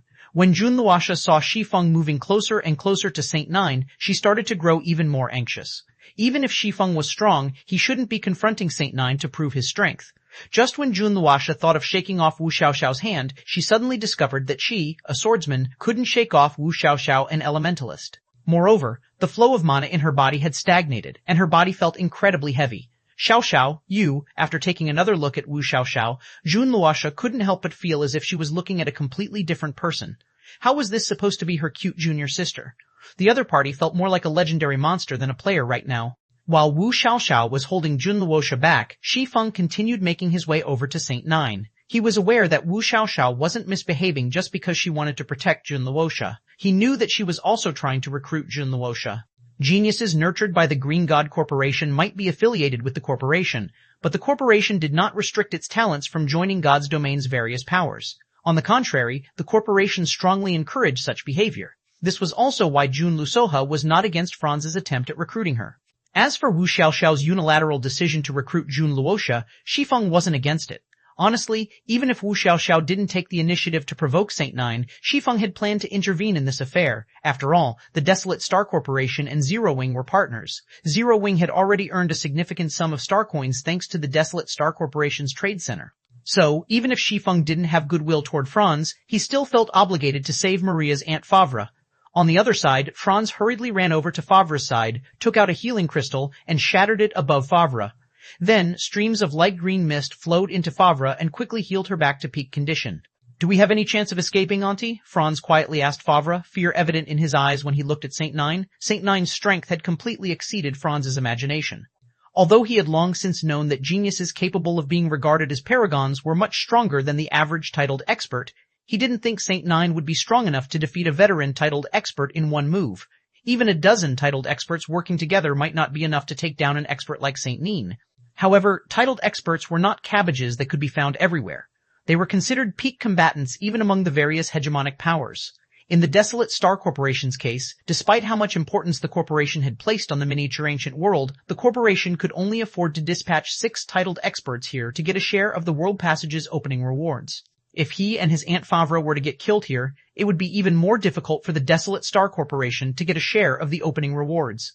After all, based on the strength Saint Nine had just shown, he was most likely capable of heavily damaging the souls of those he killed. If that were the case, anyone he killed would be unable to log into God's domain for several days. "It's going to be difficult," Favre said, shaking her head as she eyed Saint Nine warily. "He is already strong enough to fight against the God list's top 3. Even if he is fighting someone else, he only needs to spare 2 attacks to eliminate us. That damned Calgaron, he must have made me provoke Saint Nine on purpose just now." Franz mentally cursed as he glared at the middle-aged elementalist a short distance away.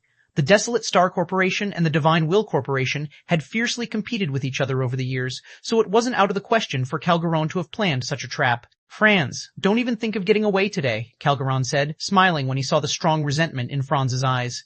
"But don't you worry. Once Lord Saint Nine takes care of that arrogant kid, it'll be your turn next." When Calgaron finished speaking, the spectating crowd on the flying ship couldn't help but sigh. It seems Desolate Star's group is doomed this time. Franz only has himself to blame for underestimating the experts on the God list. Not to mention, Saint Nine used to be one of the God list's top 5 experts. Even after the various conglomerates' geniuses officially stepped onto the miniature ancient world stage, he still managed to stay within the top 10. Every expert on the current God list is a titled expert. If Saint Nine can rank among the top 10 out of all these titled experts, there's no way the average titled expert can be a match for him. Indeed, Saint Nine used to be among the top 10 paragons of a kingdom in the greater God's domain. The various corporations are willing to pay big money just to befriend such existences. Some corporations will even offer a director's seat to recruit these paragons. That's a privilege no ordinary titled expert can hope to receive. When the various hegemonic powers experts saw how powerless Franz was against Saint Nine, they came to learn just how frightening a paragon could be. It wouldn't be an exaggeration to say that one paragon was enough to go against an entire hegemonic power. Just as everyone thought Saint Nine would put on another overwhelming performance, Saint Nine, who had been scrutinizing Shi Feng all this time, suddenly put his greatsword away. At the same time, his indifferent expression instantly changed into one of respect. Before anyone could react to what was going on, Saint Nine quickly jumped down to the deck and walked up to Shi Feng. Then, putting on a friendly smile, he said, "It is a great honor to be able to meet you here, sir. Would you grant me the privilege of buying you a drink upstairs, sir?" Saint Nine's words instantly dumbfounded everyone present. Nobody understood why Saint Nine would suddenly have such a huge change in his attitude and behave so respectfully to the cloaked swordsman approaching him. If they didn't know any better, it looked as if Saint Nine had just met an existence he couldn't afford to provoke. Jun Luosha was similarly shocked to see Saint Nine behaving respectfully to Shi Feng. After combining this behavior with Wu Xiaoxiao's previous words, she couldn't help but turn to Wu Xiaoxiao and ask, "Xiaoxiao, Who is he? TL notes. 1 made a change to chapter 353. Originally, Favre was a widely known paragon during her era. Edited, originally, Favre was widely known during her era. It was mentioned in chapter 270 that Favre was a veteran paragon, but I think the author has forgotten about that, and Favre is now only regarded as a veteran titled expert according to this chapter. Thank you for reading on novelhall.com, chapter 3281, chapter 355, Asura Returns, chapter 355. Asura Returns Jun Luosha wasn't the only one wondering about Shi Feng's identity after seeing Saint Nine's respectful attitude toward Shi Feng. Everyone present was in the same situation. After all, they were talking about the 10th ranked player on the Miniature Ancient Worlds God list here. Saint Nine was a powerhouse whom the Miniature Ancient World's various hegemonic powers had to think twice about offending. This was true even for the various corporations' successors. One could see this point clearly through Calgaron's attitude. Calgaron was the first successor of the Divine Will Corporation. In addition, he was a titled expert and the commander of the hegemonic power Drifter's third trump card Legion. Before coming to the Miniature Ancient World, he was even an expert who had already gotten promoted to Tier 6. He only restarted his progress because of the World Passage's opening rewards. Yet, even a high-status person like Calgaron had chosen to humble himself in front of Saint Nine.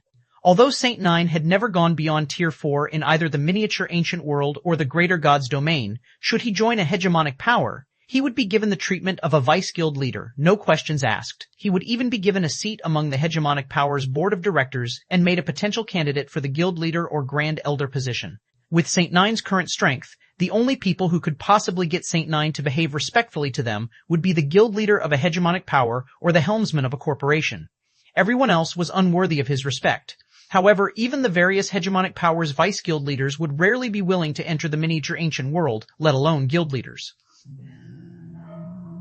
As for the various corporations' helmsmen, there was no way such big shots would sacrifice their progress and enter the Miniature Ancient World. So everyone found it hard to imagine how anyone could get a paragon like Saint Nine to behave so respectfully. Does this person have an incredible origin? Franz's jaw dropped when he saw Saint Nine suddenly taking such a respectful attitude toward Shi Feng. It wasn't an exaggeration to say that Saint Nine was strong enough to defy the successor of any corporation in the Miniature Ancient World. Most of the hegemonic powers in the Miniature Ancient World wouldn't even dare to make an enemy out of him. Franz had taken a moment to observe Shi Feng previously, and the other party could be said to be very normal. He couldn't feel the presence of a powerhouse from Shi Feng at all. Not to mention, Shi Feng was mingling with Jun Luosha's junior sister. Wu Xiaoxiao might be Jun Luosha's junior sister, but she was nothing more than an internal genius nurtured by the Green God Corporation. She was vastly inferior to Jun Luosha, who had already entered Green God Corporation's core circle. The two couldn't even be compared on the same level. In Franz's opinion, someone considered very strong in Wu Xiaoxiao's mind would, at most, be at the standard of the average fourth-floor expert. This was also usually the limit of experts originating from isolated gods' domains. However, after seeing Saint Nine's respectful attitude, Franz felt that Shi Feng might be the son of an upper-ranking hegemonic powers guild leader. Either that or the son of a conglomerate's executive. There might only be a one-rank difference between ordinary hegemonic powers and upper-ranking hegemonic powers in the Greater God's domain, but the two were worlds apart from each other in reality. If Shi Feng was the son of an upper-ranking hegemonic powers guild leader, even the guild leaders of ordinary hegemonic powers would try to fawn over him, let alone Saint Nine.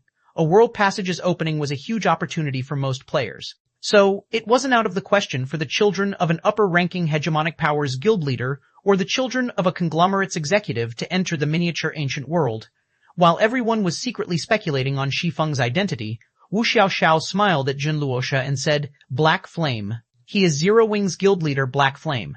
The few simple words that came out of Wu Xiaoxiao's mouth instantly shocked and confused Jun Luosha. Black Flame? The God list's 7th-ranked Ashura Sword Emperor? How is this possible? Jun Luosha wasn't foreign to the name of Black Flame. After all, Black Flame's name was already known by all in the Miniature Ancient World at this point. But even if they were talking about Black Flame, Jun Luosha found it hard to believe Saint Nine would take on such a respectful attitude toward the Asura Sword Emperor. It should be known that the God-ranked expert ranking list was the 7 Luminaries Alliance's subjective ranking. It wasn't an actual ranking of combat power. Moreover, even if Black Flame was stronger than Saint Nine, the difference in strength should be very limited. Jun Luosha wasn't the only one confused at this time. Many of the people who had overheard Wu Xiaoxiao's words similarly found this revelation to be puzzling. What a surprise this is. I didn't think that Cloaked Swordsman would be that rumored Asura Sword Emperor. But this is strange. Even if Saint Nine knows that guy is the Asura Sword Emperor, does Saint Nine need to behave so respectfully? After all, they are paragons of the same caliber. Saint 9 is probably thinking of befriending the Asura Sword Emperor. After all, the World Passage will be opening soon. There's no harm in having an extra ally. At this point, the only explanation everyone could think of for Saint 9 to behave so respectfully to Black Flame was because Saint 9 was thinking of joining forces with the Asura Sword Emperor to tackle the World Passage's opening. After all, countless experts and powers would gather for the World Passage's opening. At that time, even a paragon of Saint 9's caliber would be limited in what he could accomplish if he were by himself. However, it was a different story if Saint 9 could join forces with Black Flame. Not only was the Asura Sword Emperor one of the God List's top 10 experts, but he was also closely affiliated with the Glimmering Sword, another of the top 10 experts on the God List. If 3 of the God List's top 10 experts worked together, they would become a formidable force even in the World Passage.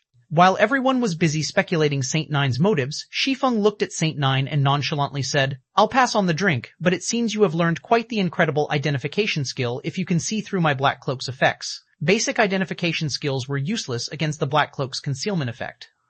In fact, some advanced identification skills couldn't see through the Black Cloak's effects. It was no exaggeration to say that identification skills capable of seeing through the Black Cloak's effects were incredibly rare.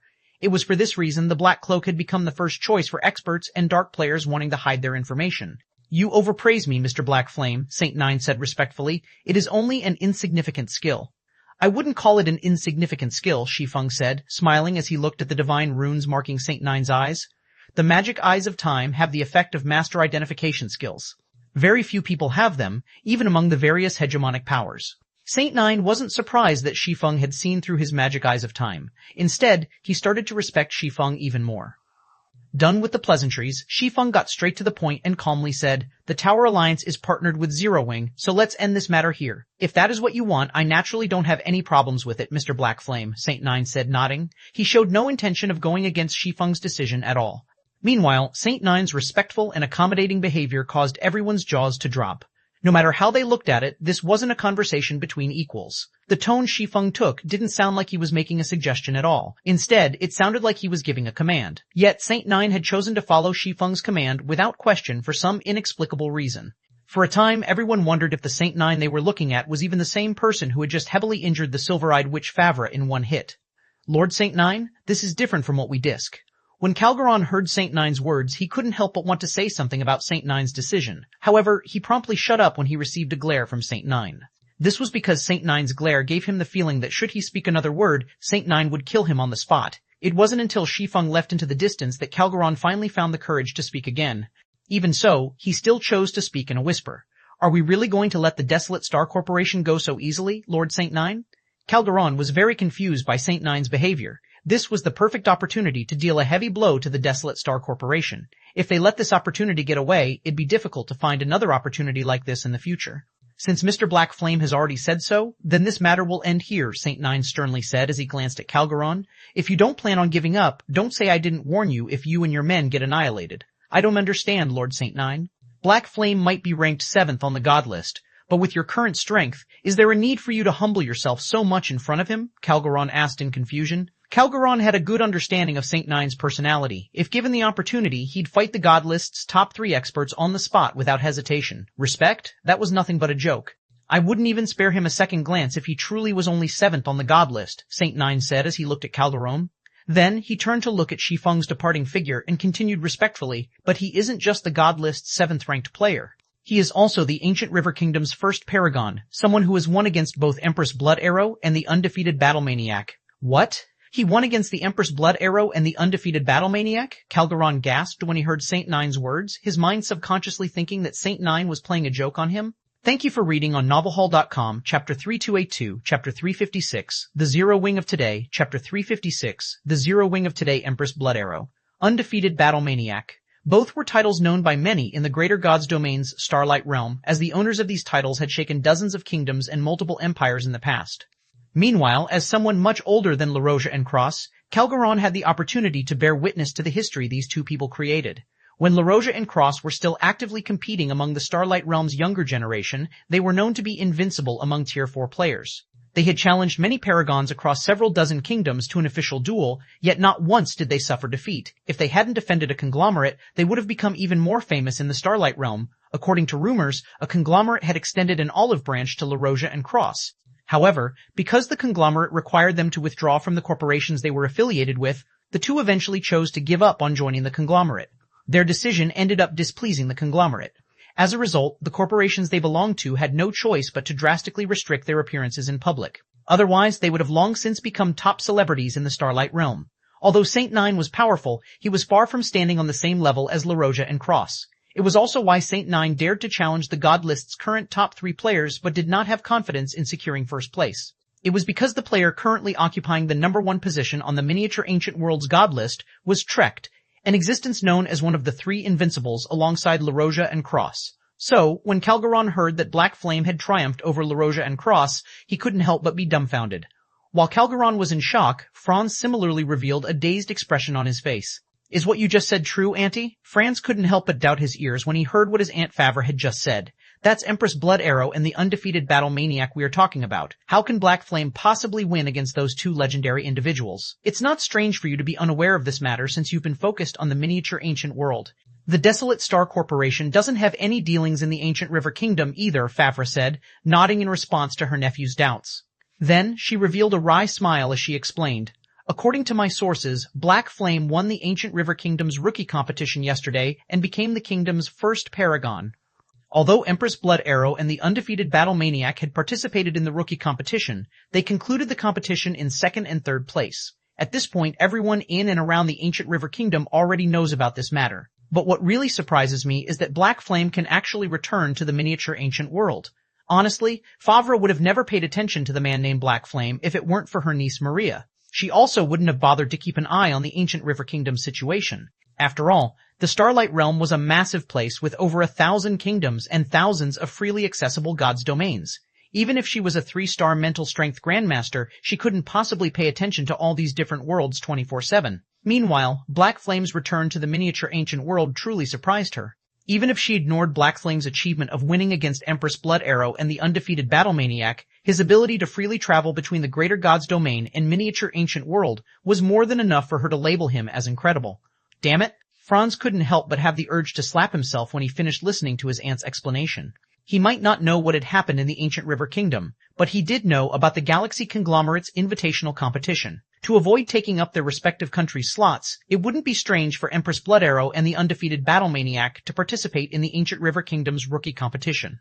Meanwhile, paragons such as Empress Blood Arrow and the undefeated Battle Maniac were highly sought after by even the various corporations' helmsmen, yet he had expressed disdain to Black Flame just now. This situation couldn't be any worse for him. Different from Franz, Favre felt relieved by Black Flame's achievements. At the same time, she had to admit that her niece had a good eye for people, betting a trade center on Zero Wing early on, instantly allowing her to close the distance between her and Black Flame. So long as Maria could receive Black Flame's support, she would have a much greater chance of becoming the Desolate Star Corporation's helmsman. However, the commotion on the flying ship was only a small interlude for everyone's discussions. Shortly after the commotion ended, everyone went back to discussing the Thunder Fortress. Now that the World Passage was about to open, the Sea of Dark Thunder's Thunder Fortress had become the gathering place for many geniuses and powers. Once all of these geniuses and powers arrived, the fortress would definitely become the most spectacular location in the miniature ancient world. At the same time, it would become the place where the various powers decided how they would divide the miniature ancient world's interests in the future. Sea of Dark Thunder, Thunder Fortress. The Thunder Fortress was a steel behemoth situated in the middle of a pitch-black sea. At this time, ships of incredible value could be seen docking inside the spacious fortress one after another, their numbers easily exceeding 5,000. This number normally couldn't be seen in any naval city. However, despite how many ships were docking inside the fortress's inner port did not seem crowded. While watching these ships dock inside the Thunder Fortress, the many native geniuses resting at the port engaged in discussion with each other. Why have the 7 great powers gathered us native geniuses and experts here? A young man who was a level 132, Tier 4 Ranger asked, the youth sipping on a glass of cheap fruit wine as he curiously looked at the 7 great native powers ships docked nearby. Isn't it obvious that they're trying to recruit us? I heard that players would need to be at Tier 4 at the very least to enter the World Passage. Meanwhile, the 7 powers will not only need ships to trade with the Greater God's domain, but also a large number of experts to escort their ships, a level 132 Tier 4 Elementalist said. The trading of resources between the miniature ancient world and the Greater God's domain is a big business. The 7 powers can earn a ton of the Greater World star coins if handled properly. However, compared to foreign players who are familiar with the Greater God's domain, it'll be much easier for the 7 powers to control us native players. The saddest part is that we don't have a choice, a level 133 Tier 4 Berserker said, sighing. Unless you're one of those so-called paragons, none of the various foreign powers will bat a second eye at you. The only thing native experts like us can do is join a relatively strong native power if we want to have an easier time surviving in the greater god's domain. Indeed, the level 132 elementalist nodded in agreement. But out of the 7 powers, which one should we join? Maybe Zero Wing? Aside from the 5 great super guilds, the remaining 2 options are the Flower of 7 Sins and Zero Wing. Among them, Zero Wing's rise is the quickest. Zero Wing's guild leader Black Flame is even 7th on the god list. Zero Wing? The level 133 berserker shook his head when he heard the elementalist's suggestion. Zero Wing's rise might be the quickest, but its foundation is far too lacking compared to the other 6 powers. You can see this just by looking at each power's fleet. The fleets of the 5 great super guilds and the Flower of 7 Sins are led by 2 or more warships. Each fleet also has more than 10 bronze speedboats. In comparison, Zero Wing's fleet only has 3 bronze speedboats and a bunch of advanced speedboats. It doesn't even have 1 warship. In addition, that person from the Thunder Fortress has already informed the various powers to pay 10,000 units of 7 Luminaries crystal to stay in the fortress. Out of the 7 powers, Zero Wing is the only one that has yet to hand over the 7 Luminaries crystals. The due date is even tomorrow. If Zero Wing still doesn't pay up, it can't even stay in the Thunder Fortress past tomorrow. As soon as the berserker finished speaking, a passing swordsman suddenly stopped walking. Then, looking at the berserker, the cloaked swordsman curiously asked, "Excuse me, friend, what is this about paying 10,000 units of 7 Luminaries crystal? Does the Thunder Fortress have such a rule?" Thank you for reading on novelhall.com, Chapter 3283, Chapter 357, 3 Overlords, Chapter 357. 3 Overlords rule? Of course there's no such rule. The level 33 berserker laughed when he heard the passing swordsman's words. You must have just arrived at the Thunder Fortress, right? Right now, that person is in charge of the Thunder Fortress, and his word is the law here. That person has stated that all powers looking to stay in the Thunder Fortress must hand over 10,000 units of 7 Luminaries crystal, and even hegemonic powers won't be exempted. Even hegemonic powers aren't exempted? Upon hearing the berserker's words, one of the cloaked girls standing behind the cloaked swordsman exclaimed, "Isn't that too much of an exaggeration?" Not to mention, the Thunder Fortress is protected by Tier 5 NPCs. Who could possibly threaten a hegemonic power here? Meanwhile, this cloaked girl was none other than Midsummer, who had entered the miniature ancient world with Shi Feng. You can only say that because you don't know who that person is, the berserker said, shaking his head. Even in the greater god's domain, the person I'm talking about is an existence akin to God. An existence akin to God? Keep on boasting, why don't you? Midsummer said, rolling her eyes. If it were in the past, I wouldn't have believed my own words either. However, after arriving at the Thunder Fortress, I had no choice but to believe it, the berserker said, remaining patient even after seeing Midsummer's response. Have you heard of the Paimon conglomerate before? Of course. That's one of the few conglomerates in the greater world, Midsummer said, nodding. Upon getting a positive response, the berserker continued. The person I'm talking about comes from the Grey Seal family, one of the Paimon conglomerate's 3 great families. More specifically, he is young Master Dira, the youngest son of the Grey Seal family's patriarch. He is the one who set the rule I mentioned. There aren't many powers that would dare to go against that young master even in the greater god's domain, let alone our miniature ancient world. Dira, the youngest son of one of Paimon's 3 overlords? Midsummer quickly thought of something after hearing the berserker's words. Immediately, she turned to Shi Feng and anxiously said through the team chat, Brother Black Flame, I'm afraid we're going to meet with some trouble during the World Passage's opening this time. A sum of 10,000 units of 7 Luminaries crystal is indeed quite a lot. Wu Xiao, who had similarly concealed her identity, said. At the same time, she also understood why so many powers would willingly hand over 10,000 units of 7 Luminaries crystal. The youngest son of one of the Paimon conglomerate's 3 overlords could indeed be regarded as an existence akin to God in the greater god's domain. Even the guild leaders of upper-ranking hegemonic powers wouldn't dare to offend Dira. After all, one word from Dira was most likely enough to have them removed from their positions. As for powers weaker than upper-ranking hegemonic powers, offending Dira was no different than asking to stop existing in the greater god's domain. However, Wu Xiao also had to admit that Dira was quite ruthless to be collecting 10,000 units of 7 Luminaries crystal from every power looking to enter the Thunder Fortress. The problem I'm talking about isn't related to 7 Luminaries crystals, Midsummer said, shaking her head. What I'm concerned about is Dira's hobby. His hobby? Jun Luosha, who had remained silent this entire time, suddenly spoke up. Is there a problem with his hobby? There's a big problem with it, Midsummer said with a wry smile. His hobby is collecting paragons, and he will recruit any paragon that catches his eye. This might seem great on the surface, since getting recruited by Dira would mean hopping aboard the Paimon conglomerate's ship, but that can't be any further from the truth. The paragons recruited by Dira will not only have to sign their freedom away with a God's Domain contract, but the benefits they will receive in exchange might not even be comparable to the internal geniuses of a corporation. Dira was incredibly well known in the Starlight Realm. Firstly, it was because he was the most beloved son of the Divine Seal Saint, one of the Paimon conglomerate's 3 overlords. Secondly, it was because he had recruited many non-conglomerate paragons and would have them collect various legendary weapons and equipment for him. Or, more specifically, Dira was snatching the opportunities of these paragons to strengthen himself. At this point, the name of Black Flame had already become incredibly famous in the ancient River Kingdom and its surrounding countries. It was also publicly known that Shi Feng wasn't affiliated with any conglomerate, so the likelihood of Dira recruiting him was high. Meanwhile, so long as Shi Feng signed a God's Domain contract with Dira, he'd have to spend the rest of his life tied to Dira. As for putting up a resistance, if even upper-ranking hegemonic powers dared not offend Dira, what could a paragon with no background possibly do? If that's the case, maybe we should delay meeting up with Big Sis Hidden Soul and the others, guild leader. It won't be too late to group up after the world passage is open, Wu Xiaoxiao hurriedly said. Dira's identity was extraordinary. However, whether it was joining Dira or rejecting Dira's invitation, neither was a good option. The best action to take in this situation would be to avoid Dira as much as possible. Shi Feng did not respond immediately. Instead, he scanned his surroundings for a moment before saying, "Your idea is good, but it seems the other party is one step ahead of you."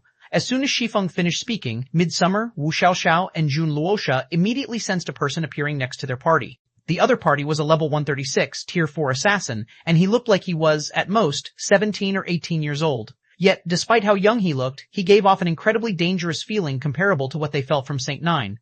A paragon comparable to Saint Nine? Surprise flashed in Jun Luosha's eyes as she looked at the assassin youth. Despite being the Green God Corporation's #1 genius, she felt she couldn't even hold a candle to the assassin youth before her.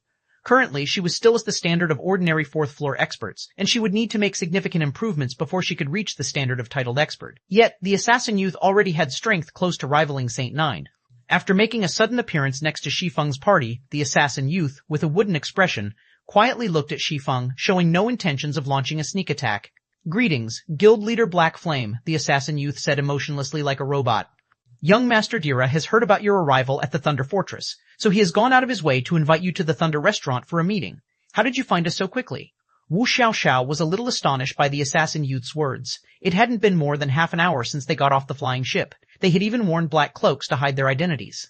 Yet, Dira's henchmen still managed to find them. Their reconnaissance capabilities were truly terrifying. "It's simply because they have total control over the fortress," Shi Feng calmly said as he surveyed his surroundings. "I was wondering why there are so many people fond of staying invisible in the fortress. But by the looks of things, it seems these people are members of Dira's Shadow Guard Legion." "That is correct," the assassin youth said, not bothering to hide the fact about the Shadow Guard Legion after realizing that Shi Feng had seen through the Shadow Guard's concealment.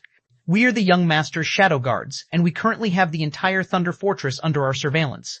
So, I suggest you abandon any thoughts of leaving the Thunder Fortress. Even Trecht, the current rank 1 player on the God list, shouldn't think of leaving the Thunder Fortress once he sets foot into this place." Midsummer was incensed by the assassin youth's words. However, she also realized that the moment the assassin youth announced that he was Dira's envoy, their party no longer had a choice. They'd be publicly offending him if they refused to meet with Dira. He'd have a justifiable reason to take action against them at that time.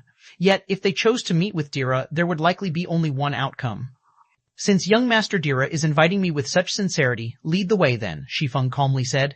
"Thank you for reading on novelhall.com, Chapter 3284, Chapter 358, Astonishing Strike, Chapter 358, Astonishing Strike Thunder Fortress, Thunder Restaurant. The Thunder Restaurant was situated in the sky above the Thunder Fortress, overlooking the entire fortress. However, because the restaurant was situated 1,000 meters in the air, thunderclouds and lightning arcs constantly surrounded it. One touch from these lightning arcs was enough to vaporize a Tier 4 player, so if players wished to reach the Thunder Restaurant, they'd have to do so using a small flying ship. When Midsummer, Wu Xiaoxiao, and Jun Luosha arrived at the Thunder Restaurant, they couldn't help but be awed by the restaurant's extravagance and the view they got to see from the restaurant. Looking down from the restaurant's entrance, they could see thousands of ships docked in the fortress down below. There was also a constant stream of ships sailing in and out of the fortress. This was an incredible sight that one could rarely see in God's domain. Meanwhile, after Shi Feng's party of 4 entered the 9-story tall restaurant, Midsummer and the others were given another shock. Currently, all of the guests dining in the restaurant were executive members of the various hegemonic powers. Ordinary players were not qualified to set foot into this place at all. Moreover, the prices the restaurant charged for its food were utterly criminal. Rather than coins, players had to pay in 7 luminaries crystals for the meals here. Meanwhile, any random meal here cost over 100 units of 7 luminaries crystal. Yet, despite the exorbitant prices, the restaurant was packed with players enthusiastically stuffing themselves with food. How smart of these people, Shi Feng commented as he watched the various hegemonic powers executives gorging themselves with food and beverages. However, he wasn't particularly surprised by their behavior. Smart? Jun Luosha was puzzled by Shi Feng's comment. She failed to see how any of these people here were smart. In her opinion, these people were utterly prodigious. After all, paying over 100 units of 7 luminaries crystal for a single meal was unthinkable even in the greater god's domain. The food they're eating isn't your normal fare, Shi Feng said, chuckling. All of these meals are a craftsman chef's cooking. Players who consume them will see an improvement in their physique and the strength of their mana. You will rarely find such meals, even in the greater god's domain. You won't lose out even if you pay 1,000 units of 7 luminaries crystal for a meal, let alone 100 units. Although these meals will only provide improvements on the first consumption, subsequent consumptions will allow players to enter an ethereal state that can drastically improve their learning capabilities temporarily. A craftsman chef's cooking? Midsummer nearly drooled when she heard Shi Feng's explanation. The chef class was a lifestyle class similar to the forger and alchemist classes, and chefs could be categorized into basic chefs, advanced chefs, master chefs, grandmaster chefs, and craftsman chefs. Normally, only 1 in 10,000 lifestyle players could become a grandmaster, while only 1 in 100,000 grandmasters could become a craftsman. In other words, the chances of a lifestyle player becoming a craftsman was 1 in 1 billion. Because of their rarity, every craftsman would be highly respected by even upper-ranking hegemonic powers. The status of craftsman was vastly superior to even paragons such as Saint 9. Meanwhile, in the case of craftsman chefs, Midsummer had never even heard of one existing in the ancient River Kingdom or the several dozen neighboring kingdoms and empires. While Midsummer was thinking of the Thunder Restaurant's food, their party arrived before the top-floor VIP room under the assassin youth's lead. Currently, there were 6 Tier 4 experts standing guard outside the room, every one of them radiating an aura superior to Saint 9. Only, unlike Saint 9, these 6 experts looked like they were well above 50 years of age. Every one of them also wore the Paimon conglomerate's Paimon Fang Guard emblem, an indicator that they were experts capable of transcending tiers. After the assassin youth informed the 6 guards of the purpose of their visit, the 6 guards opened the doors to the VIP room for Shi Feng's party of 4. When Midsummer, Wu Xiaoxiao, and Jun Luosha entered the VIP room, they couldn't help but gasp. Currently, about a dozen or so people were sitting in the room half the size of a football field. The majority of these people were either the Vice Guild leaders of hegemonic powers or experts on the miniature ancient world's god list. Even Trekt, the god list's rank 1 player, was present among the people dining in the room. Out of these dozen or so people, the most inconspicuous person would have to be Thousand Scars, who was regarded as the #1 genius among the miniature ancient world's native players. When Thousand Scars saw Shi Feng appearing in the room, she was given quite a surprise. As for the most dazzling person in this room, that honor would have to go to the delicate young man sitting in the center. Although the young man looked like he was only 13 or 14, the equipment he wore was so dazzling it bordered on blinding. A fragmented legendary equipment set. Search BitLight Li 3TFs4P4 for the original. Indeed, the young man was clad in a fragmented legendary equipment set. It was even a 6-piece set. Moreover, he also carried a long sword of indiscernible quality by his waist. Even though the youth was only a Tier 4 swordsman, his basic attributes could probably rival a bona fide Tier 5 sword saint already. Meanwhile, standing behind this youth were 4 middle-aged men and women. Even without doing anything, these 4 people radiated an aura rivaling legendary-ranked archaic species. Every one of them was leagues above Saint 9. Black Flame. I heard your name as soon as I arrived in this miniature ancient world, the delicate young man said indifferently as he gnawed on a piece of meat. Although your rank on the god list is far lower than Trek's, you still meet my minimum requirements. How about joining my Shadow Guard Legion? I can let you start as a party leader. Once your strength improves, I might even introduce you to my father. As soon as the delicate youth finished speaking, the oldest man, a berserker with graying hair, standing behind the youth, suddenly shouted, Black Flame, hurry up and thank the young master. This is the biggest opportunity you will get in your life. Countless paragons in the Starlight Realm can't even meet the young master even if they want to. Not only do you get to meet the young master now, but you can even become a party leader in the young master's Shadow Guard Legion. You might even get a chance to meet the patriarch in the future. Not even the Paimon conglomerate's paragons can get such an opportunity. Upon hearing the delicate youth's and the middle-aged berserker's words, many of the Vice Guild leaders of hegemonic powers present couldn't help but snicker. As for Flanders, who was also here on behalf of the Tower Alliance, he revealed an ugly expression when he heard the two's words. Everyone present understood that the opportunity the middle-aged berserker spoke of was nonsense. It was nothing but an empty promise from Dira. It'd be more appropriate to say that Dira was asking Shi Feng to sign a slave contract. Meanwhile, in response to Dira's offer, Shi Feng shook his head and calmly said, "Forgive me for turning down your offer, young Master Dira. It is best if you leave that party leader position for someone who needs it more. I still have matters to tend to, so if there is nothing else you need me for, I will be taking my leave first." As soon as Shi Feng finished speaking, silence filled the room. Even Dira had stopped chewing his food, his expression turning extraordinarily grim. Immediately afterward, a cold aura spread across the entire room.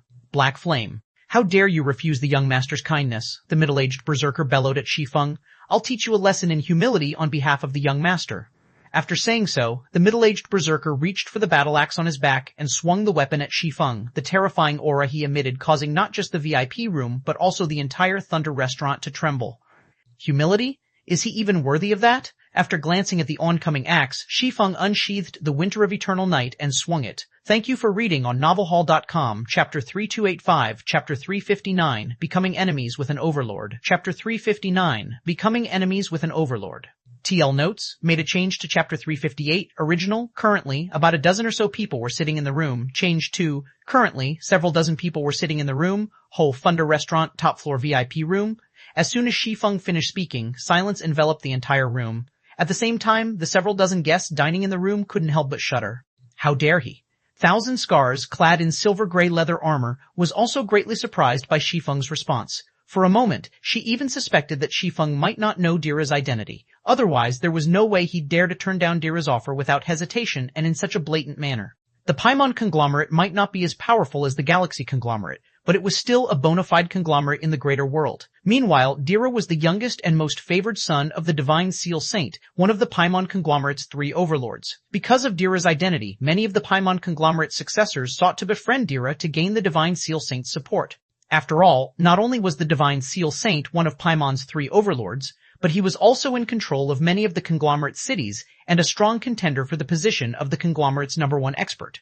In addition, the Divine Seal Saint also had the Divine Seal Legion under his command. The Divine Seal Legion was made up solely of Tier 6 experts, and there were a whopping 500 of them.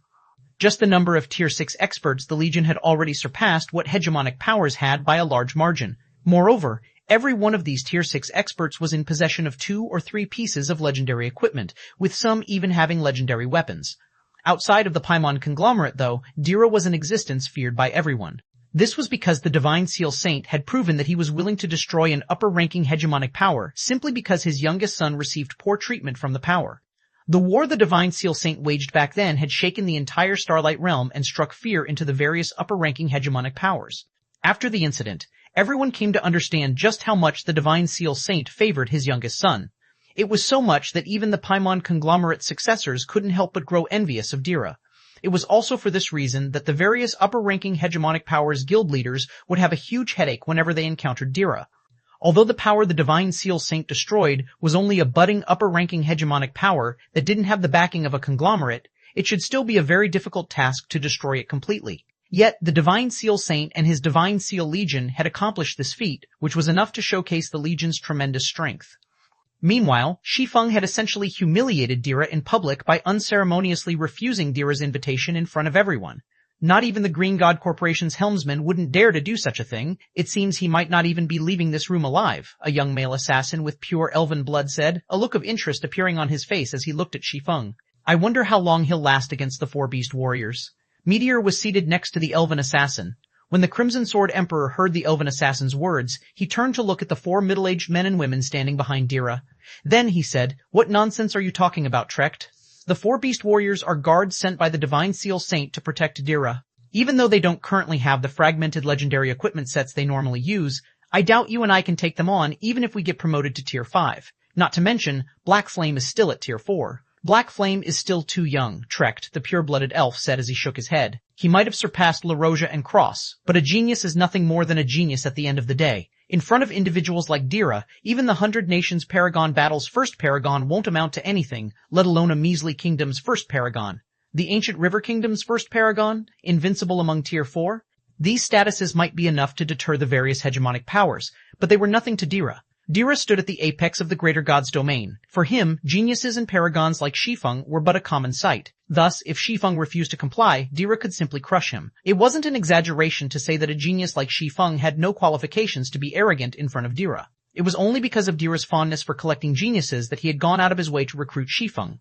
Since Shi Feng had outright refused Dira's invitation, he had essentially made an enemy out of Dira. Now, not even the Green God Corporation could save him from this situation. As soon as Trekt finished speaking, Platinum Behemoth, the leader of the Four Beast Warriors, lunged at Shi Feng with his battle axe. In response, Shi Feng executed a backhanded slash to meet the Berserker's axe. Boom! Smoke instantly spread across the room as the two weapons collided. Fortunately, the power of the room's defensive magic arrays was already raised to its limit.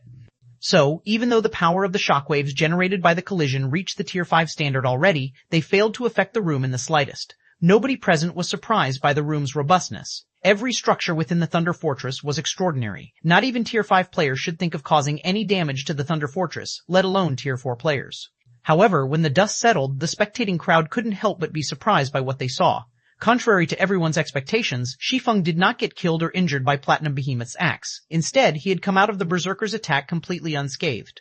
Moreover, he had even stopped Platinum Behemoth's axe. The massive weapon stopped half a meter away from him and could not advance even an inch further. At a glance, it was obvious that Shi Feng's strength attribute was above Platinum Behemoth's. It seems his strength has increased yet again. When Meteor, who was also a swordsman like Shi Feng, saw Shi Feng holding his ground against Platinum Behemoth, he couldn't help but be astonished. Compared to when he met Shi Feng at the Land of Ancient Dragons, the current Shi Feng's strength was clearly much higher. In fact, Shi Feng's strength had already reached the standard of Tier 5 Berserkers. Otherwise, there was no way Platinum Behemoth could have lost to Shi Feng in a contest of strength. So he does have some strength. No wonder he dares to be so arrogant, Trekt said, a hint of fighting spirit appearing in his eyes. The swordsman class wasn't known for its strength. Instead, it was a class with a good balance between agility and strength. If a swordsman could match a berserker of the same tier in strength, the combat power the swordsman could exhibit would be far more frightening than the berserker. While everyone was feeling surprised, Dira suddenly started clapping his hands. Not bad, Dira said as he resumed eating. I don't often see swordsmen of the same tier matching Platinum's strength. I can give you another chance. Join my Shadow Guard Legion, and I will give you a vice team leader position. I will even forgive you for your previous rude behavior. However, Shi Feng remained indifferent even after hearing Dira's words. Just when Platinum Behemoth was about to rebuke Shi Feng again, Shi Feng suddenly thrust the Winter of Eternal Night at the Berserker. After Shi Feng obtained the Ancient Oath and gained 10% of the mutated Frost Flame Phantom Dragon's basic attributes, his strength and agility had already gone beyond the standard of ordinary Tier 5 Berserkers and Assassins. Platinum Behemoth felt like a truck had just hit him when he blocked Shi Feng's thrust with his axe, his body getting pushed back against his will. Then, before Platinum Behemoth could take proper defensive measures, the Winter of Eternal Night suddenly separated from his axe and cut across him horizontally. Radiant Night. Platinum Behemoth's HP instantly fell to 0, his HP disappearing so quickly that not even the female cleric standing behind him could heal him before his vision darkened and his body collapsed to the floor. Immediately, shock and silence filled the room. I, Black Flame, do not need your forgiveness for my actions. Thank you for reading on novelhall.com. Platinum Behemoth felt like a truck had just hit him when he blocked Shi Feng's thrust with his axe, his body getting pushed back against his will. Then, before Platinum Behemoth could take proper defensive measures, the Winter of Eternal Night suddenly separated from his axe and cut across him horizontally. Radiant Night. Platinum Behemoth's HP instantly fell to 0, his HP disappearing so quickly that not even the female cleric standing behind him could heal him before his vision darkened and his body collapsed to the floor. Immediately, shock and silence filled the room. I, Black Flame, do not need your forgiveness for my actions. Chapter 3286, Chapter 360, Miniature Ancient Worlds No. 1. Chapter 360, Miniature Ancient Worlds No. 1. Along with Platinum Behemoth's death, the room became deathly silent yet again. Platinum Behemoth got killed? I must be dreaming. That's Platinum Behemoth, for crying out loud. How can he get killed in one hit? How did he kill Platinum Behemoth in one hit? Does he have legendary equipment? The people in the room couldn't believe their eyes when they saw Platinum Behemoth getting killed. Platinum Behemoth might not have any fame in the miniature ancient world and wasn't even listed on the Seven Luminaries Alliance's God list, but he was incredibly well known in the Starlight Realm. It all started when Platinum Behemoth participated in the Paimon Conglomerate's invitational competition 40 years ago. During the competition, Platinum Behemoth defeated many geniuses and paragons to win an invitation from the Paimon Conglomerate.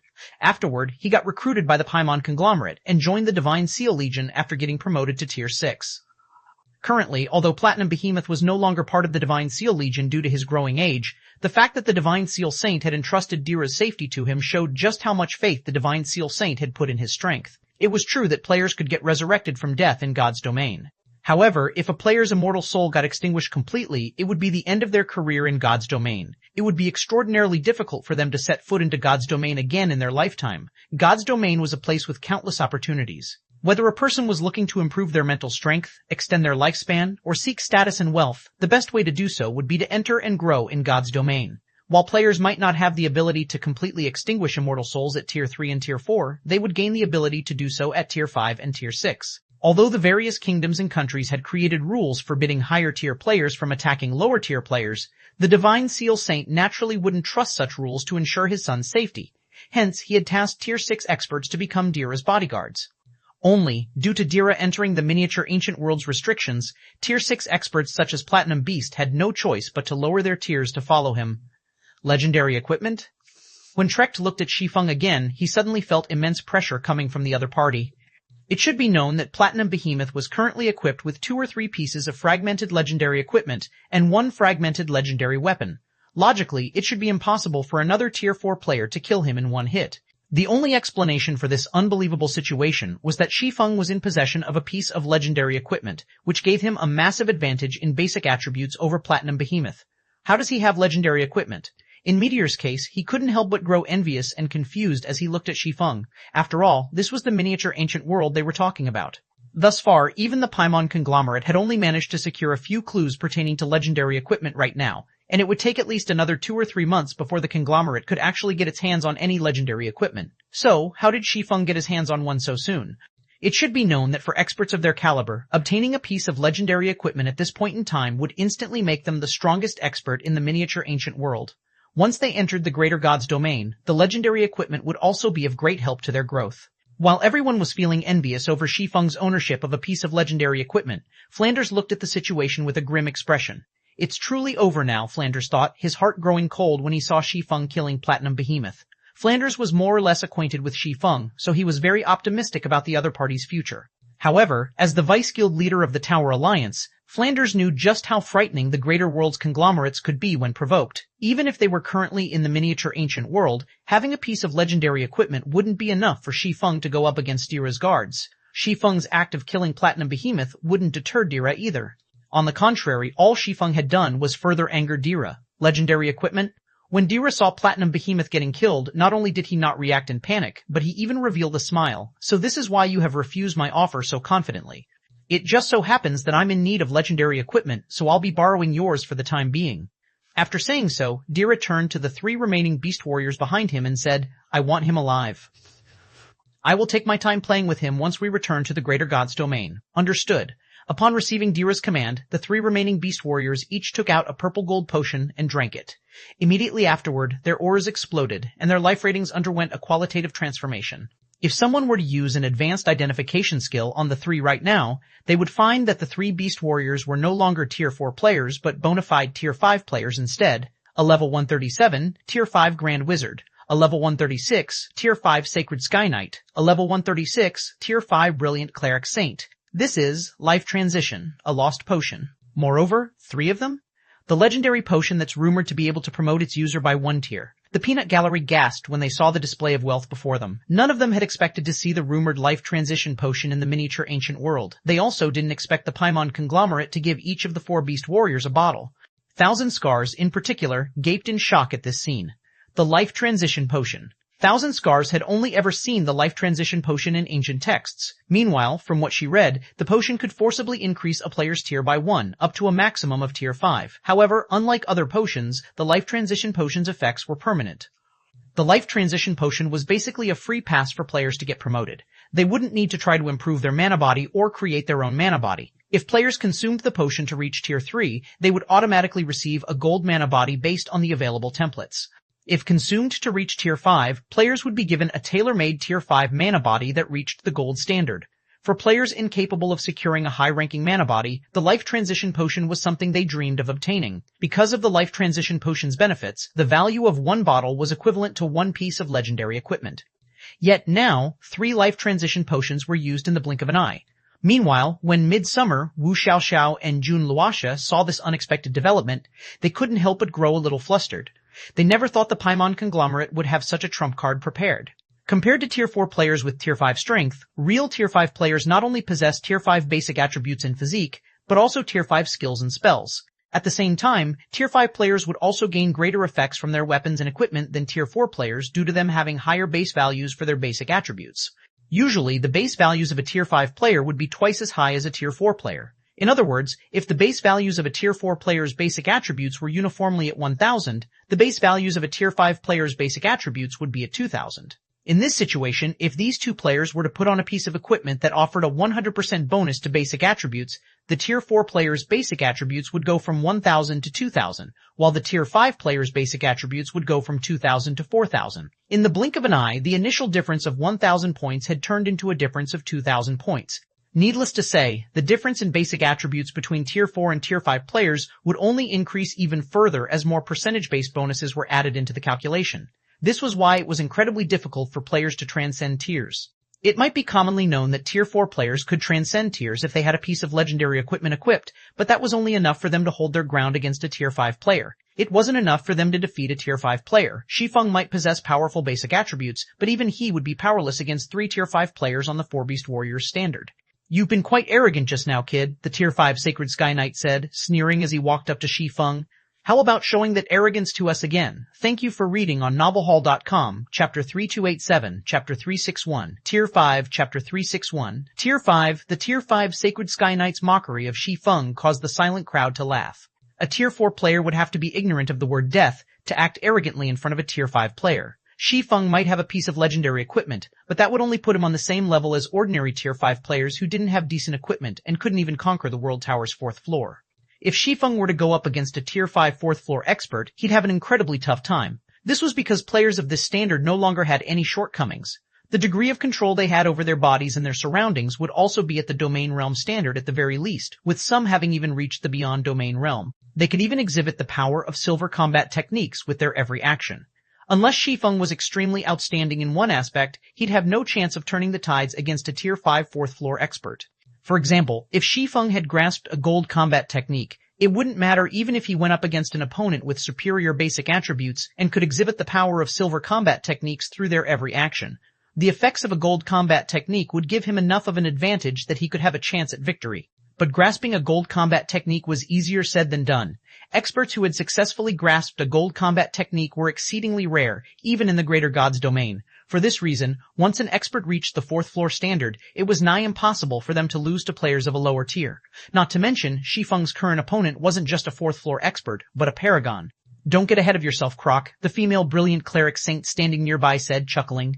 "The young master has already said to capture him alive. If you kill him now, we'll have to go through the trouble of finding him again to capture him." The Sky Knight named Iron Crocodile briefly looked at the cleric saint when he heard the other party's words. Then he returned his focus to Shi Feng while nonchalantly saying, "Don't worry, I know what I'm supposed to do. You two, on the other hand, should make sure you don't let him get away." Before Iron Crocodile even finished speaking, he brandished the longsword he wielded, executing a holy cross at Shi Feng. Not only did the attack have a large AoE, but its power also far exceeded the attack Platinum Behemoth had previously used against Shi Feng. "Guild leader, be careful," Wu Xiaoqiao subconsciously shouted, shocked by Iron Crocodile's attack. Iron Crocodile's attack was incredibly fast and sudden. He had abruptly attacked Shi Feng while talking to the cleric saint nearby, and he had completed his attack by the time he finished speaking. He did not reveal any killing intent throughout the entire process. He also didn't show any indications that he was going to attack. He had completed his entire attack against Shi Feng as naturally as if he were breathing. However, unlike Wu Xiaoxiao, Shi Feng was ready for Iron Crocodile's sudden attack. Or, more specifically, any expert who had reached the domain realm's 3rd step could have adequately utilized their 6th sense to predict Iron Crocodile's sneak attack and taken preemptive defensive measures. Of course, that was under the precondition that they could keep up with Iron Crocodile's Tier 5 reaction speed. Otherwise, even if they managed to predict Iron Crocodile's actions through their 6th sense, it wouldn't matter if their bodies couldn't keep up. Without hesitation, Shi Feng raised the Winter of Eternal Night horizontally before him to defend himself. Boom. When you're just trying to make great content at tinyroll.com's 37K7U89T. Following a loud explosion, Shi Feng stumbled 2 steps backward, the Winter of Eternal Night in his hand humming as it violently vibrated. Shi Feng's HP had also fallen by roughly 3%. "Your strength attribute really is something. No wonder you managed to kill our leader in one hit," Iron Crocodile said, feeling a little surprised to see that Shi Feng had only stumbled 2 steps backward after blocking his attack. However, despite his surprise, Iron Crocodile did not stop moving. "But how will you fare against this next move?" Immediately, Iron Crocodile split into 9 copies of himself. Then, the 9 doppelgangers began flashing in and out of existence around Shi Feng, the speed and dexterity they displayed stunning the Tier 4 experts present. Is this 9 absolute shadows, one of the rumored 99 absolute techniques? When Trecht looked at the 9 untraceable doppelgangers, a flame of passion burning in his eyes. As for Thousand Scars, she hurriedly started making a recording of Iron Crocodile's 9 absolute shadows, afraid the fight would end too quickly. There were 99 absolute techniques in the Greater God's domain. These 99 absolute techniques were advanced silver combat techniques recorded and ranked by the Seven Luminaries Alliance. Meanwhile, it was publicly recognized that any player who grasped one of these absolute techniques could achieve absolute strength. Among the 99 absolute techniques, 9 absolute shadows was sought after by all assassins in God's domain, yet it was now being used by Iron Crocodile, a guardian knight. Although 9 absolute shadows ranked 55 out of the 99 absolute techniques, it ranked 3rd out of all the footwork type absolute techniques. It was also the highest ranked footwork type absolute technique accessible to the public. As for the first and second ranked techniques, they were monopolized by 2 apex powers, and only the executives of these apex powers could qualify to learn the techniques. However, even though the Seven Luminaries Alliance offered all players a chance to learn 9 absolute shadows, the cost of doing so wasn't something ordinary experts could afford, or, more specifically, only Tier 6 titled experts could afford to learn it. Meanwhile, in response to Iron Crocodile's 9 absolute shadows, Shi Feng used World of Frost and executed Sword's Orbit without hesitation. Immediately, within the domain of his world creation, the 9 frost swords he summoned transformed into countless stars that orbited around him. 9-fold Sword's Orbit. Boom, boom, boom, boom. The sound of metal colliding reverberated continuously in the spacious dining hall. In only a few seconds, nearly 100 exchanges had taken place already. Meanwhile, every collision would not only see several frost swords get sent flying, but a visible chunk of Shi Feng's HP bar would also disappear. In no time, Shi Feng's HP had already fallen to just 1/3 of its maximum. This sight caused Midsummer and Wu Xiaoxiao to panic, yet even though they wished to help Shi Feng, they couldn't. This was because neither of them could keep up with Shi Feng's and Iron Crocodile's speed. When Shi Feng's HP was about to drop below 10%, Shi Feng finally found an opportunity to take out a Grandmaster Regeneration Potion and consume it, instantly recovering all of the HP he lost. As expected of the 9 absolute shadows. Even Tier 5 assassins will have trouble keeping up with this speed, Shi Feng thought. He had a headache going up against Iron Crocodile. He had only been on the defensive throughout the entire exchange. If it weren't for the frost swords giving him a numerical advantage and letting him pinpoint Iron Crocodile's position, he could have never defended against the Sacred Sky Knight's offensive. You are merely prolonging your suffering by drinking a potion. Immediately, Iron Crocodile accelerated once again. He did not plan to give Shi Feng more chances to recover. Although regeneration potions in God's domain typically had a cooldown of 2 minutes or more, he couldn't help but feel a little upset when he saw Shi Feng's HP recovering to full. When Shi Feng saw Iron Crocodile's speed increasing even further, he stopped staying on the defensive. Immediately, he raised the Winter of Eternal Night and swung it down hard.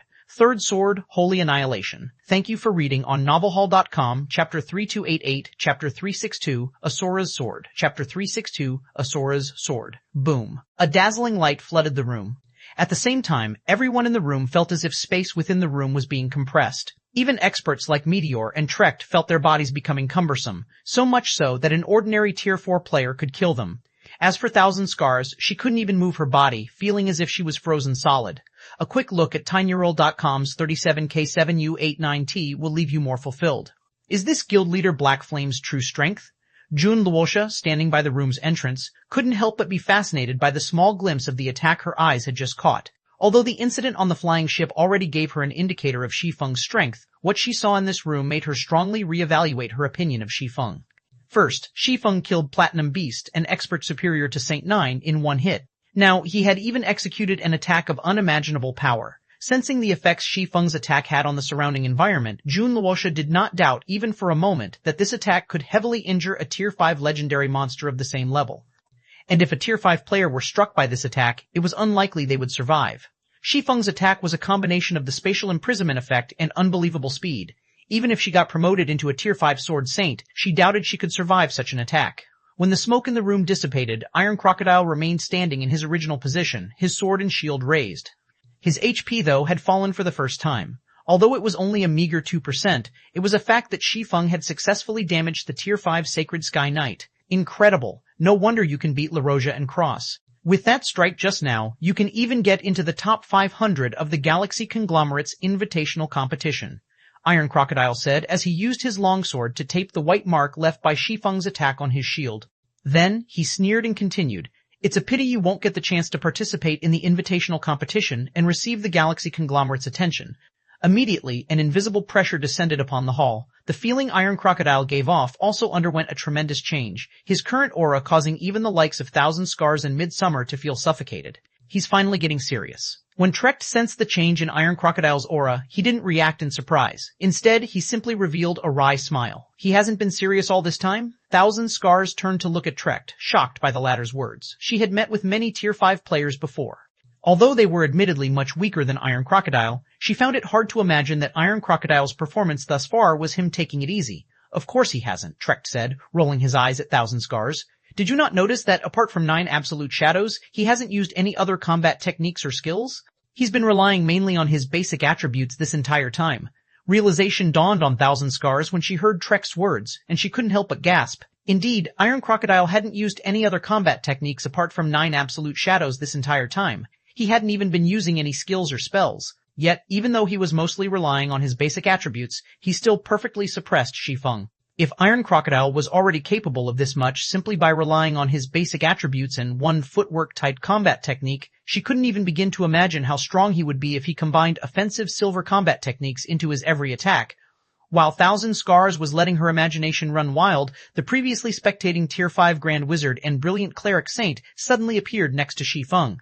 What are you two doing? Iron Crocodile looked at his two companions in confusion.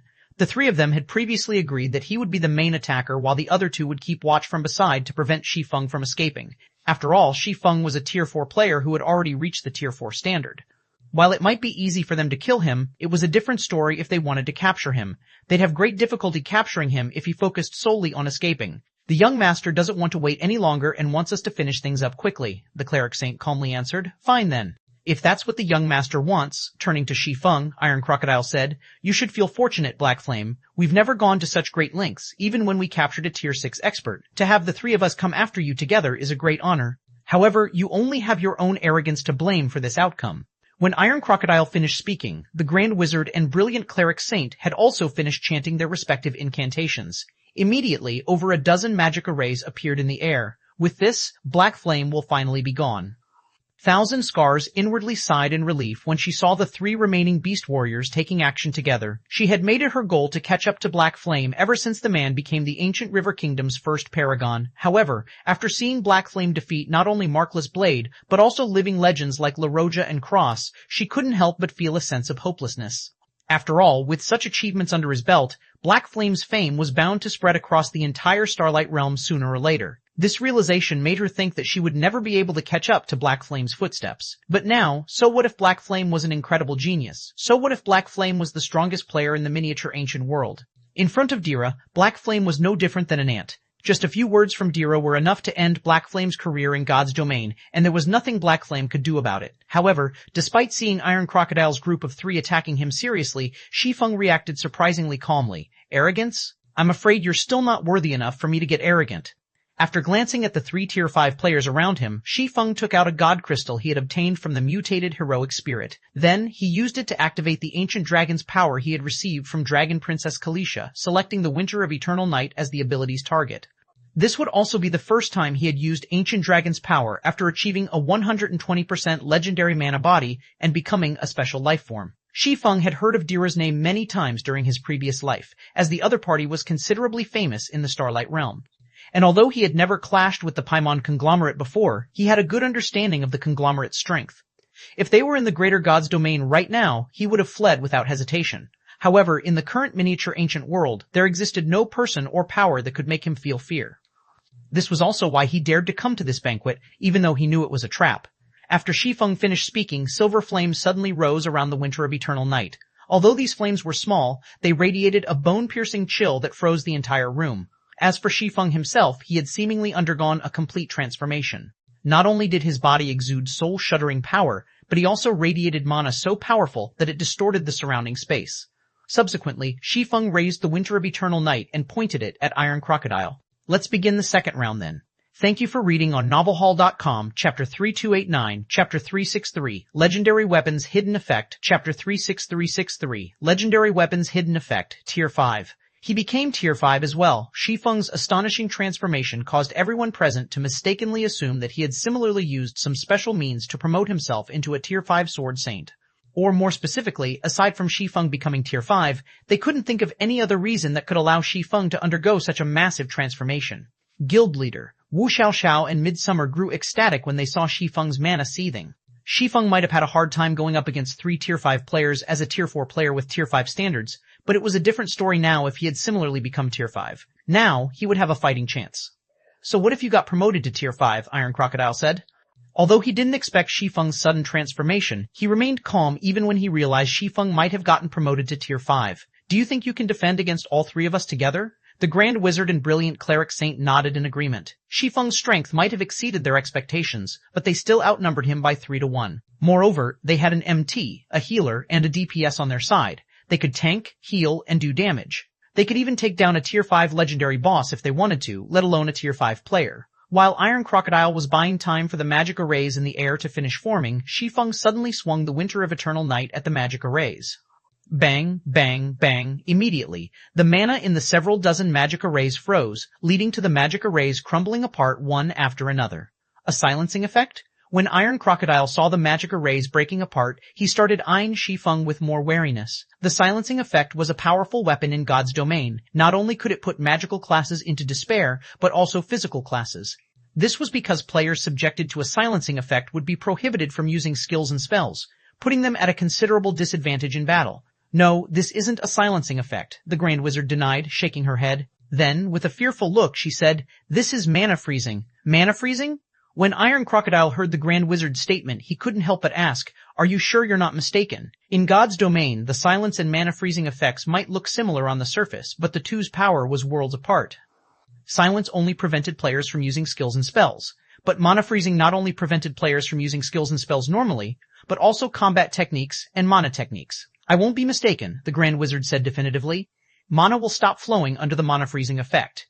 If you don't believe me, you can try to manipulate the mana around you."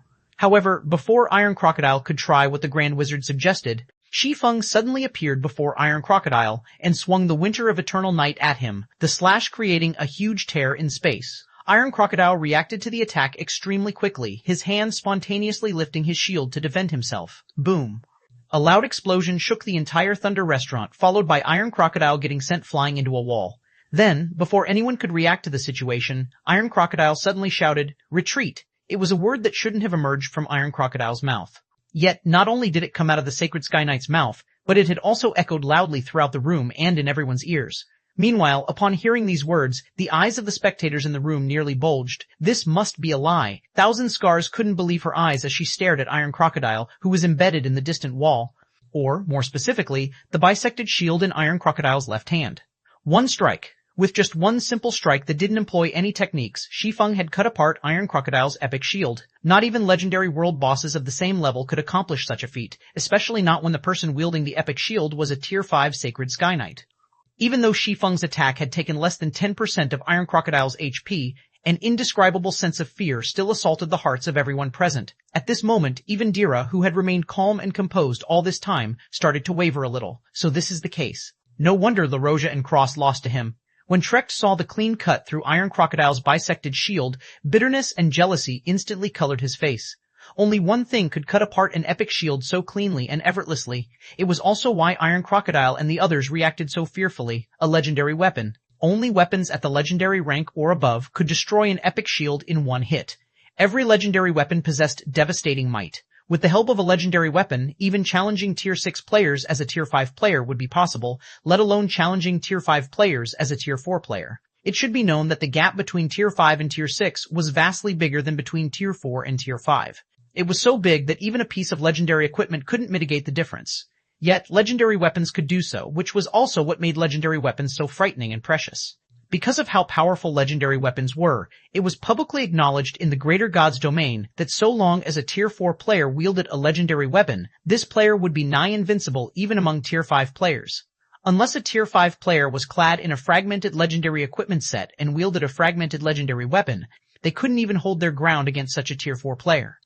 So, even though the 3 Beast Warriors still outnumbered Shi Feng, it probably wouldn't take Shi Feng more than a few attacks to thoroughly destroy all of their weapons and equipment. Croc, we'll leave him to you." After exchanging looks with each other, the Grand Wizard and brilliant Cleric Saint turned around and ran to Dira in a panic. Different from an amateur like Trecht, they were Tier 6 experts who had worked under the Paimon conglomerate for many years already. So, the information they knew about God's domain far exceeded Trecht's knowledge of the game. If Shi Feng merely had the ability to destroy epic weapons and equipment, they wouldn't have feared him at all. At worst, they'd die. As Dira's guards, they had long since grown accustomed to dying. What made them truly afraid weren't the basic attribute bonuses Shi Feng received from his legendary weapon. Instead, it was the hidden effect commonly shared by legendary weapons: soul annihilation. There weren't many things in God's domain that could completely destroy a player's immortal soul. Unfortunately, legendary weapons just so happened to be one of those things. Don't you think it's a little too late to be leaving now? After glancing at the two people running to Dira, Shi Feng indifferently raised the legendary ranked Winter of Eternal Night and lightly swung it in Dira's direction. Third sword, Holy Annihilation. Suddenly, space in the room stagnated, and everyone found themselves incapable of moving. The only thing they could do was watch as a dark sword light cut across the room, erasing everything in its path. Thank you for reading on novelhall.com, Chapter 3290, Chapter 364, Poking a Hole Through the Heavens, Chapter 364, Poking a Hole Through the Heavens Thunder Restaurant, top floor VIP room. Following the black sword light, a deathly silence enveloped the entire room as everyone stared at the same spot. Lord Dira?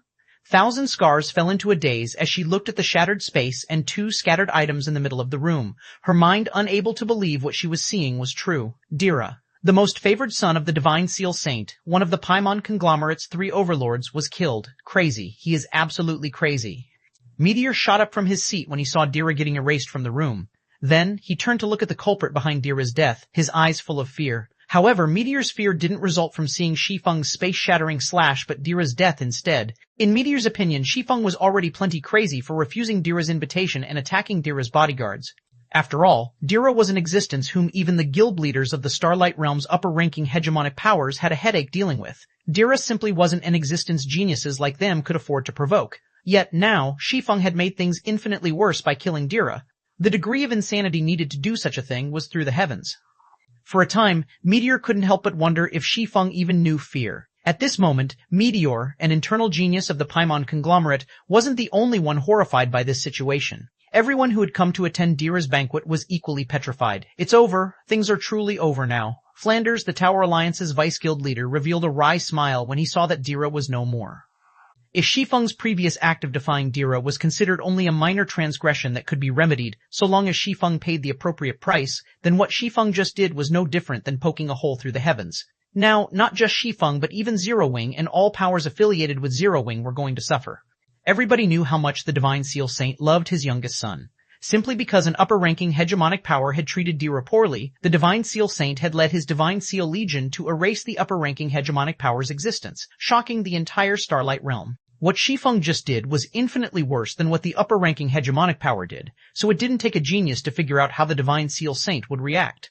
"Kid, do you know what you just did?" Iron Crocodile bellowed at Shi Feng, his expression looking a little crazed when he saw Dira getting killed. Young Master Dira is the Divine Seal Saint's favorite son. Yet, not only did you dare to kill him, but you even did so with a legendary weapon. Do you have any idea what consequences your actions will bring? As Dira's bodyguard, Iron Crocodile knew better than anyone else present just what kind of personality the Divine Seal Saint possessed. It was also why he was the most horrified by Shi Feng's actions out of everyone present. It should be known that Shi Feng didn't just kill Dira. Instead, he had killed Dira using a legendary weapon. All legendary weapons came with the soul annihilation effect, which Tier 4 immortal souls had little resistance to. Even in the best-case scenario, Dira would sustain heavy damage to his soul after getting killed by Shi Feng. However, it was also entirely possible his soul would get destroyed completely. If a player had their soul annihilated, it would be incredibly difficult for them to enter God's domain again. In the greater world, being unable to enter God's domain was no different than being a cripple. A person unable to enter God's domain would be incapable of achieving a higher order of life and gaining a longer lifespan. This would not change even if this person had full access to the massive resources of a conglomerate. Meanwhile, Iron Crocodile's words caused everyone present to shudder involuntarily. Everyone could clearly feel Iron Crocodile's fear and madness, so they understood that Shi Feng had truly gotten himself into big trouble this time. After this incident, nobody could save Shi Feng anymore. In fact, many people might have gotten implicated because of him. Trecht, how about we take action together? After taking a deep breath, Meteor drew his longsword and turned to look at Trecht. Iron Crocodile's fear isn't an act.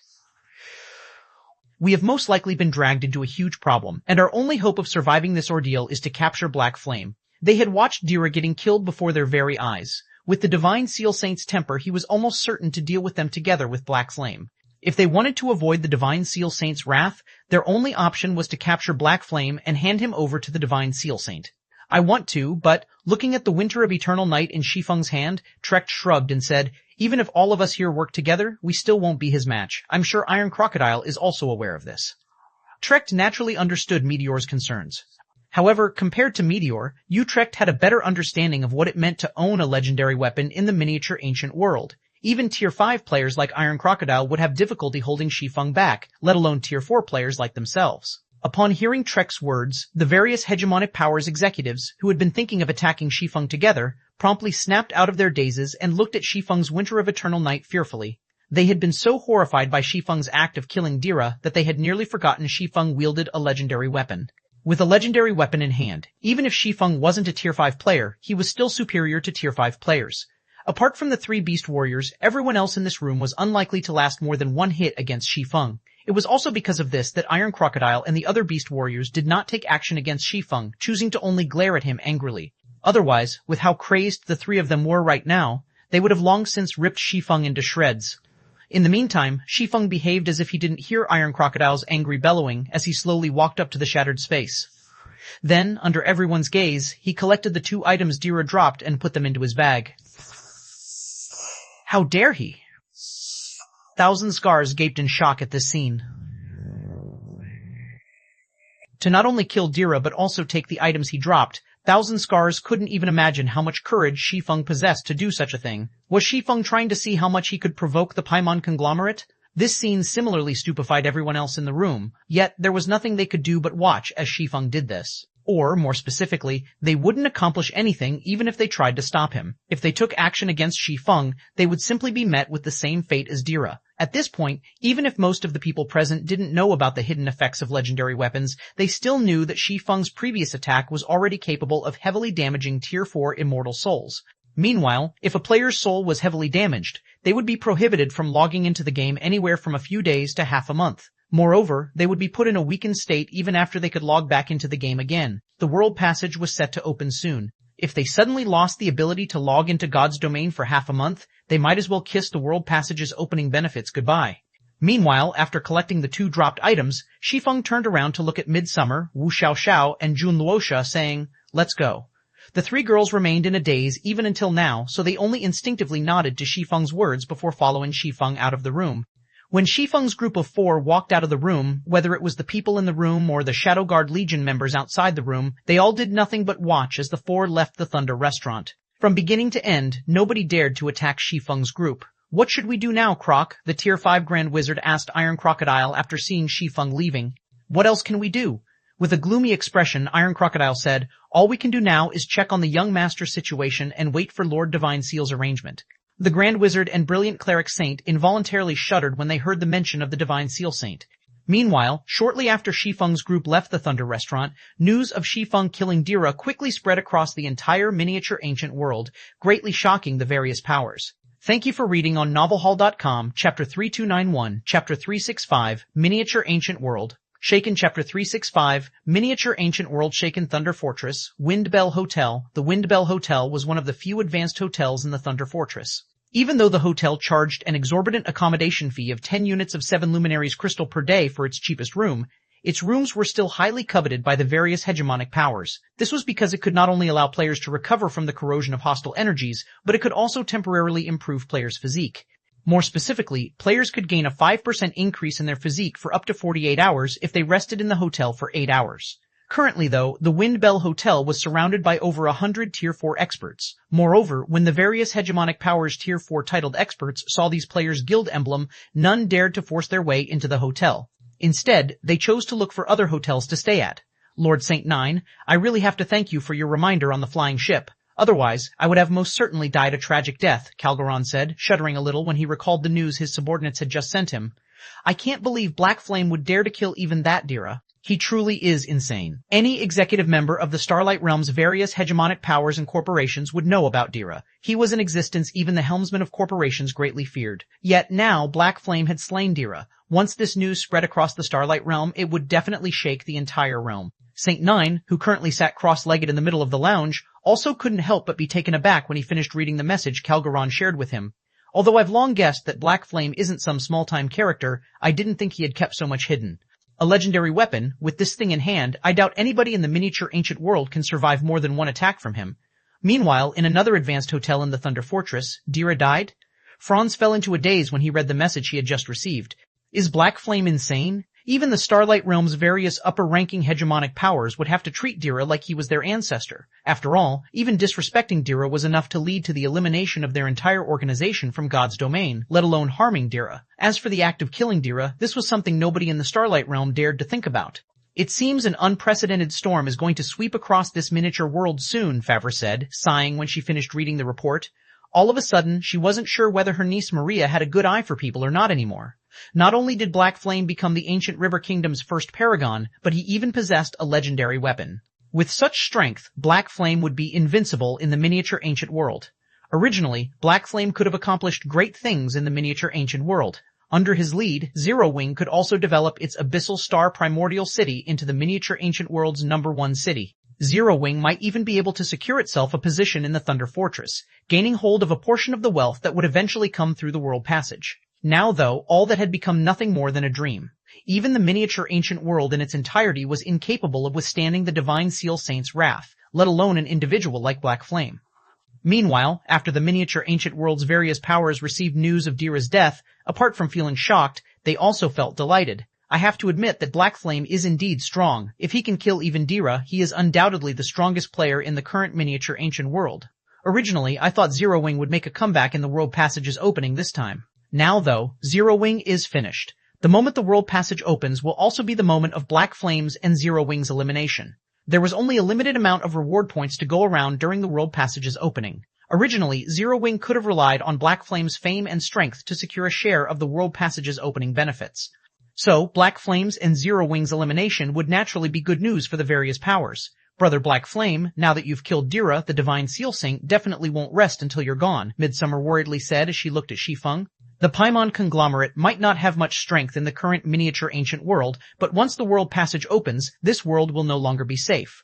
Before access to a god's domain or miniature world became open, it would be subjected to the main god system's protection. Under the system's protection, even apex powers would have difficulty laying their hands on it.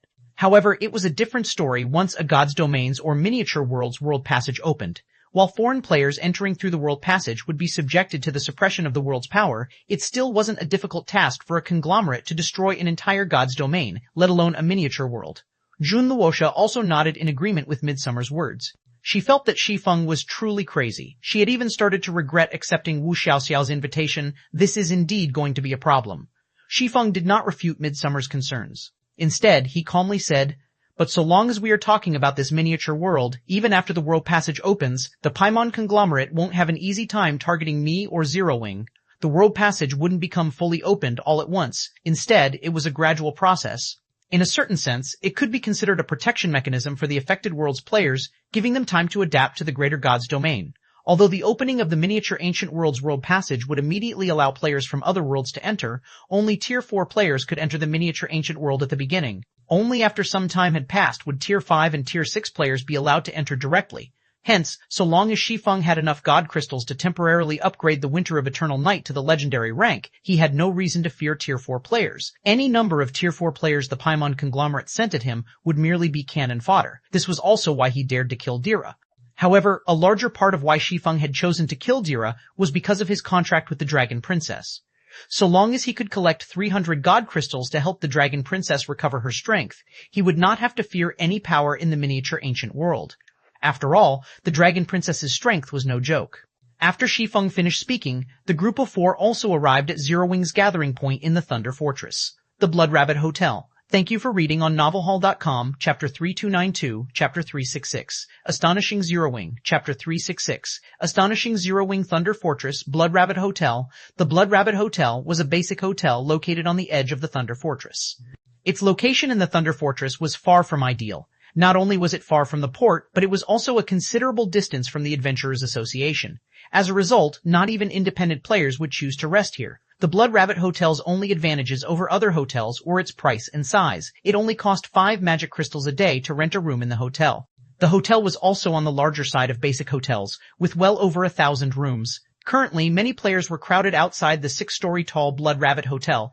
Every one of these players wore 6-winged emblems on their chests. Although over 90% of these players were Tier 3 players, the number of Tier 4 players among them was no fewer than the Tier 4 players the various hegemonic powers possessed. When Shi Feng's group of 4 stepped into the Blood Rabbit Hotel's lobby, even Shi Feng, who had not returned to the miniature ancient world for some time, couldn't help but be surprised by what he saw. At this time, Su Qianlu and the other executives of Zero Wing were already gathered in the lobby. However, compared to before Shi Feng left the miniature ancient world, Zero Wing now had many more executive members. Moreover, apart from Su Qianlu, Firecloud Happy Snow, and Rampant Blade, everyone else had also reached Tier 4. Among the new executives were Mysterious Moon's Zhuo Yalin, Lin Yao Yue, and Crimson Seal. There were also the Star Alliance's Galaxy Past and the Purple Light trading firms Echoing Judgment, Wordless Ember, and Slumbering Quicksand. When Shi Feng was away from the miniature ancient world, Mysterious Moon, the Star Alliance, and the Purple Light trading firm had all chosen to merge into Zero Wing. Meanwhile, because of the 2 first-rate guilds and the Purple Light trading firm's mix, Zero Wing became the 7th great power among the miniature ancient world's various native powers. Incredible. So, this is Zero Wing? Midsummer was taken aback when she saw Zero Wing's executives, particularly Echoing Judgment, Wordless Ember, Slumbering Quicksand, Galaxy Past, Crimson Seal, and Su Qianlu. She could feel significant pressure coming from these 6 people. Although she had more or less learned about Zero Wing through Shi Feng and Wu Xiaoxiao, she didn't think Zero Wing would be strong to such an extent. The control these 6 people had over mana was simply unbelievable. Even though none of these 6 people had entered the 100 Refinement Building, they had already developed their mana bodies to a 120% completion rate. Moreover, she could feel the presence of titled experts coming from Wordless Ember and Slumbering Quicksand. It should be known that they were currently in an isolated miniature world. Without the assistance of the Greater Gods Domain's resources and environment, even paragons like Saint Nine would be fortunate to reach the 4th floor standard.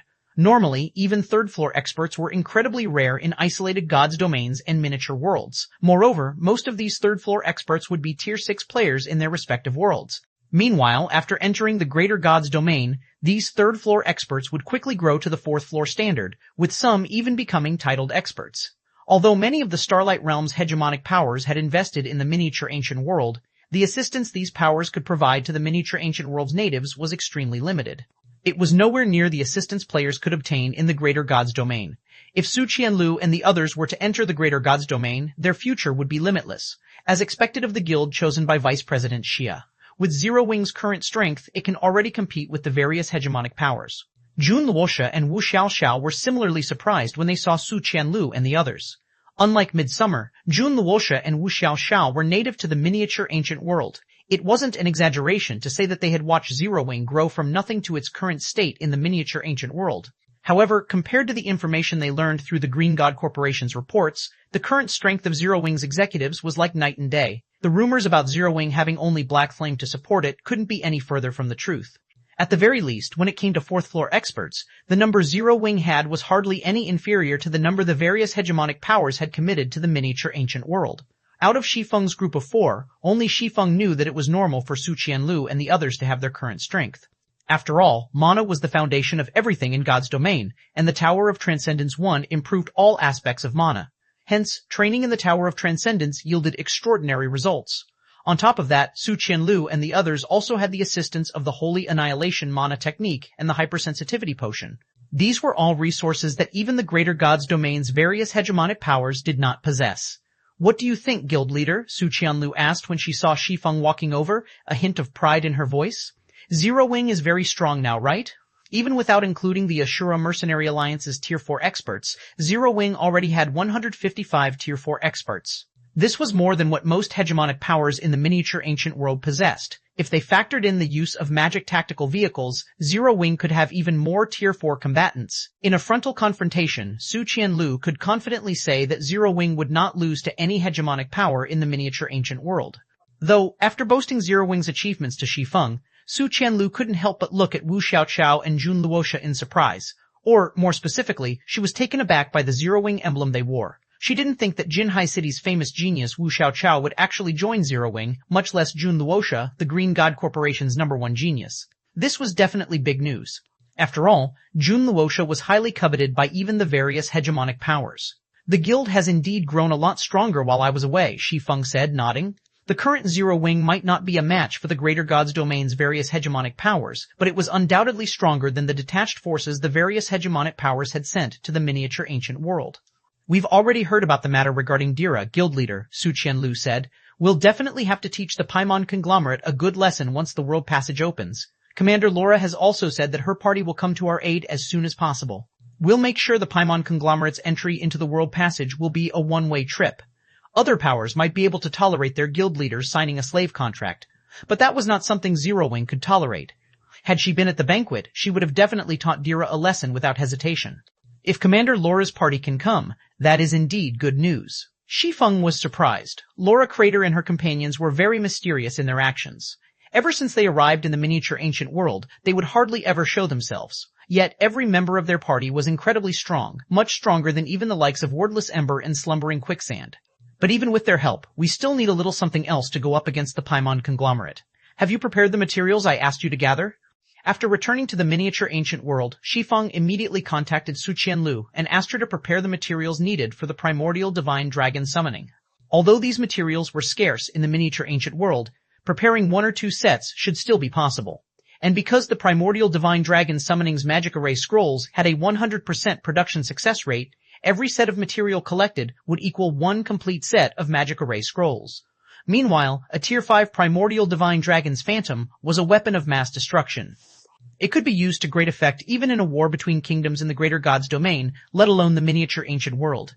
I didn't have much preparation time, and you asked for a large variety of epic materials, so I only managed to collect 4 sets thus far. I'm going to need more time if you want more sets, Su Qianlu said in embarrassment as she took out a bag full of materials. 4 sets? Shi Feng couldn't help but laugh. With this many, we can definitely make the Paimon conglomerate suffer. Meanwhile, after Shi Feng was done allocating responsibilities in Zero Wing, he left for a room in the Blood Rabbit Hotel to start producing the scrolls for the primordial divine dragon summoning. Are these the items Dira dropped? Just as Shi Feng was about to retrieve the material bag, he paused when he noticed 2 foreign items in his spatial bag. Thank you for reading on novelhall.com, Chapter 3293, Chapter 367, Unbelievable Fortune, Chapter 367, Unbelievable Fortune. Shi Feng was at a loss for words as he looked at the 2 items in his hands. As expected of the Divine Seal Saint's favorite son, this degree of wealth is enough to put even upper-ranking hegemonic powers to shame. Out of the 2 items Dira dropped, one of them was a pouch with ancient runes covering it. When Shi Feng saw this pouch, mixed feelings filled his heart. An inferior legendary spatial bag. Indeed. One of the 2 dropped items was an inferior legendary spatial bag, something Shi Feng had never owned, even in his previous life. In the Greater Gods Domain, epic spatial bags were more or less regarded as the highest-ranked spatial bag players could get their hands on. Meanwhile, the value of epic spatial bags could rival fragmented legendary items. Epic spatial bags were highly valuable because they could store non-bag space items like 7 Luminaries crystals.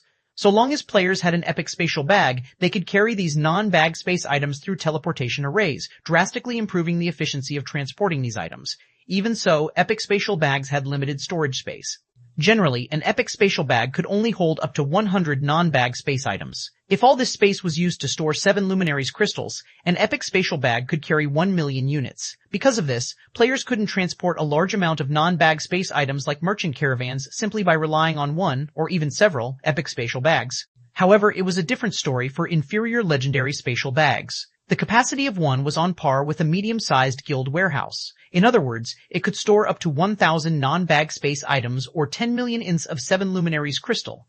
One inferior legendary spatial bag could already rival the cargo load of a small merchant caravan in the Greater Gods Domain. Because of this, inferior legendary spatial bags were astronomical in value. It was even more valuable than legendary weapons. At the same time, inferior legendary spatial bags were incredibly rare, and there did not exist more than 20 of them in the entire Starlight Realm. Moreover, this was after many years of accumulation in the Starlight Realm. So, for Dira to have one showed just how much the Divine Seal Saint loved his youngest son. However, compared to the inferior legendary spatial bag, the bag's contents were even more shocking. 7 Luminaries crystals. A huge amount of 7 Luminaries crystals. More specifically, 1.31 million units of 7 Luminaries crystal. Even upper-ranking hegemonic powers would drool over such an amount. This amount was probably already enough to match an ordinary hegemonic power's entire stockpile. After all, many situations in the Greater Gods Domain required the use of 7 Luminaries crystal. Aside from letting Tier 5 players get promoted to Tier 6, 7 Luminaries crystals were also needed to help Tier 6 players recover after death, so it wasn't easy to accumulate 7 Luminaries crystals. Meanwhile, aside from 7 Luminaries crystals, the spatial bag also contained 29 god crystals and 5 bronze warships. This was wealth that the miniature ancient world's hegemonic powers could only dream of owning. It seems Dira has exploited the various hegemonic powers quite a lot, Shi Feng thought, as he looked at all the 7 Luminaries crystals and god crystals in the inferior legendary spatial bag. There was no way this astonishing wealth came from the Divine Seal Saint. After all, even the Divine Seal Saint would have difficulty taking out such wealth. So, Dira must have acquired this wealth by exploiting the miniature ancient world's various hegemonic powers. Now, though, Dira's exploitation was going to benefit Shi Feng. Afterward, Shi Feng turned his gaze to the other item Dira dropped. It was a ring, a very extraordinary ring. Sacred Phantom Ring, fragmented legendary rank, equipment requirement, Tier 4. All attributes increases according to the user's level. When equipped, increases all attributes by 40%, increases reaction speed and attack speed by 100%, weakens all attacks at Tier 5 and below by 70%, ignore levels plus 20, increases movement speed by 50%. Additional passive skill. Phantom Obstruction hides the wearer's information, preventing others from inspecting it. Additional active skill 1, True Phantom, disguises all of the wearer's information. Duration, unlimited cooldown, 1 hour additional active skill. 2, Phantom Substitute, take on a true death on the wearer's behalf. Cooldown, 1 natural day, the Sacred Phantom Ring will be dropped after taking on a true death on the wearer's behalf. When you're just trying to make great content at tinyurl.com's 37K7U89T, the Sacred Phantom Ring is the accumulation of the entire ancient elven race's strength. It is rumored that the ring can help its wearer escape all forms of death and acquire eternal energy. The Sacred Phantom Ring was broken during the Ancient Holy War, but it can automatically repair itself with 4 ancient magic elven stones. The Divine Seal Saint really does love his youngest son. If this thing is fully repaired, it might even become a divine artifact. Shi Feng was greatly astonished by the Sacred Phantom Ring's abilities, particularly the Phantom Substitute skill. The ability to avoid true death was something countless players in the Greater Gods domain dreamed of obtaining. Even Tier 6 players were not an exception. Items that let players avoid true death were so rare that not even the executives of Apex powers would necessarily have one. In God's domain, true death for players meant having their immortal souls destroyed completely. Meanwhile, the consequence of such a situation wouldn't be limited to account deletion. Instead, players who had their immortal souls destroyed would lose the right to enter God's domain for the rest of their lives. Many Tier 6 powerhouses wouldn't hesitate to trade a legendary weapon for the ability to escape true death even once. Not to mention, so long as players had a way of recovering the Sacred Phantom Ring, it was technically possible to avoid true death once every day. Looking at the Sacred Phantom Ring's effects, Shi Feng found it hard to believe that it was only rated as a fragmented legendary item rather than a legendary item. After all, apart from letting its wearer avoid true death, the ring could also hide and disguise its wearer's information. While these two abilities might not be useful to Dira since nobody would dare to harm him under normal circumstances, these abilities were incredibly useful for people trying to evade detection or escape from pursuers. If the Sacred Phantom Ring got repaired, Shi Feng couldn't even begin to imagine how powerful its life-saving capabilities would become. If the ring turned out to be a divine artifact, it might truly be able to let its wearer escape all forms of death and become an unkillable existence. If that were the case, even the various Apex powers would have to fear such an existence. It seems killing Dira wasn't entirely a bad choice, Shi Feng thought as he put on the Sacred Phantom Ring, causing his basic attributes to increase significantly.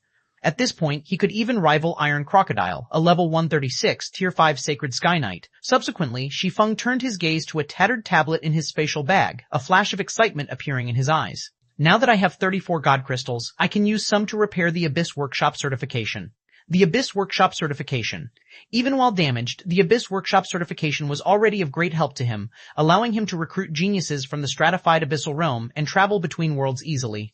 If the Abyss Workshop certification's effects could be further improved, it would undoubtedly be of even greater help to him. Thank you for reading on novelhall.com, Chapter 3294, Chapter 368, Repaired Abyss Workshop Certification, Chapter 368, Repaired Abyss Workshop Certification.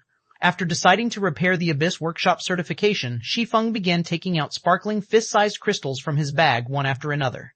The power of Tier 6 gods was condensed in these crystals, and Shi Feng merged 10 of these god crystals into the damaged stone slab on the floor. As soon as Shi Feng merged the 10th god crystal with the stone slab, the latter seemingly came to life. Thump, thump, thump, the sound of a beating heart continuously echoed throughout the room. At the same time, divine runes started to appear on the damaged stone slab and drain the room of all its mana. At some point, the room even began to shake and tremble, looking like it could crumble apart at any moment. Thankfully, the barrier in this room can stop up to Tier 5 attacks. Otherwise, these fluctuations will most certainly attract a lot of attention. Shi Feng sighed in relief when he saw the room and its defensive barrier staying in one piece. Every legendary item had heaven-defying effects, so the recovery of any legendary item would cause a huge commotion. Oftentimes, the commotion caused would alert others nearby of a legendary item's presence. Meanwhile, if players with special identification skills took notice of the commotion, they could inspect the legendary item even without the owner's consent. Shi Feng wouldn't have minded others finding out if he was only repairing an ordinary legendary item. However, it was a different story for the Abyss Workshop certification. The Abyss Workshop certification was an ancient god's possession. Ancient gods were the strongest known existences in the Greater Gods domain. They were the goals of many gods and Tier 6 players. However, ancient gods had long since secluded themselves from the Greater Gods domain, so even finding a clue pertaining to ancient gods was exceedingly difficult, let alone a possession directly related to an ancient god. Moreover, the Abyss Workshop certification had a very special function. It could be used to teleport players directly to the Abyss Workshop, one of the Greater Gods domain's 3 great workshops. This was a place all players and powers sought to visit. It was rumored that the 3 great workshops held the most advanced technologies available in the Greater Gods domain, and even the likes of epic combat puppets could be purchased from the 3 great workshops. Epic combat puppets. It should be known that every epic combat puppet had the strength to rival Tier 6 gods. In other words, even if a player was only at Tier 1, so long as they could control an epic combat puppet, they would be stronger than a large majority of the Tier 6 players that existed in the Greater Gods domain. Meanwhile, epic combat puppets were but the most basic technology available in the 3 great workshops. According to a legend, a player had managed to create an empire that spanned multiple gods' domains because of an item they bought from a great workshop. At the time, said player dared challenge even the Greater Gods domain's apex powers. It was just that the player had failed miserably in their attempt at invading the 12 sanctuaries, and thus vanished from the Greater Gods domain's history. Because of this legend, all players and powers in the Greater Gods domain sought to enter the 3 great workshops. Unfortunately, the 3 great workshops were incredibly mysterious. Their entrances would also randomly appear, and finding them was a task so challenging that even apex powers could do nothing but scratch their heads in frustration.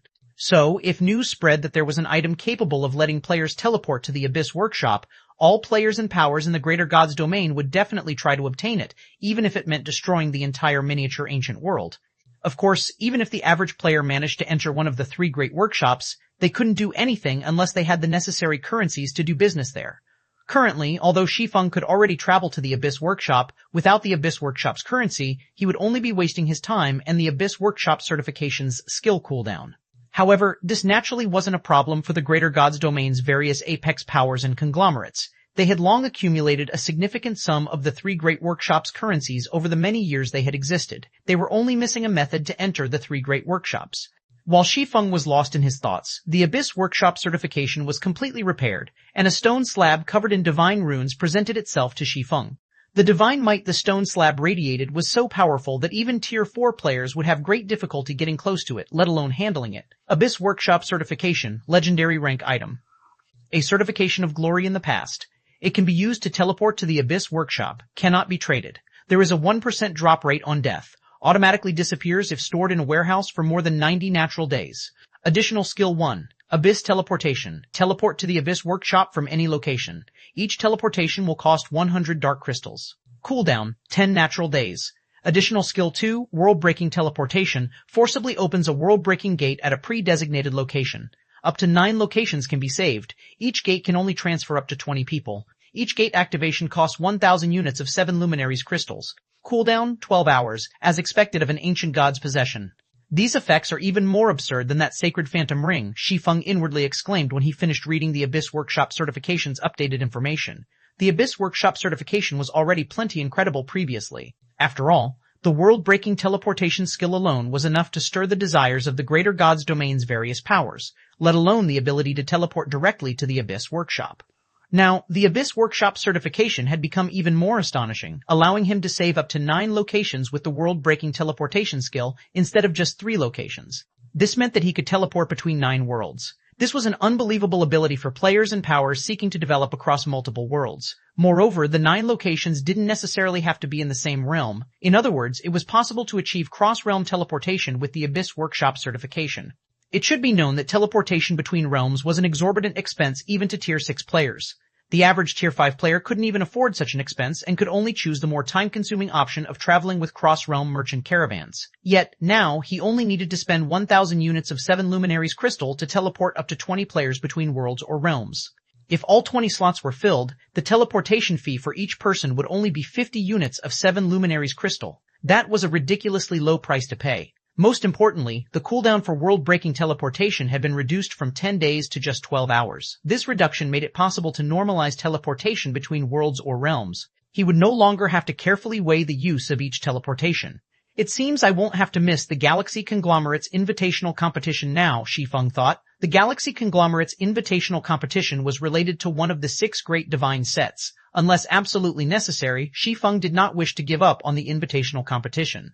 Previously, if Shi Feng wanted to leave the miniature ancient world and make it in time for the competition, his only option was to wait for the world passage to open and leave through there.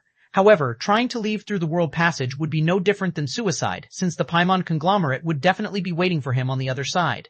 Meanwhile, when he returned to the miniature ancient world, the preliminaries for the Galaxy Conglomerate's invitational competition had already begun, so it shouldn't be more than a week before the preliminaries were over and the main event began. Yet, the previous world-breaking teleportation had a 10-day cooldown. By the time the skill's cooldown was done, it would already be too late for him to participate in the competition.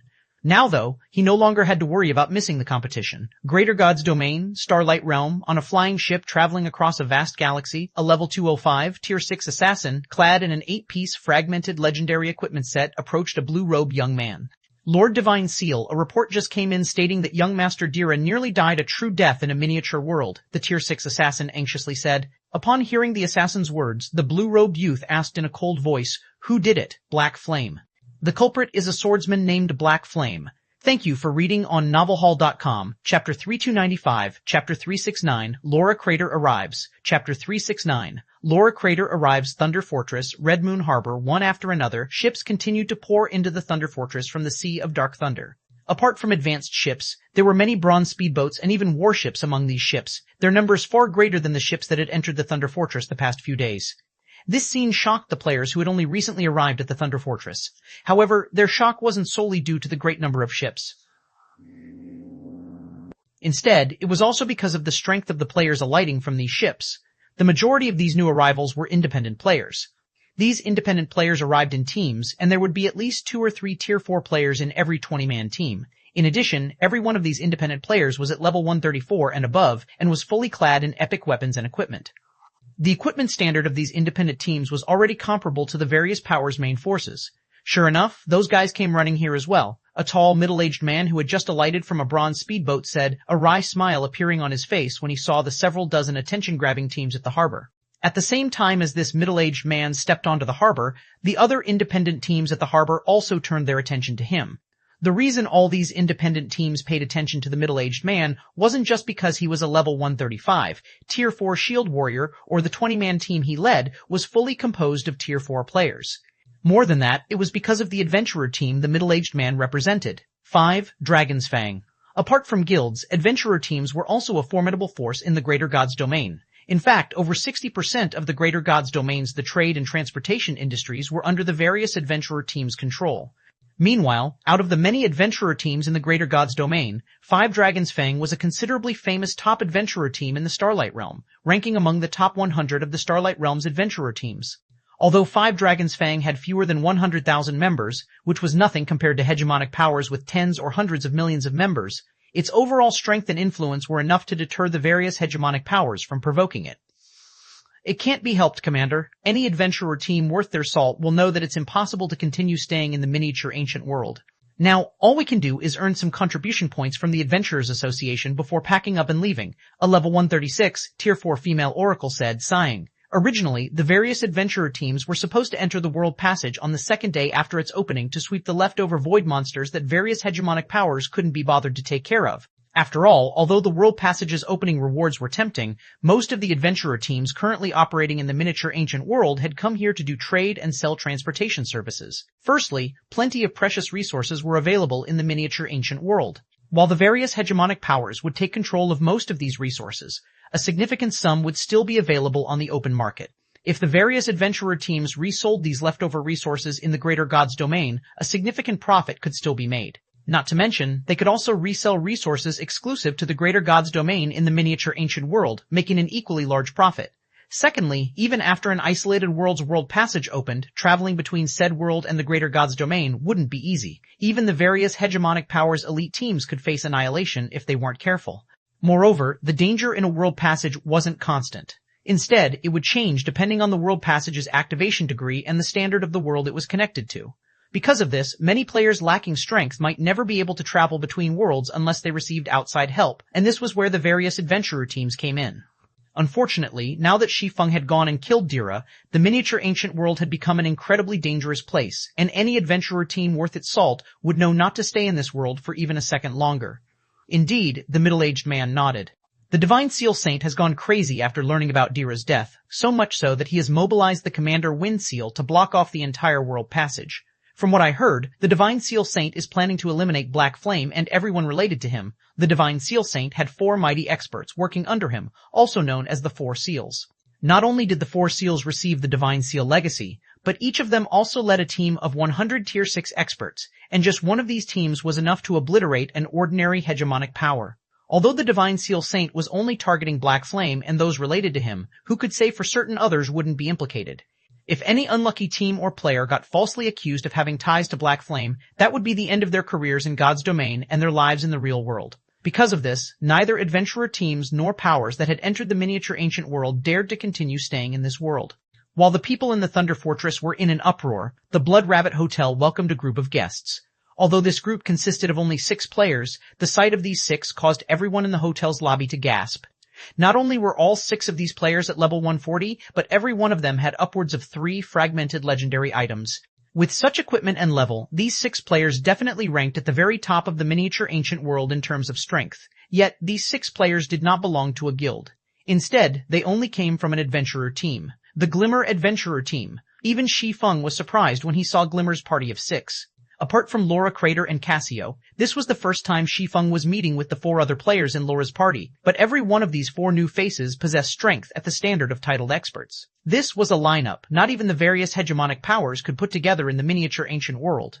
Yet, the Glimmer Adventurer team managed to do so. Blood Rabbit Hotel, VIP Lounge, Guild Leader Black Flame, according to the information I received. I'm afraid Zero Wing cannot continue to stay in the miniature ancient world, Laura Crater frankly said. Then, in an earnest tone, she continued, my suggestion is to temporarily disband Zero Wing and get ready to retreat from the miniature ancient world with a group of core members. Although the Divine Seal Saint will have a tight blockade on the other side, so long as I can get promoted to Tier 5, I am confident I can break through that blockade with a few dozen people. Once in the Greater Gods domain, so long as you leave the Starlight Realm, even the Divine Seal Saint will have difficulty getting his hands on you. She's confident in breaking through? Shi Feng was shocked when he heard Laura's claims. He didn't think that Laura would be hiding such strength. Shi Feng knew that the Divine Seal Saint had stationed Wind Seal, one of the 4 seals, on the other end of the world passage. According to rumors, not only did Wind Seal possess a legendary weapon, but he was even strong enough to rival Tier 6 gods of the same level. On top of that, Wind Seal also had a 100-man team of Tier 6 players supporting him. After learning about this lineup, even Shi Feng wasn't confident in breaking through the Paimon conglomerate's blockade, yet Laura was confident in doing so. Your suggestion is excellent, Commander Laura, but Zero Wing will not disband. Neither will Zero Wing leave the miniature ancient world, Shi Feng said, shaking his head. The Divine Seal Saint's forces might be strong, but that doesn't make Zero Wing a pushover. If he dares to bare his fangs in the miniature ancient world, he'll have to be prepared to lose them. Thank you for reading on novelhall.com, Chapter 3296, Chapter 370, Tier 5 Advanced Epic. Chapter 370, Tier 5 Advanced Epic. Shi Feng's firm words rendered Laura and her party members speechless. Guild Leader Black Flame, the current Zero Wing, is indeed close to catching up to the various hegemonic powers in the miniature ancient world, but the forces the Divine Seal Saint can send here go far beyond the various hegemonic powers, Laura patiently explained. Tier 4 players might be rare in the miniature ancient world, but they are everywhere in the Greater Gods domain. Once the world passage opens, it won't take the Paimon conglomerate more than 2 or 3 days to clear out the entire passage and flood the miniature ancient world with Tier 4 experts. At that time, we aren't talking about facing just a few hundred or a few thousand Tier 4 experts, but hundreds of thousands instead. Moreover, these Tier 4 experts will have much better weapons and equipment. Travel across a world passage might be challenging, but with the Paimon conglomerate's strength and influence, it would have no trouble transporting a few 100,000 Tier 4 experts into the miniature ancient world. Meanwhile, such a force was enough to destroy the entire miniature ancient world many times over, let alone destroy Zero Wing. It didn't matter even if Shi Feng possessed a legendary weapon. Once the world passage opened, players entering the miniature ancient world might have to deal with level and tier restrictions, but there wouldn't be any restrictions on weapons, equipment, and tools. It might be hard to come by legendary weapons and equipment in the current miniature ancient world, but there were plenty in the Greater God's domain. For a long-standing existence like the Paimon conglomerate, the number of legendary weapons and equipment under its possession vastly outstripped even the various hegemonic powers. So long as the Paimon conglomerate sent over a few of its legendary weapons and equipment, Shi Feng would be doomed. Shi Feng was admittedly very strong, but how many players equipped with legendary weapons and equipment could he go up against simultaneously? However, Shi Feng did not bother explaining his decision to Laura. Instead, he asked, "Commander Laura, are you planning to take on the Greater God's domain once you get promoted to Tier 5? Laura's identity and strength were a big mystery to Shi Feng. When Shi Feng met Laura, the other party's primary goal was to enter the Greater God's domain. They had even signed a contract around this condition. However, it also seemed like Laura was considerably knowledgeable about the Greater God's domain and knew that it'd be incredibly dangerous to roam the Greater God's domain as a Tier 4 player. Hence, she had yet to leave the miniature ancient world until now. That is indeed my intention." Laura was initially stunned, failing to understand why Shi Feng would ask such a question. However, she still chose to give Shi Feng a proper answer. Although the miniature ancient world still holds many secrets, many more opportunities are available in the Greater God's domain. The miniature ancient world would no longer hold much value to her once she reached Tier 5. A big part of why she came to find Shi Feng this time was to return the favor she owed him. Meanwhile, she would return this favor by bringing Zero Wing's members into the Greater God's domain with her. "How about making another deal with me, Commander Laura?" Shi Feng asked. "A deal? What kind of deal?" Laura grew even more confused. Rather than try to get out of his current predicament, Shi Feng was instead looking to make a deal with her. What was he even thinking? "Once you are promoted to Tier 5, stay in the miniature ancient world and protect Zero Wing for a month," Shi Feng said, smiling. "In exchange, I can help you go further in your Tier 5 promotion." The woman known as Laura Crater undoubtedly possessed extraordinary strength. Even though she had only revealed a portion of her strength thus far, it was already enough to put her in the top 10 of the miniature ancient world's god list. Moreover, Laura was confident in breaking through the Paimon conglomerate's blockade once she became a Tier 5 Sword Saint. If that were the case, she'd be of even greater help to Zero Wing if she remained in the miniature ancient world. Shi Feng needed to participate in the Galaxy Conglomerate's invitational competition, so he wouldn't be able to stay in the miniature ancient world to protect Zero Wing during that period.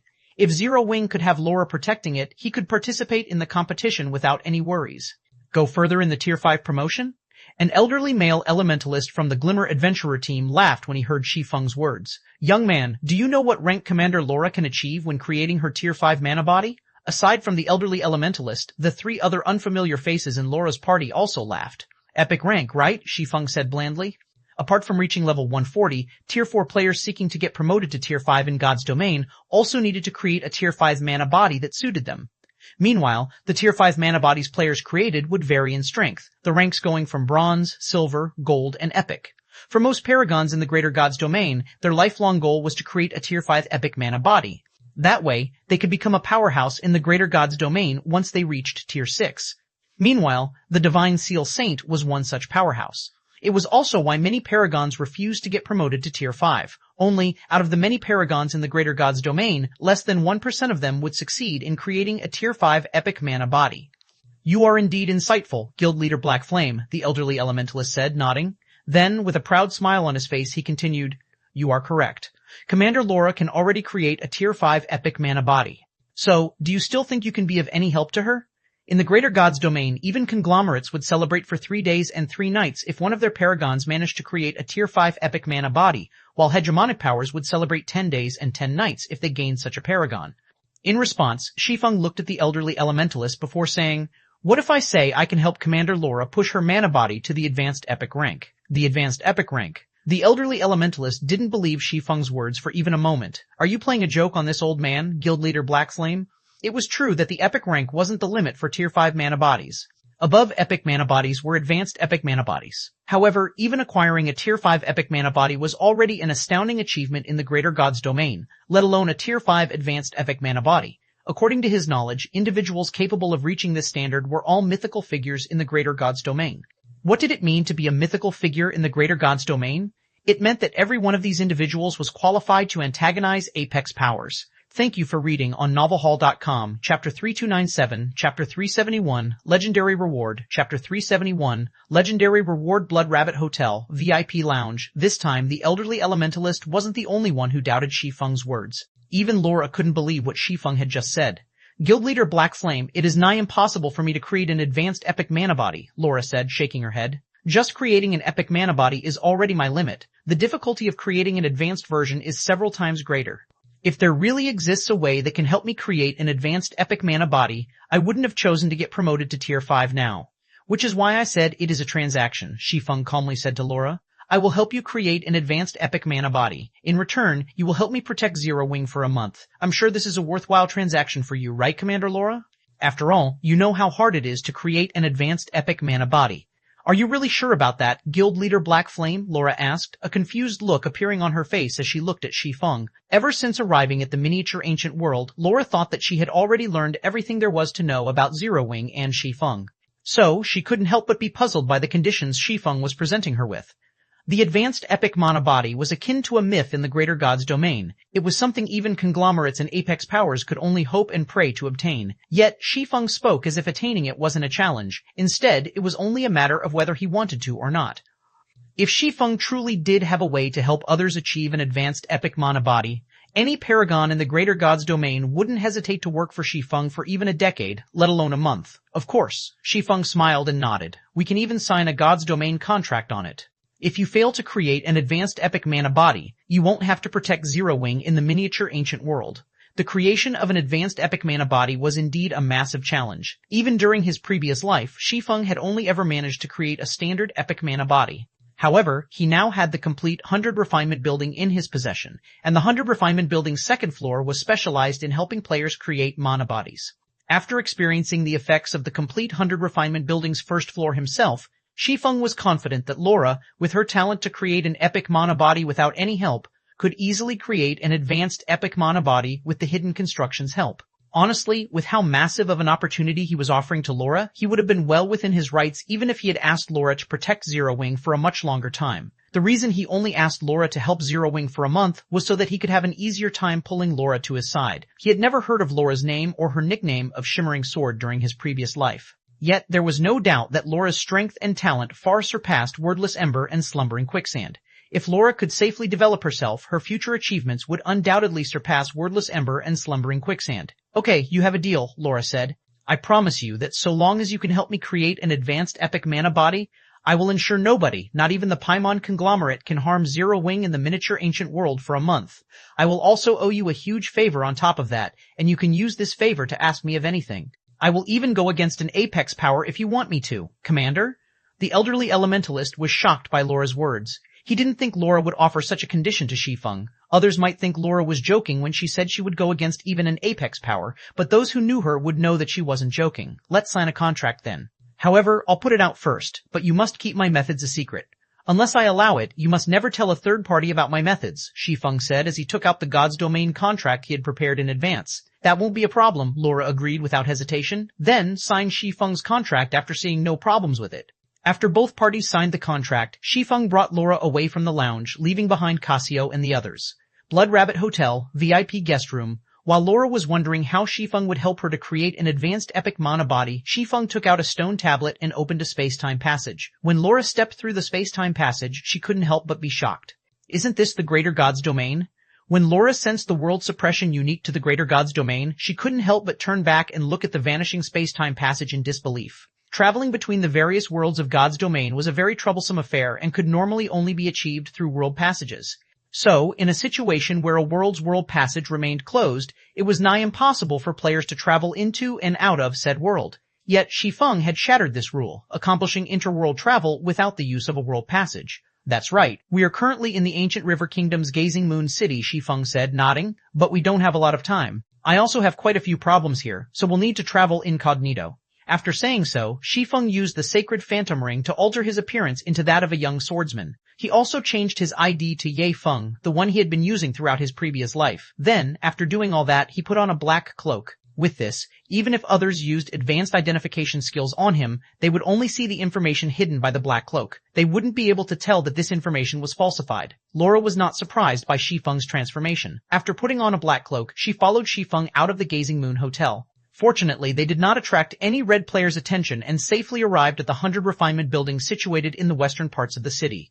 100 Refinement Building, first floor lobby. When Shi Feng and Laura entered the building, the elderly great wizard manning the front desk instantly recognized Shi Feng despite Shi Feng's disguise. You really know how to surprise me, young man. It's only been a few days, yet you've already collected so many 7 Luminaries crystals, the old man said with a surprised look.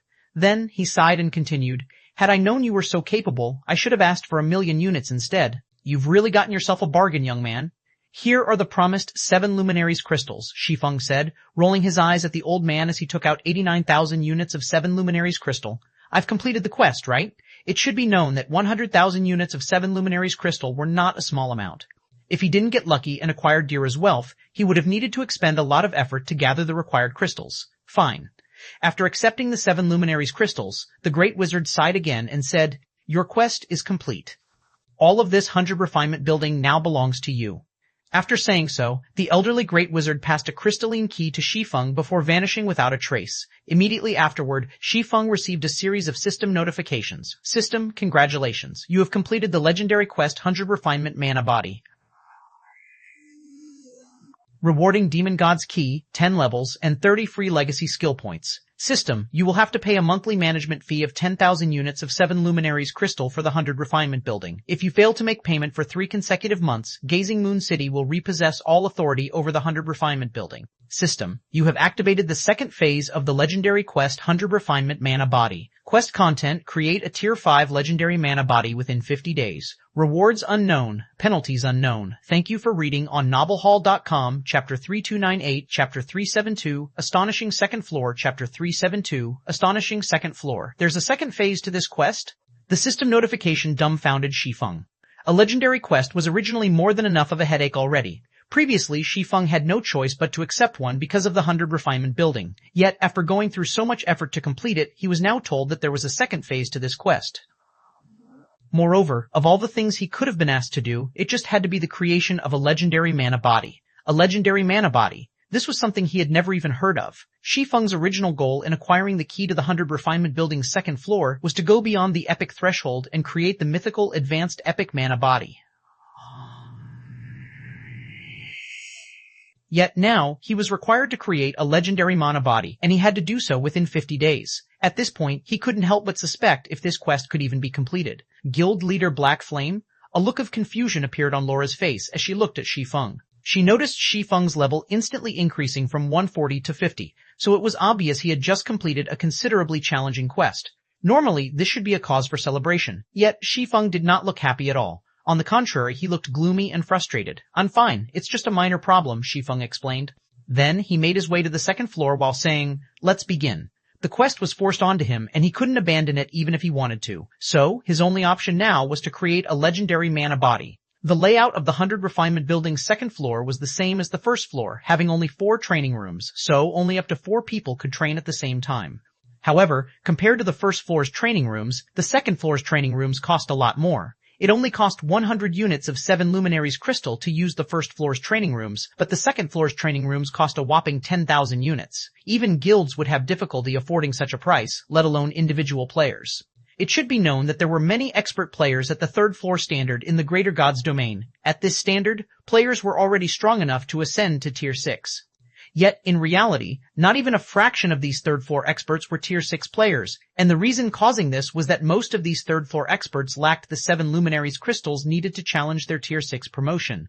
In a situation where a player couldn't even afford the 7 Luminaries crystals to get promoted to Tier 6, it was highly unlikely this player would be willing to spend 10,000 units of 7 Luminaries crystal to receive help on creating their Tier 5 mana body. Not to mention, Shi Feng needed to spend 7 Luminaries crystals for the 100 Refinement Building's monthly upkeep. He also didn't have any intentions of running a charity, so he definitely wouldn't be charging players the cost price of 10,000 units. For outsiders, he'd have to charge them a minimum of 15,000 or 20,000 units of 7 Luminaries crystal. This was a price even the various hegemonic powers would find expensive.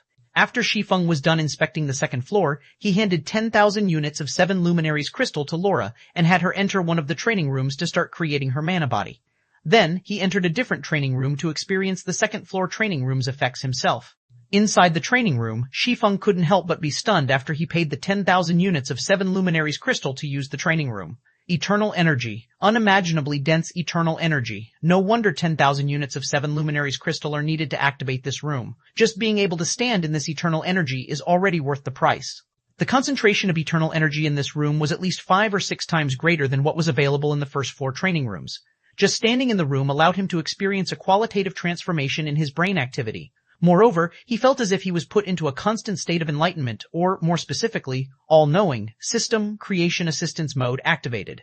You can only activate this mode once in your lifetime. System. You have 100 assisted creation opportunities remaining. Each assisted creation will provide an ideal improvement to the mana body you create. You may only stay in the assisted creation space for a maximum of 1 natural day.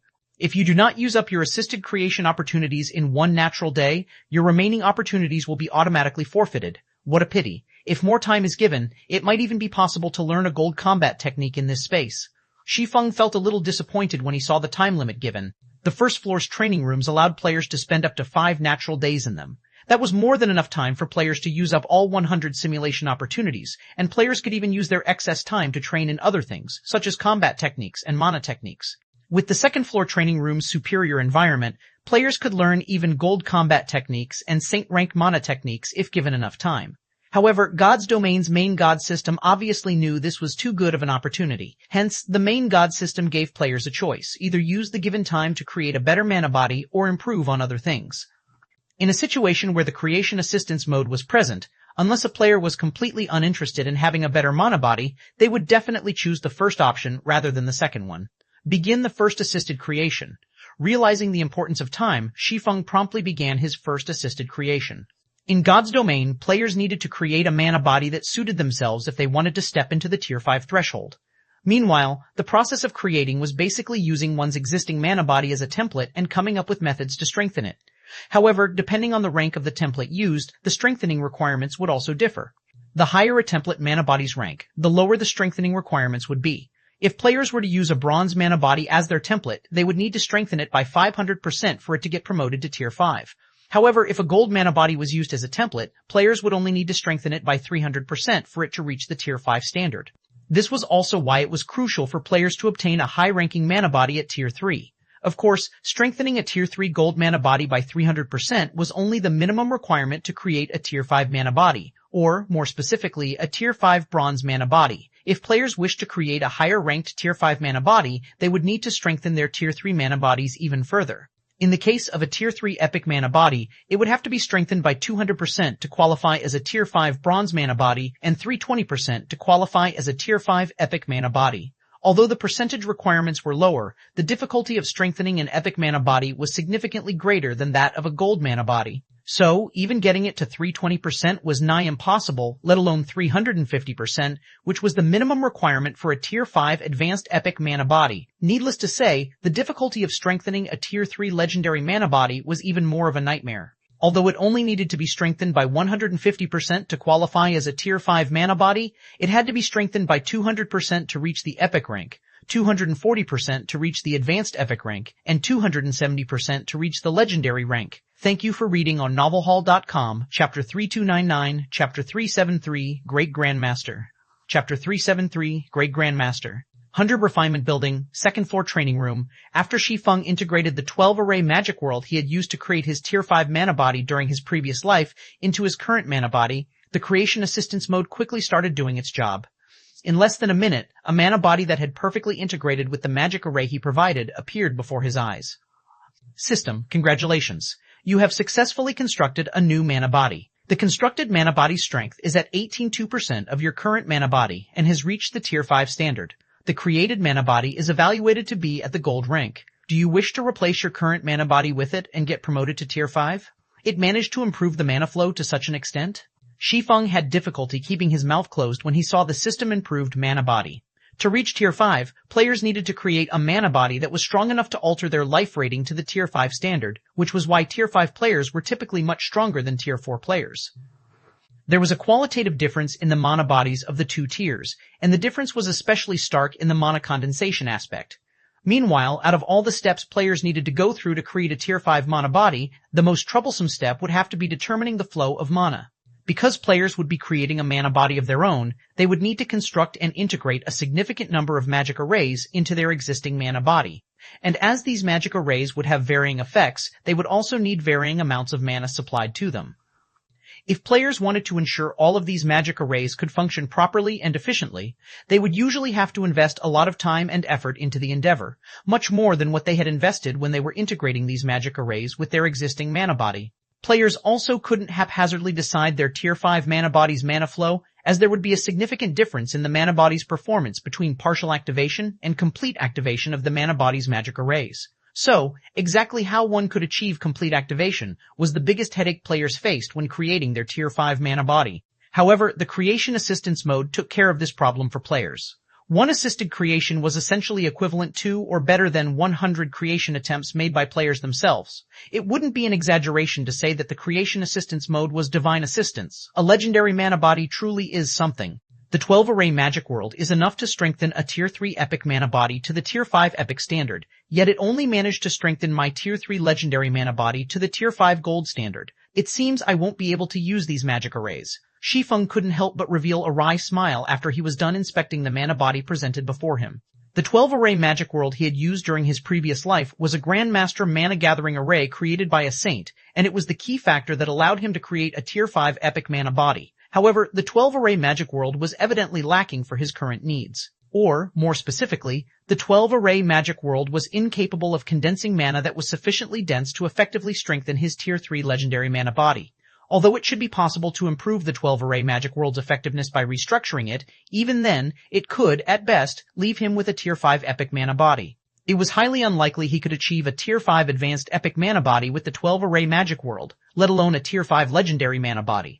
Going by my current mana body standard, I'm going to have to strengthen its mana to a solid state at the very least to achieve an epic rank. Under the effects of eternal energy, Shi Feng quickly understood where the mana body was lacking. Meanwhile, upon making this realization, he didn't know whether he should laugh or cry. Although he had quickly learned about his mana body's deficiencies, increasing the density of its mana was easier said than done. It was especially so if he wanted to condense it to a solid state. This was no longer something that could be accomplished by a Grandmaster magic array. Even great Grandmaster magic arrays might not necessarily be able to accomplish it. Currently, Shi Feng did not have any great Grandmaster mana-gathering arrays in his possession. In fact, only a handful of such magic arrays existed in the entire Greater Gods domain, and they were either in the hands of Apex powers or upper-ranking hegemonic powers that were capable of contending against Apex powers. This was because only powers of such caliber had the strength to get their hands on such magic arrays. Great Grandmaster mana-gathering arrays were incomparably precious, and their rarity rivaled divine artifacts. Meanwhile, there were only two methods to obtain these magic arrays. The first method was to have a great Grandmaster magician create one, while the second method was to destroy a kingdom based in one of the 12 sanctuaries and obtain it from the kingdom's treasury. Of the two methods, the first was nothing but a joke. Firstly, great Grandmaster magicians were exceedingly rare in the Greater Gods domain, and there usually wouldn't be more than 100 in any era.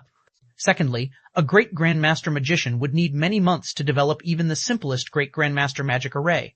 Meanwhile, the complexity of mana-gathering arrays was usually significantly higher than that of other magic arrays of the same rank. So, not only would a great Grandmaster magician require a significant amount of time to create a great Grandmaster mana-gathering array, but their efforts weren't even guaranteed to pay off. In fact, their chances of success were unlikely to exceed 30%.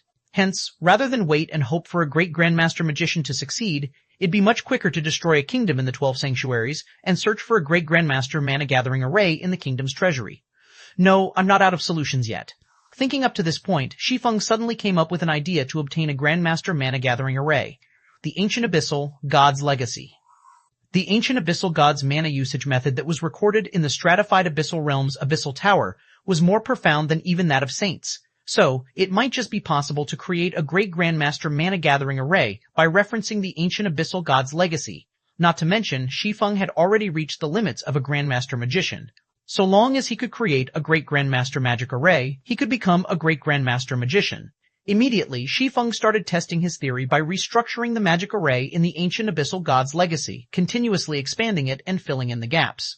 The act of upgrading a magic array that was inherently at the Grandmaster rank to the Great Grandmaster rank was a feat ordinary Great Grandmaster magicians wouldn't even dare to think of trying. Under normal circumstances, Shi Feng wouldn't have thought of doing so either. However, Shi Feng currently had the assistance of incredibly dense eternal energy. Thanks to this assistance, he had long surpassed the average Great Grandmaster magician in mana control, mana affinity, and brain activity. 1 hour, 3 hours, 6 hours, Shi Feng was met with one failure after another as time passed. However, as he continuously summarized and learned from his mistakes, the quality and effectiveness of the mana-gathering array he created also grew more and more astonishing. Originally, the mana-gathering array he modified could only barely condense mana into a solid state. It was also only strong enough to be integrated with roughly 1,000 magic arrays. At this standard, it could, at most, be considered a Grandmaster mana-gathering array. However, the magic array quickly reached the advanced Grandmaster standard, being able to easily condense solid mana. It could also be integrated with over 2,000 other magic arrays. As expected of an ancient god's legacy, its mana usage method is a world unto itself. Though, the requirement it has for mana control is also absurdly high.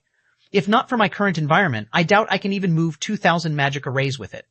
As Shi Feng kept adding more magic arrays to the mana-gathering array, the difficulty of maintaining control over all these magic arrays also continuously increased. Even so, he couldn't help but grow excited since his proficiency at manipulating mana also continuously improved. Meanwhile, the better he got at controlling mana, the more magic arrays he could control simultaneously. 2,600, 2,800, 3,000. After Shi Feng spent his 20th hour in the training room, he successfully increased the number of magic arrays he could control to 3,000, 3,033. At the same time, the sound of a system notification entered his ears. System, congratulations. You have successfully created a Great Grandmaster magic array. You have been promoted to a Great Grandmaster magician, rewarding Great Grandmaster emblem, 5 levels, and 20 free legacy skill points. System, do you wish to make a universal announcement? TL notes. Basically, the following is what I gathered from this chapter.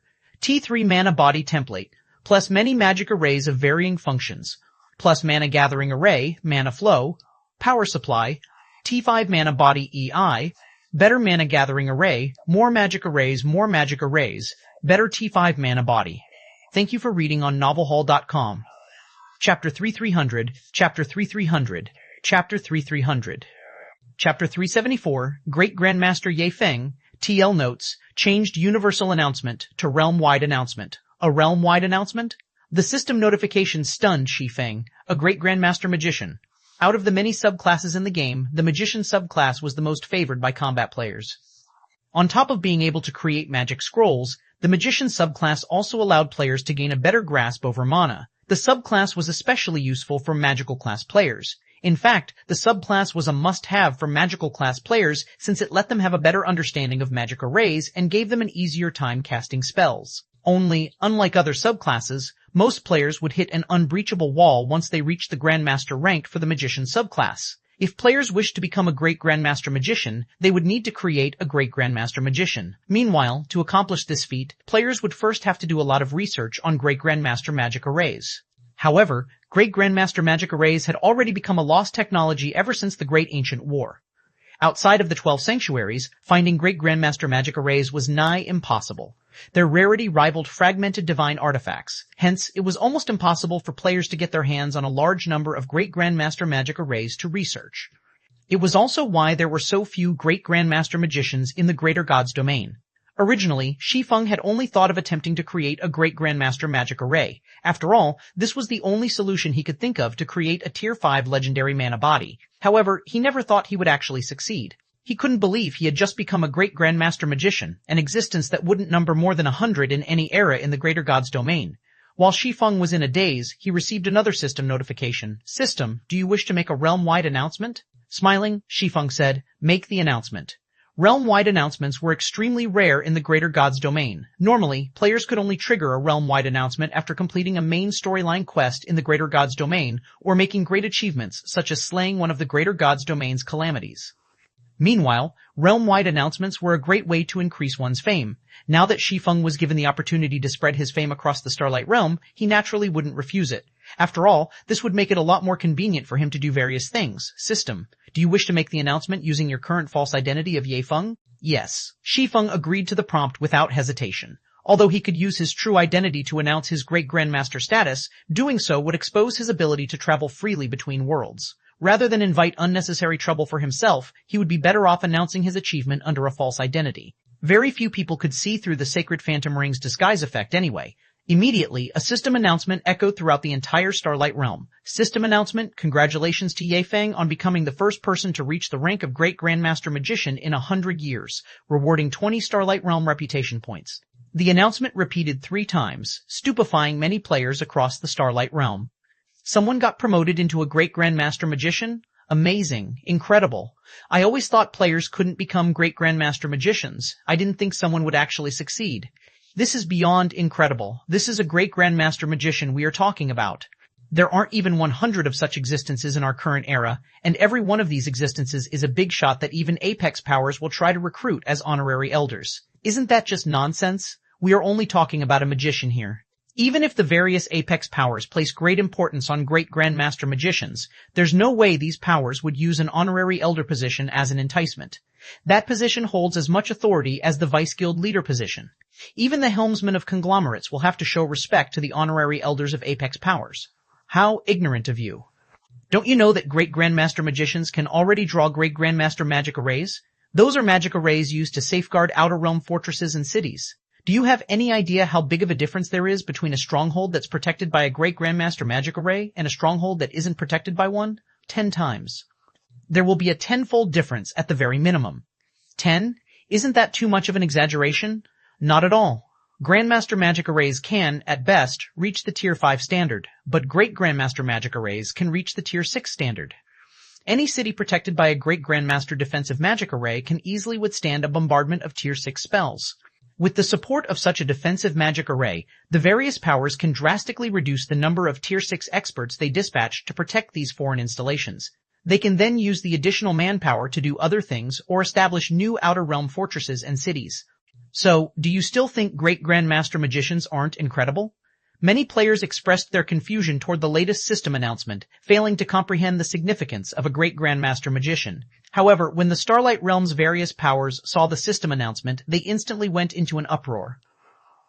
Ordinary players might not know the value of Great Grandmaster Magicians, but the Starlight Realm's various powers knew that the appearance of a Great Grandmaster Magician was a major event that could rewrite the status quo in the Starlight Realm. Starlight Realm, Starlight Empire, Starlight Holy City. The Starlight Holy City was the most prosperous city in the Starlight Realm, with a player population of 1 billion. Practically all powers in the Starlight Realm wished to secure themselves a place in this city. However, due to the Holy City's limited space, even upper-ranking hegemonic powers had difficulty securing themselves a spot in the city.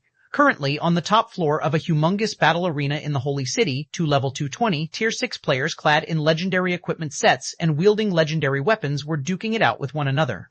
The strength both parties exhibited closely rivaled Tier 6 gods of the same level. While these two players were dueling each other, many players cheered and applauded as they spectated the match. Among these spectators, many were titled experts who had already reached Tier 6, as expected of the 7 Luminaries Alliance's 7 Luminaries League. Even the matches in the A-League are already such a spectacle to behold. I really cannot imagine what kind of monsters would be in the S-League. It's a pity the Starlight Realm isn't a higher realm. At best, we can only receive the broadcast of A-Leagues here. It can't be helped. Our realm has never managed to get into the top 100 in the Realm Wars. After losing to the Sky River Realm last time, it became even more difficult for us to get into the top 100. While the people on the spectator stands were discussing the ongoing match, a woman with ethereal beauty quietly observed the match from a VIP room on the second floor. However, the woman shifted her attention away from the stage when a level 220 Tier 6 Guardian Knight entered the room. "Did you find anything about Shi Feng?" the woman asked. "Young miss, I have already mobilized all available manpower to investigate this person, but we have yet to acquire any reliable information thus far," the Guardian Knight answered. If other people could see how respectfully this Tier 6 Guardian Knight behaved to the woman, they would definitely be given a fright. After all, the Guardian Knight was fully clad in legendary equipment and radiated strength rivaling Tier 6 gods. However, the 2 female bodyguards standing next to the woman were unfazed by this situation. Frey, the Galaxy Conglomerate's 4th princess. This name could make any upper-ranking hegemonic power in the Starlight Realm tremble with fear. Even Tier 6 saints would have to behave deferentially to her, let alone experts that only rivaled Tier 6 gods. Still nothing? Frey frowned, her tone growing a little cold. It's not that we didn't find any information at all. It's just that the information we found is a little too unreliable, the Guardian Knight hurriedly corrected himself. According to the insider information we collected from the 7 Luminaries Alliance, the name Shi Feng has appeared in the miniature ancient world that you have previously visited, young miss. Only, I don't think that person is likely to be, the same name has appeared in that miniature ancient world before. Growing curious, Frey asked, who is he? Anxiously, the Guardian Knight answered, he is the former guild leader of a second-rate guild named Shadow. At the same time, he is also Zero Wing's current acting guild leader. Thank you for reading on novelhall.com.